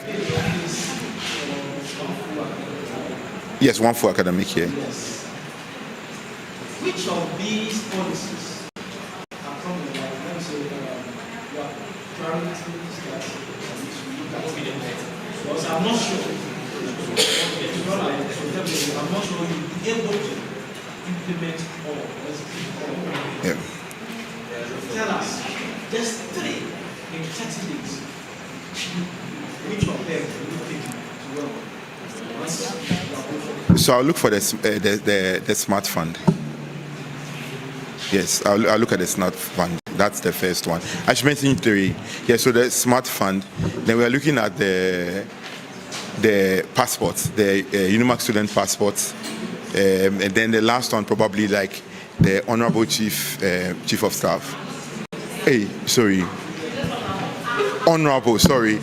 Yeah, panel member spoke about the fact in terms of the radio GIJ, and then whatever is happening at SOJAMS, we'll have a discussion with the Dean of Students and see how best we can work that out. So those will be the 3 things that I'll be looking at. My Dean of SOJAMS, but in terms of priority, we're looking at the smart fund.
We are working as a team. That's why I have to sit down with her and let her understand that this is what I have as a policy. This is what she has as a policy. How best can we match the two and see how best it becomes something that can be pleasing to the UniMAC community. The current gender affairs officer, I once saw her on campus, and I saw her moving around lecture halls in terms of how students are dropping all these things, in terms of cleanliness and all that. You will notice that sometimes on weekends, when you get to the Jolu campus, early in the morning, the place is in a mess. The cleaners are not around. So yes, I'm going to sit with her. I know she has the policies. I'm coming with also my policies. How best can the two of us sit together, put things together? At the end of the day, whatever we are working together, we are doing as a team to the benefit of the students' community.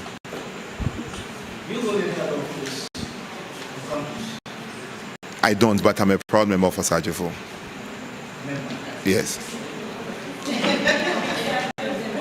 I can't hide that. The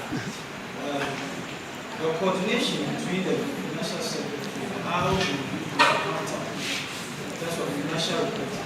Well, that has become a big problem. Yes, so the financial schedule would have to be reporting. I'll have to keep them on their toes. There are times that probably you face 1 or 2 challenges, but that's why we have the Dean of Students. We can always call upon his office. He can be our counsel. He can sit and discuss. But I can assure the student body that we would make sure that financial statements and whatever has to do with financials in terms of expenditure will be made available as soon as possible.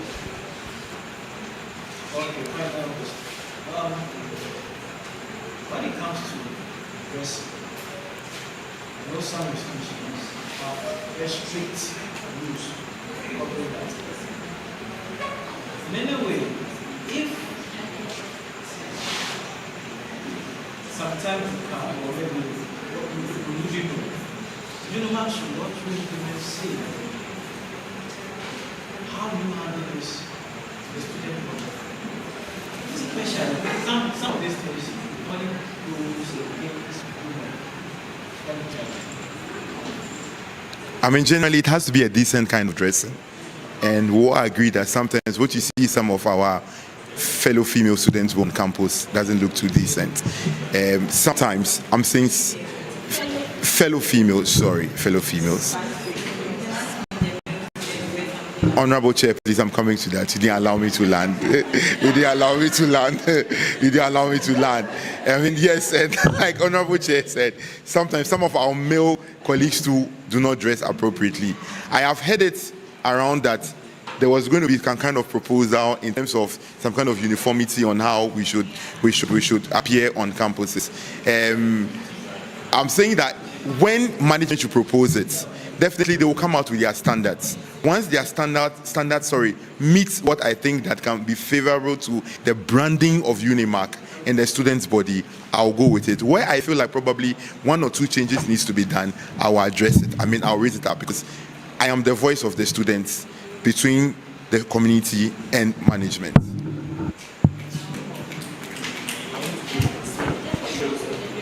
Yes.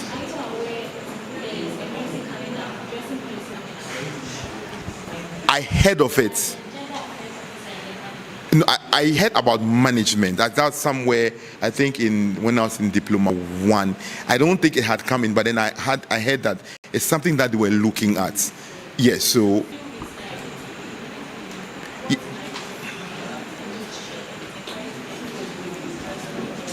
that's why I'm saying that I am privileged to be studying development communication. It all talks about behavioral change. There must be advocacy.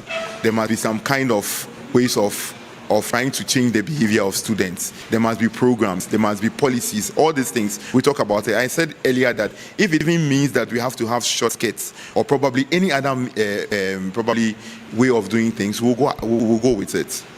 So yes, I mean, I will definitely work hand in hand, but I will make sure that whatever is coming out also would benefit the student community because I am a voice for them and not management.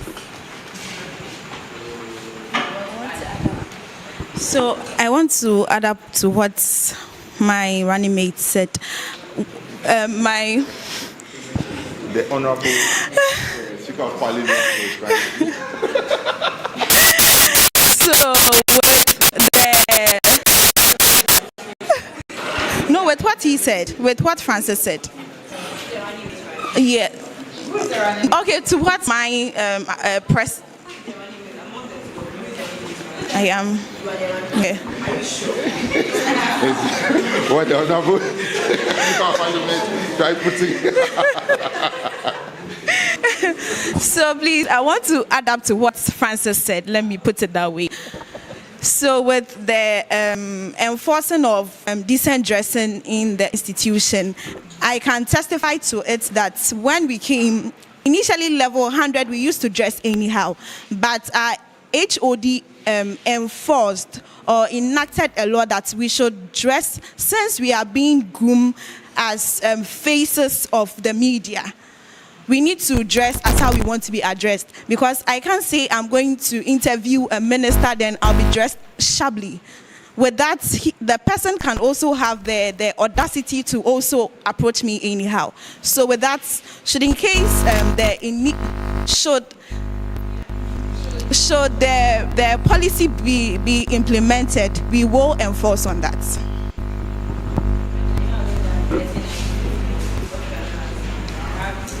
Okay.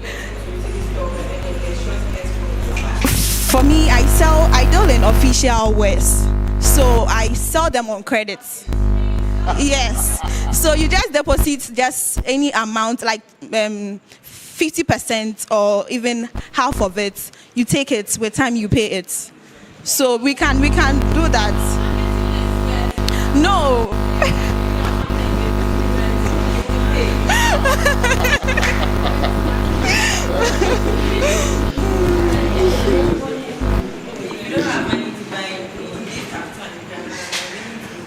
No, so in regards to that, I mean, when you come to decent dressing, you don't necessarily need to break your back to dress decently.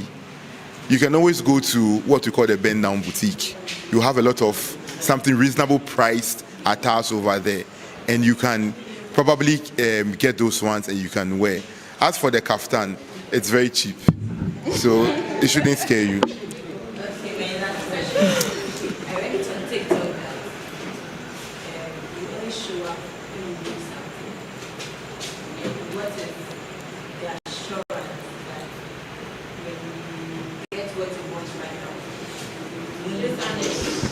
That's a good question. No, so it depends on the context, and I'm saying this because most of the times I've been at programs, but probably I've not shown myself. Thank you. Thank you. So even when we went for the sports thing at Achimota, I sat in the car and I was watching everything. So sometimes I don't really probably want to be at the forefront, but sometimes I'm there. I mean, I've been at programs. Maybe a few people haven't seen you, but thank you. So she's attested to the fact that, so, I mean, even, yes, I mean, Honorable Chair, even the online programs, like I say, I participate in everything. I might not be loud out there, but then trust me, I show up when I need to show up.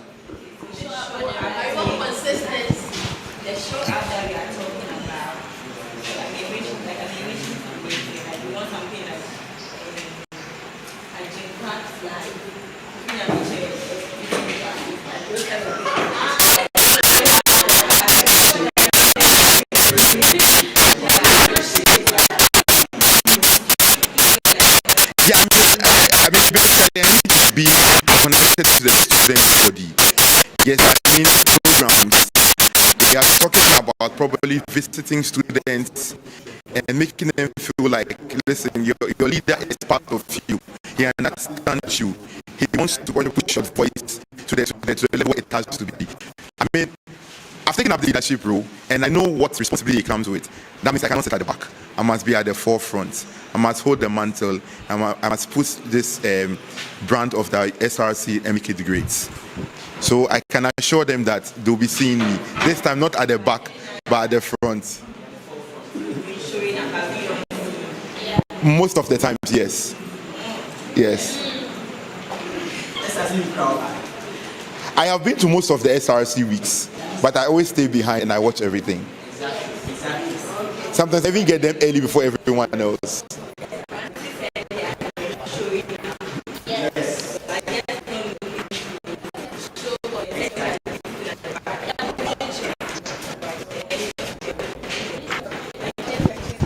Thank you so much.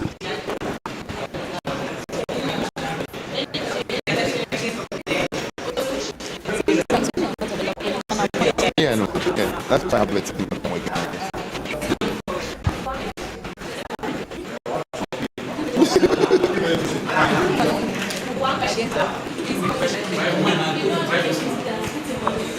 else has a question?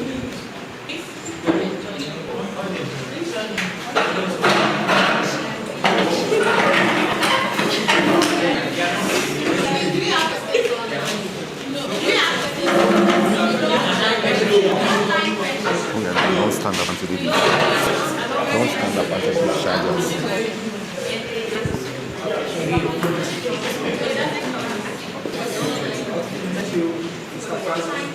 So I'll use our current SRC president, which is Moses. His Excellency. His Excellency. So he has been advocating for students, in the interest of students, until he became the SRC president. So with that, students have seen what he has done in the past before we voted for him. So I want to know that, what did you do, or what have you done in the interest of students for us to trust you and vote for you? So can I answer this now? So like I said, sometimes you can sit back and tell yourself that leadership can be impactful, but not loud. I am not here to say that I have done this and I have done that and I have done this for the students' body. People personally come to me one-on-one, needing help. That doesn't mean I need to push it out there that I have done this for somebody, I've done this for this person, you know. I mean, if you want to come to the weekend class especially, or weekend school, you can ask most of my colleagues. I do a lot of things for them. I don't necessarily have to make it loud. I believe that it has to be impactful. When I get there, probably looking at the question that he asked, we can see how best probably we can push this. But I need him to understand that I don't believe that always that leadership has to be loud, but it can be silent and be very, very impactful. And like I said, coming to the weekend school, they can attest to the fact that most people are in my DMs asking me for 1 or 2 favors. I mean, I'm not supposed to brag, but when it comes to even certain things like even the how do you call it?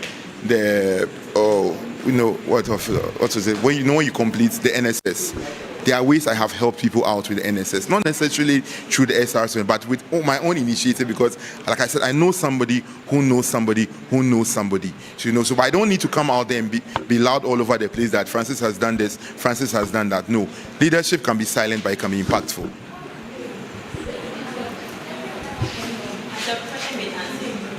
Just one. You want to ask? No, you have the one. Please, meeting after the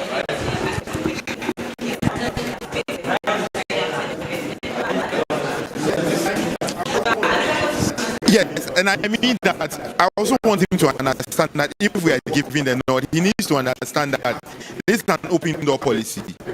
He should be able to walk to us as an administration and ask anything. Like I said, we have to be very transparent.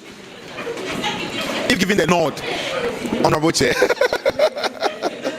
No, I said if giving the nod. If giving the nod, please. You have one line. Okay, so when she finishes. Question answer. Okay. Mr. Aspire, your policies are very good. Me, I'm not like that. I like it.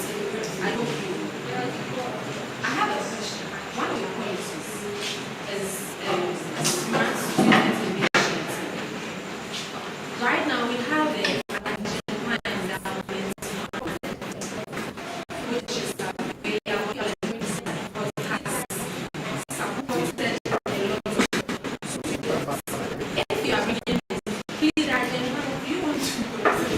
No, so that's why I made it clear that the Jinkwan Fund has to do with facility fees. If I should put it that way, in terms of supporting students, in terms of paying their fees. With a smart fund, we are going beyond facility fees. We are looking at probably things that has to do with probably project work. We are looking at things that have to do with maybe for example, maybe a student wants to go do this entrepreneurship fair.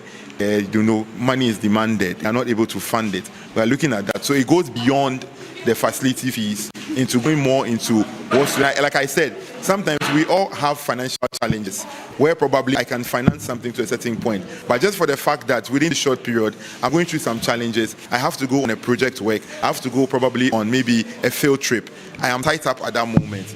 Maybe I have something. Can something be done to help me out? We shouldn't deny students over this thing that I have spent almost 4 years in the institution. I get to this point, I have a little bit of challenge, I can't graduate. So it goes beyond.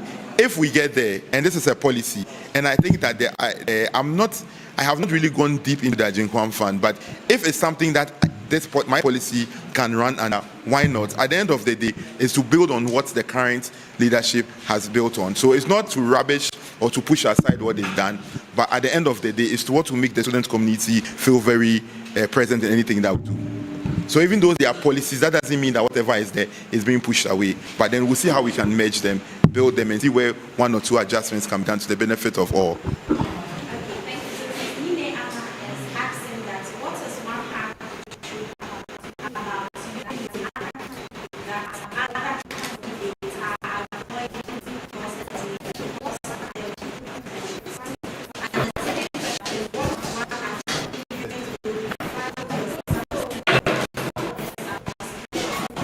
Can I have the first question again? It's not too clear. Yes.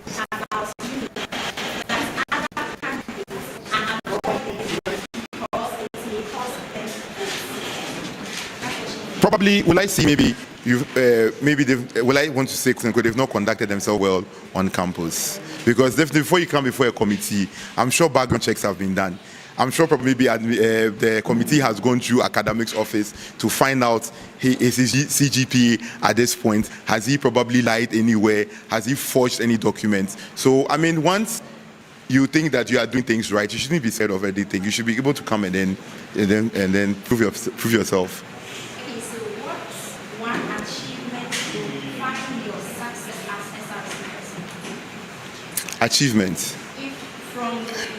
If given the nod, I'm trying to understand the question very well. Something that's like a legacy. Yes. No, I'm not really understanding the question. Is it talking about a legacy project?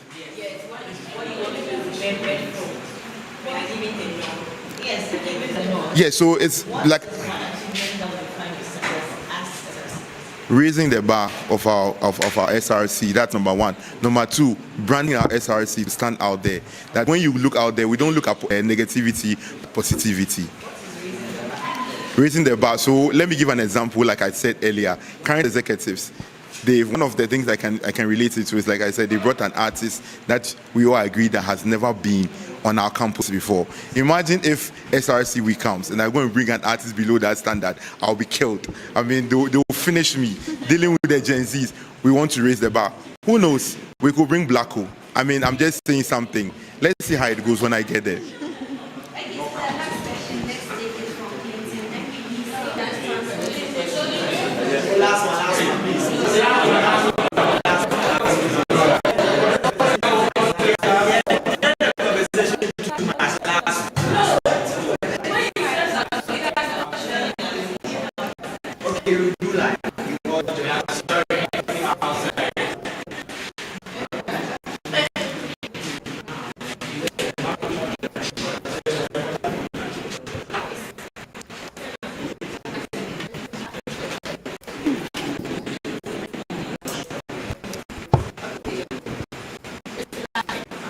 Yes, please.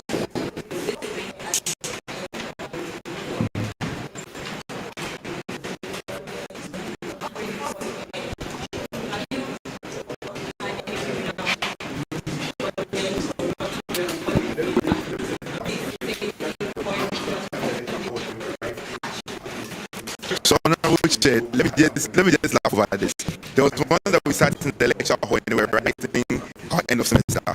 Then, I had somebody trying to get my attention to help, and I just said my reputation is at stake. I don't want to see my picture on any notice board.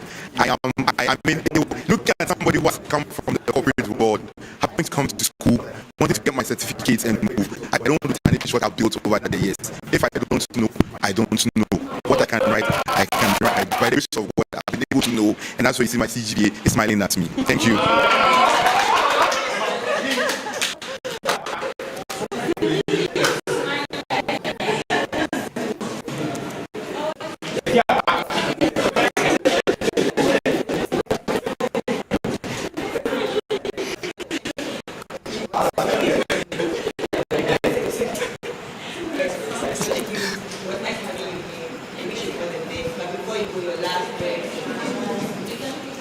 Okay, so dear students of UniMAC, we are looking to coming to build a brand that would be on the fundamental foundation that have been done by the current executives. We pray that you give us your votes when we come into office. Whatever you see in our policy, it might not be doable. Sorry, it might not be. We might not be able to do everything, but like I told the panel, initiatives will be started. There will be some positivity, and we'll see that the brand on UniMAC will be out there. So it's accountability, it is transparency, it is building the brand, building the brand, building the brand. Thank you.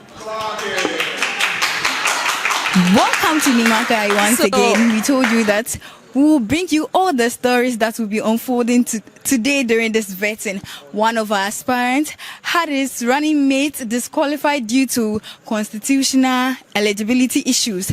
And so we have him here who will help us to discuss about it. And then also, not only that, his vetting has been postponed for him to look for another running mate within 8 hours. So we have him here to speak to him about it. So we have him here and we want to continue with it and know more from it. So what is your reaction about what unfolded? You had your running mates disqualified due to constitutional eligibility issues, and also your vetting has been postponed to 48 hours. What do you have to say about this?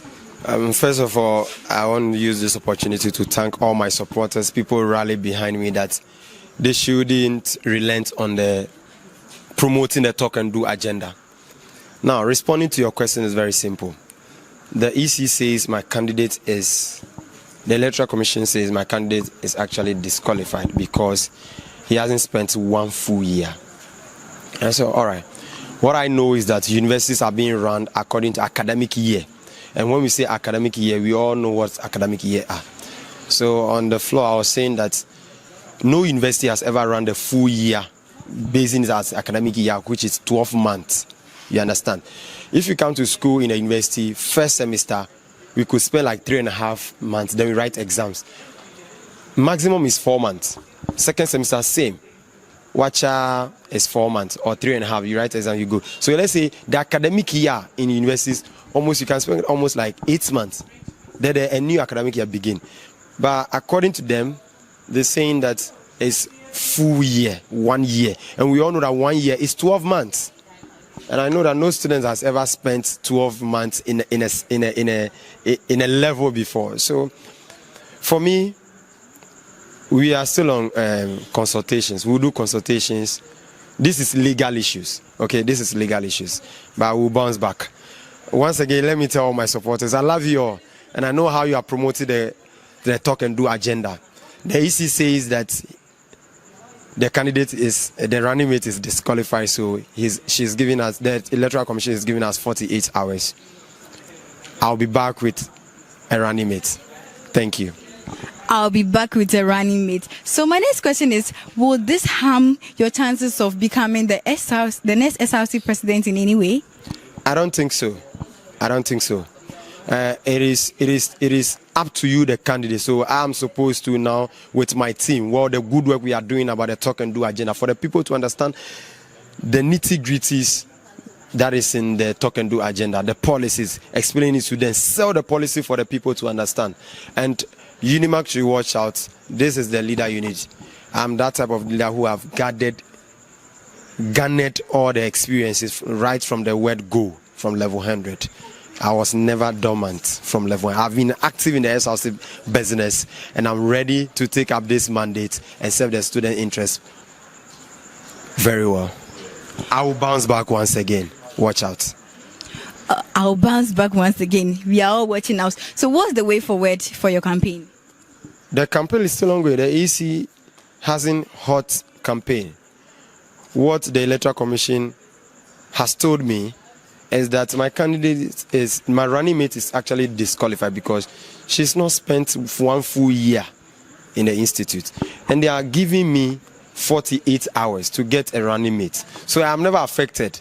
When you talk of CGPA, you talk of anything, all the criteria, we've met it. So now the only thing we have to do here is that she says the candidate must spend 1 year. So I must get somebody who has actually at least spent 1 year in the institution. And 48 hours, I will surely do that. And I don't think that will affect my agenda. The talk and do agenda is coming. It's an agenda for all UniMAC students. And that will be able to redeem UniMAC students from the throes of despair. Thank you. Thank you very much, Mr. Pascal. This was coming from the aspirant, Mr. Pascal, whose candidate was disqualified today. The vetting is still ongoing. We have one presidential candidate who is about to be vetted for today. And so we are still on it. This is UniMAC I, and I am Nana Bneje Wahakodie for you here. Keep watching UniMAC I.